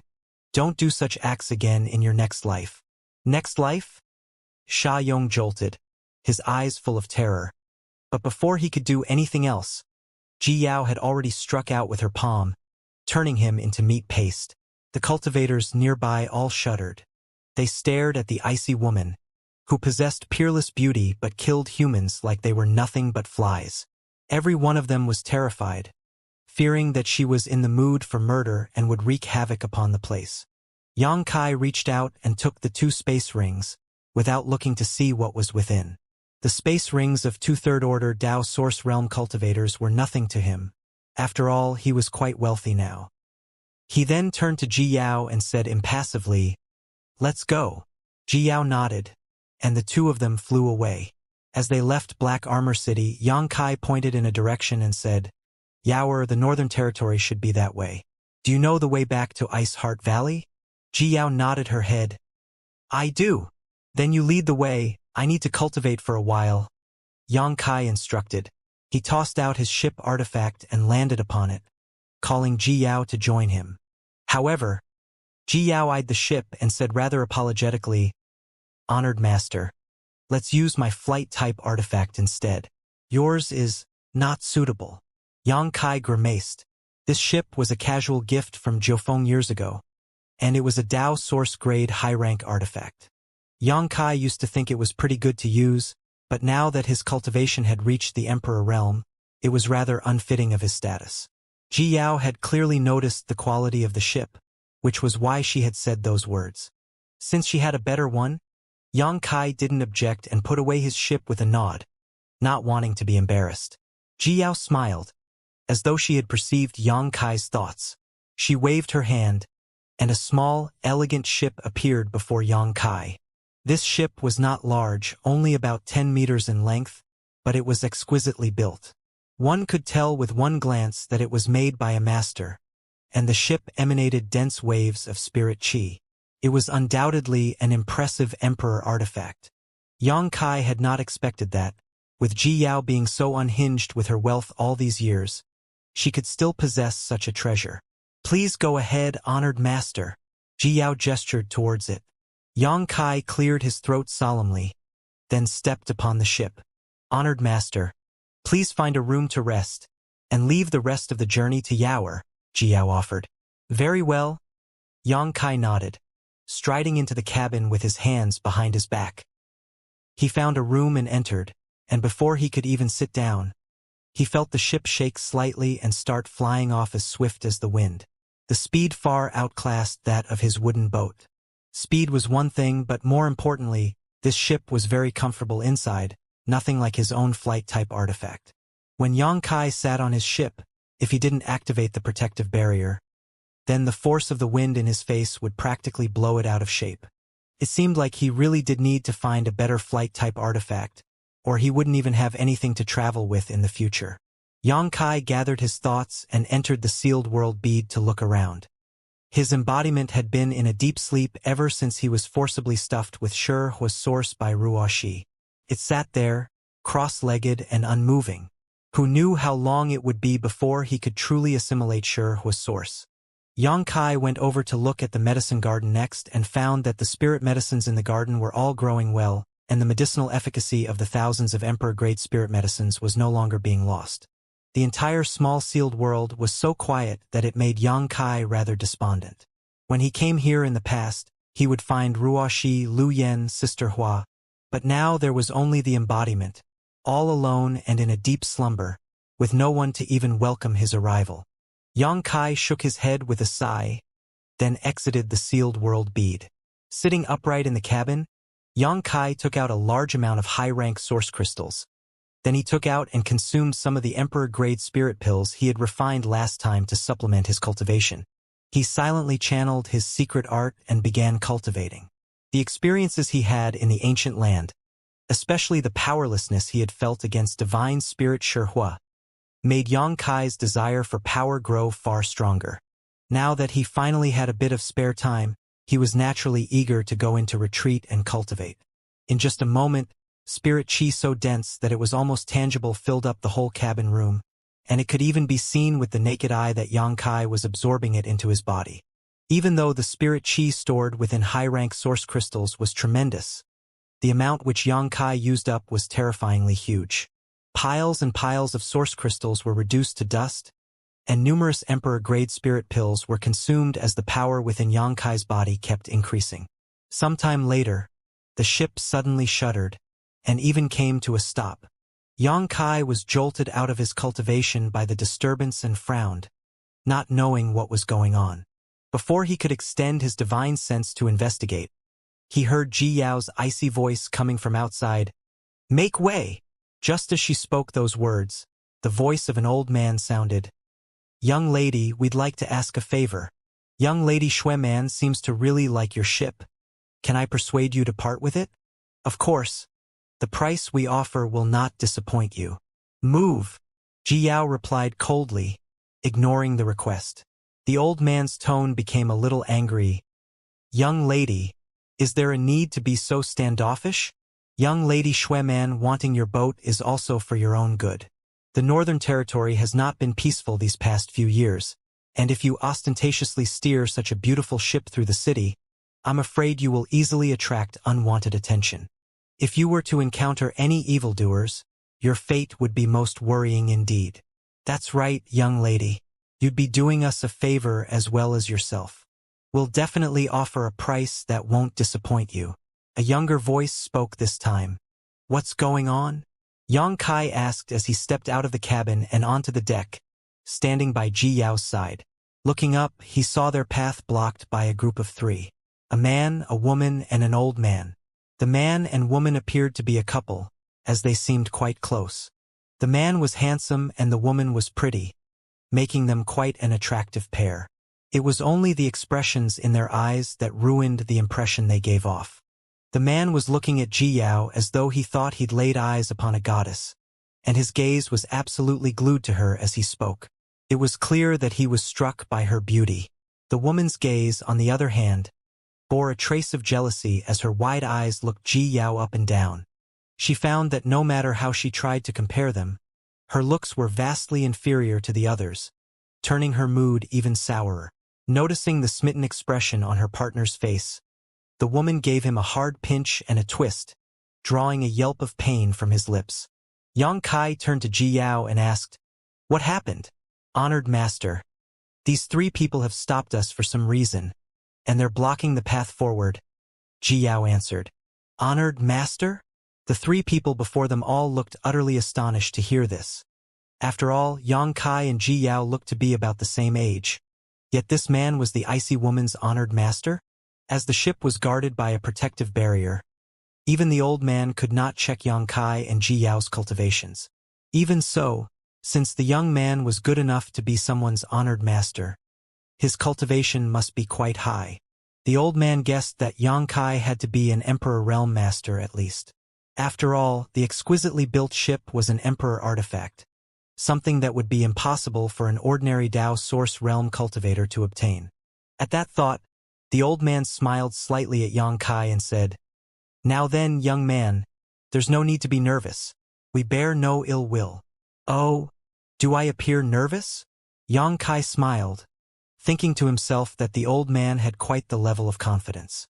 He had gone through the ancient wildlands and caused quite a stir in front of the 4 great divine venerables and 32 monster kings. He had come face to face with more than one great emperor before that. In this world, it could be said that few could make Yang Kai nervous anymore. The old man acted as though he had not heard this comment though and continued, "It's just that this ship has caught the eye of young Lady Xueman, so I would like to negotiate with you regarding it. Could you perhaps be persuaded to part with your ship? I will pay a handsome sum for it." After a pause, the old man added, "I forgot to introduce myself. I am Yen Qing of Profound Thunder Pavilion. This is the pavilion's young master Bai Lu, and this is the daughter of Serenity City's city lord, young Lady Yen Xueman." After the old man made the introduction, he and the 2 people with him all looked very proud of themselves, as though Profound Thunder Pavilion and Serenity City were great forces to be reckoned with. Young Pavilion Master Bai Lu smiled courteously, cupping his fists as he asked, "May I know your name, fair lady?" He seemed uninterested in Yang Kai and immediately started asking for Ji Yao's name, clearly smitten with her beauty. Though the city lord's daughter, Yen Xueman, was quite attractive, her looks still fell far behind Ji Yao's.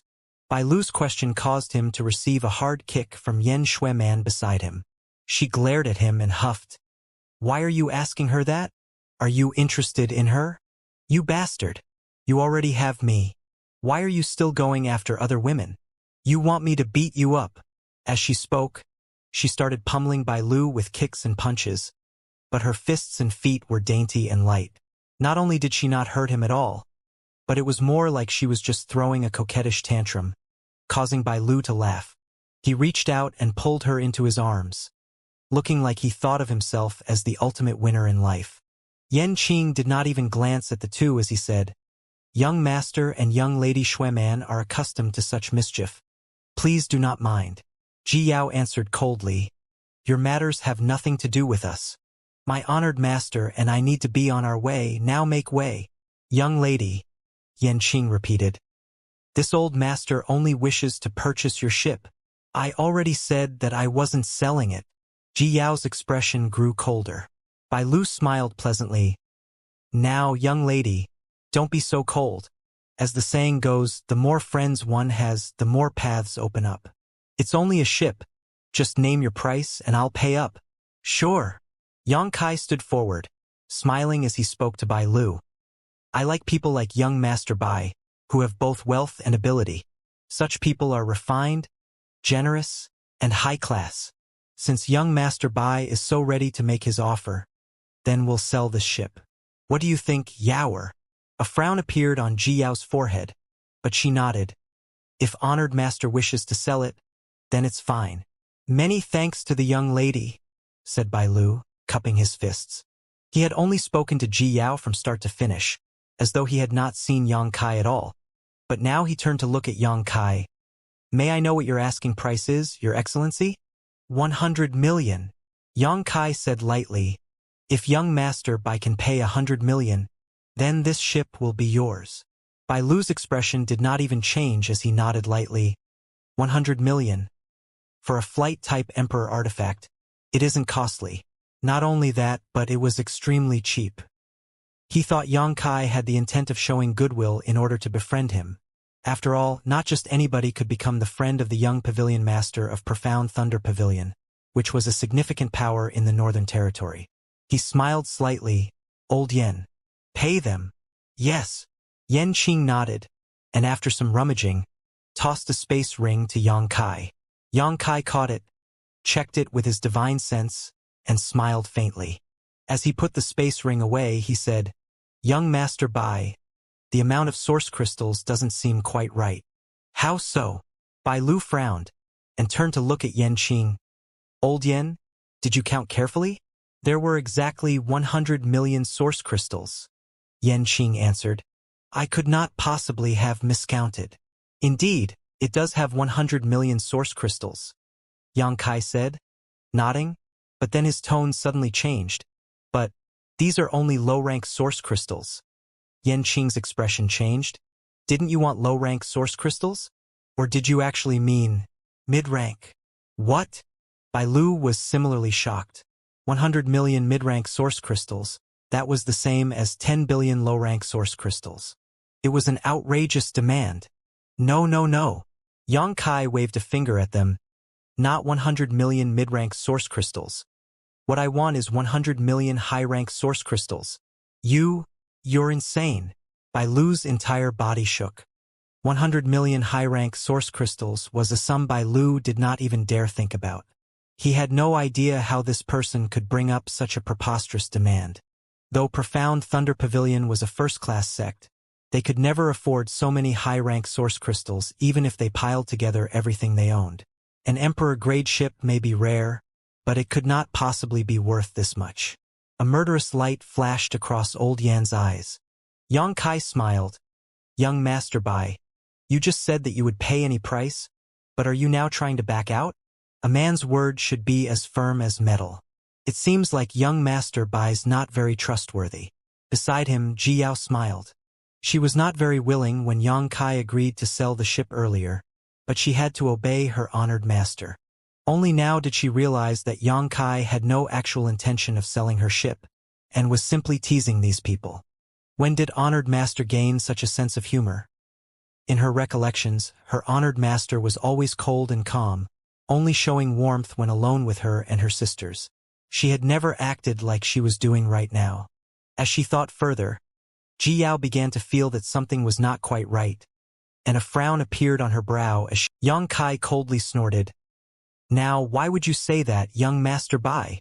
You three unreasonably barred the way of my disciple and I and insisted on buying Yao's ship. I am merely letting you have your way out of goodwill. I'll excuse your lack of gratitude, but why speak to us in such a way? Unless young Master Bai really thinks he can bully us with impunity. Hearing those words, Bai Lu's heart was filled with fury, and it burnt within him like a volcano. The other man was clearly playing him for a fool, and yet he still claimed to be in the right. This put Bai Lu in quite a fit of rage, and he yelled, "Old Yen, kill this bastard." Yan Qing was already in the mood to kill, and he did not hesitate upon hearing Bai Lu's orders, immediately charging forward. Bai Lu hurriedly added, "But don't hurt the girl." Even at such a time, he still had Ji Yao's beauty in mind. Evidently, there were some situations in which women held a unique advantage. Old Yen came flying at them, Emperor Qi coursing through his body. His first-order Emperor realm cultivation was fully unleashed, and he struck down at the ship with his palm. The ship's protection broke apart with a boom under such power, not putting up any defense at all. Yang Kai was stunned and realized that something was wrong. This ship was an Emperor artifact after all, so its defensive power could not possibly be so weak. He then looked at Ji Yao but saw that she was staring blankly at him, her beautiful eyes full of confusion. Oh crap! Yang Kai was alarmed. He did not know what had gone wrong. But Ji Yao was clearly suffering a relapse. Ji Yao had been calm and stable all this time as she stayed by his side, so he had not expected a problem to occur at such a time. It was clear that the ship's defense was extremely weak because its owner was suffering from turbulent emotions. "Boy, you dare to mock my pavilion's young master? Today you die." Old Yan's confidence was greatly boosted after breaking apart the ship's protective barrier and threw another palm strike towards Yang Kai. His palm carried waves of Emperor Qi and principles, clearly intent on turning Yang Kai into paste. Yang Kai reached out and pulled the bewildered Ji Yao into his arms, channeling Emperor Qi to shield her as he matched the palm strike. Scram! He was greatly worried that something had suddenly gone wrong with Ji Yao and no longer had any mood to mess with these people. His attack was fueled by rage and was far beyond what Yan Qing could withstand. Though Yang Kai and Yan Qing were both first-order Emperor realm cultivators, killing enemies above his level was commonplace for Yang Kai. Yan Qing was only an ordinary first-order emperor, while Yang Kai would not even fear fighting those in the third order. Hong! A huge noise was heard along with an explosion of wind. As their Emperor Qi collided, Yan Qing grunted and seemed as though he had been struck by lightning. His Emperor Qi and principles were broken apart by an enormous force, as though they had been made from ordinary paper. That gigantic power surged up his arm, exploding it into shreds of flesh that scattered all around. With a cry, blood sprayed from Yan Qing's mouth as he was sent flying. Yang Kai remained in place, unmoving as he protected Ji Yao. He was like a divine being as he stood there, firm as a mountain and still as an ocean. This? Bai Lu watched, astounded as old Yen was sent flying back with blood spraying into the air. His body suddenly started shaking violently. Yan Xueman's pretty face also turned incredibly pale as her teeth chattered. The two of them now realized that they had aggravated a powerful foe. They had thought that taking down the young man would be child's play with an Emperor Realm cultivator like old Yen protecting them, but instead, things had turned out opposite to their expectations, leaving them at a complete loss about how to react. Yang Kai's gaze fell coldly upon the couple. Bai Lu was sweating profusely, and his voice trembled as he said, "What do you want? I am the young master of Profound Thunder Pavilion. If something happens to me, you'll be doomed." He was clearly aware that he was no match for Yang Kai, so all he could do was bring up his identity in the hopes that Yang Kai would take it into account before attacking him. "Scram!" was all Yang Kai said. Bai Lu jolted and looked greatly relieved. He turned and ran, even forgetting Yan Xueman as he fled, causing her to stomp her foot angrily before chasing after him. A short distance away, the pale-faced Yan Qing pushed himself up from the ground. He cast a fearful gaze in Yang Kai's direction. Then with a leap, he hurriedly chased after Bai Lu as well. Though he had lost an arm, he still had his Emperor Realm cultivation and his life was not in danger. But now he was disabled for life. "Yaoer!" Yang Kai turned to her, calling her name softly. The sound of her name was so simple, yet like a sharp blade it pierced through and dispelled the cloud of confusion in Ji Yao's gaze. Ji Yao's delicate frame trembled, and she suddenly regained her senses. "Honored master?" Yang Kai couldn't help but sigh in relief, and asked cautiously, "Just now, what happened to you?" Ji Yao frowned a little. "Just now? What happened just now?" She seemed to have no recollection of what had just happened and looked around, then exclaimed in surprise, "Where are those three annoying people?" Yang Kai smiled and said, "I beat them and sent them running. They're long gone." Ji Yao glanced at the fresh blood on the ground, and knew that Yang Kai had indeed done so. "You should have killed them. I already said I wasn't selling the ship. Yet they wouldn't leave me alone. Who knows how many times they've coerced people to buy or sell things. Yes, I should have killed them." Yang Kai didn't dare say too much, so he just went along with her, then asked anxiously, "Yaoer, how are you feeling right now?"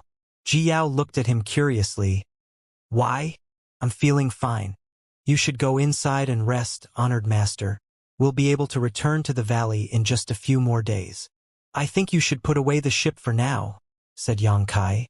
"We'll look for a place to rest first." Ji Yao just had a sudden relapse, and Yang Kai was unsure if this was because she had been using her power a lot recently. He didn't dare to let her steer the ship again. If she fell into confusion again, then there would be trouble. It would probably be good to let her rest. Ji Yao naturally obeyed Yang Kai's instructions and immediately retrieved the ship. She then flew forward alongside Yang Kai. After half a day had passed, a city appeared before them. They landed, walked up to the city gates, and successfully entered the city after paying a small sum of source crystals. It was a flourishing city, with streams of people busily coming and going. The street was extremely wide, with shops selling a vast array of exquisite products lining its sides. The two found an inn and entered. The innkeeper behind the counter looked at Yang Kai and Ji Yao, and asked with a smile, "Looking for accommodations?" Yang Kai snorted, "Why else would we be here?" The innkeeper's smile became strained. Then, "Would you like 1 room or 2 rooms?"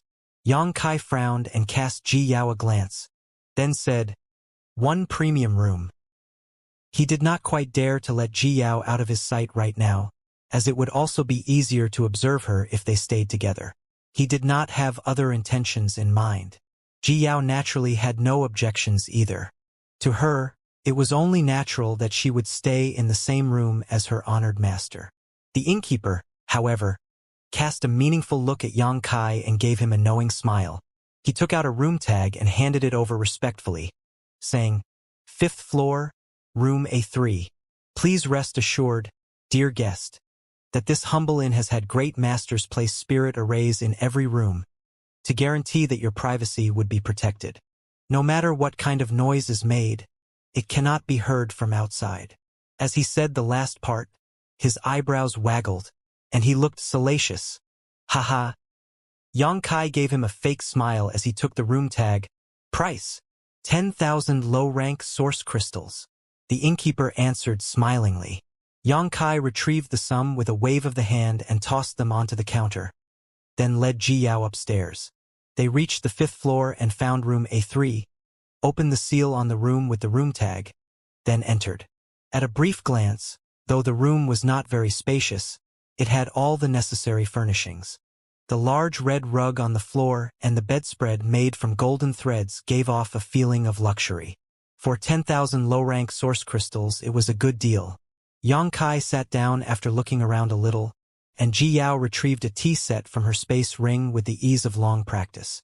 She started brewing the tea, and in a short time the rich fragrance permeated the room. After extinguishing the flame, adding in the hot water, and then pouring the tea, Ji Yao respectfully handed a cup to Yang Kai. "Honored master, please enjoy." Yang Kai casually took it and sipped the tea slowly. Only after a long pause did he suddenly realize what he was doing, and said, "You should sit too. Disciple is fine standing." Ji Yao's gaze was fixed on Yang Kai. It was as though watching her honored master drink the tea she had personally brewed was the most blissful thing ever, and her face was lit by a sweet smile. "I'm asking you to sit, so sit." Yang Kai's attitude was firm. "Yes." Since Ji Yao could not change his mind, she obeyed and sat down. Yang Kai was silent for a while, then suddenly spoke. "Yaoer, I am here, honored master." Ji Yao quickly answered. Yang Kai raised his hand to his mouth and cleared his throat, then said rather awkwardly, "If one day you discover that I have concealed some things from you, or even deceived you, I hope you understand my intentions." "Conceal and deceive?" Ji Yao frowned, and she asked curiously, "What would honored master have to conceal from me or deceive me about?" Yang Kai forced a smile. "Well, I'm just saying, but if that day really comes, please don't be upset about it. You may rest assured that I wouldn't let you down on anything, nor would I hurt you." They were only a few days away from Iceheart Valley, and Yang Kai did not know what kind of reaction Ji Yao would have when she arrived back there and saw Bing Yun. The best-case scenario was that she would suddenly come to her senses and realize that Yang Kai was just an imposter. If that did happen, then Ji Yao would certainly recall that they had shared a room during this time. This was not a big issue, as he had done so to help keep her stable, and he believed that she would understand. The problem was that in Luan Feng's palace, he had caught a glimpse of her naked form. Though it was just a glimpse, it was still a matter related to Ji Yao's innocence and honor. Yang Kai was not sure if she would try to kill him. That said, even if Ji Yao could fully recover someday, he felt that she would forgive him. "I trust you, honored master," Ji Yao said solemnly. "My senior sisters and I are all orphans, and you raised and educated us out of the kindness of your heart. It is all thanks to honored master that I am who I am today. So, even if you wanted to kill me, that would be fine." Yang Kai sweated profusely, thinking of how relieved he would be if she didn't try to kill him in the future. Still, her little speech made him realize just how important Bing Yun was to her disciples. "Honored master," Ji Yao called softly. "Honored master, is something troubling you? Do you need my help?" "There's nothing. No need for you to worry." Yang Kai smiled slightly. Ji Yao rose and walked slowly towards him, emanating a fragrant scent as she said, "Since I am unable to help, then please allow me to at least massage your shoulders, honored master." "Ha!" Yang Kai was stunned, and before he could react, Ji Yao was already standing behind him and starting her light massage. Yang Kai's whole body froze, and he felt he was definitely in trouble.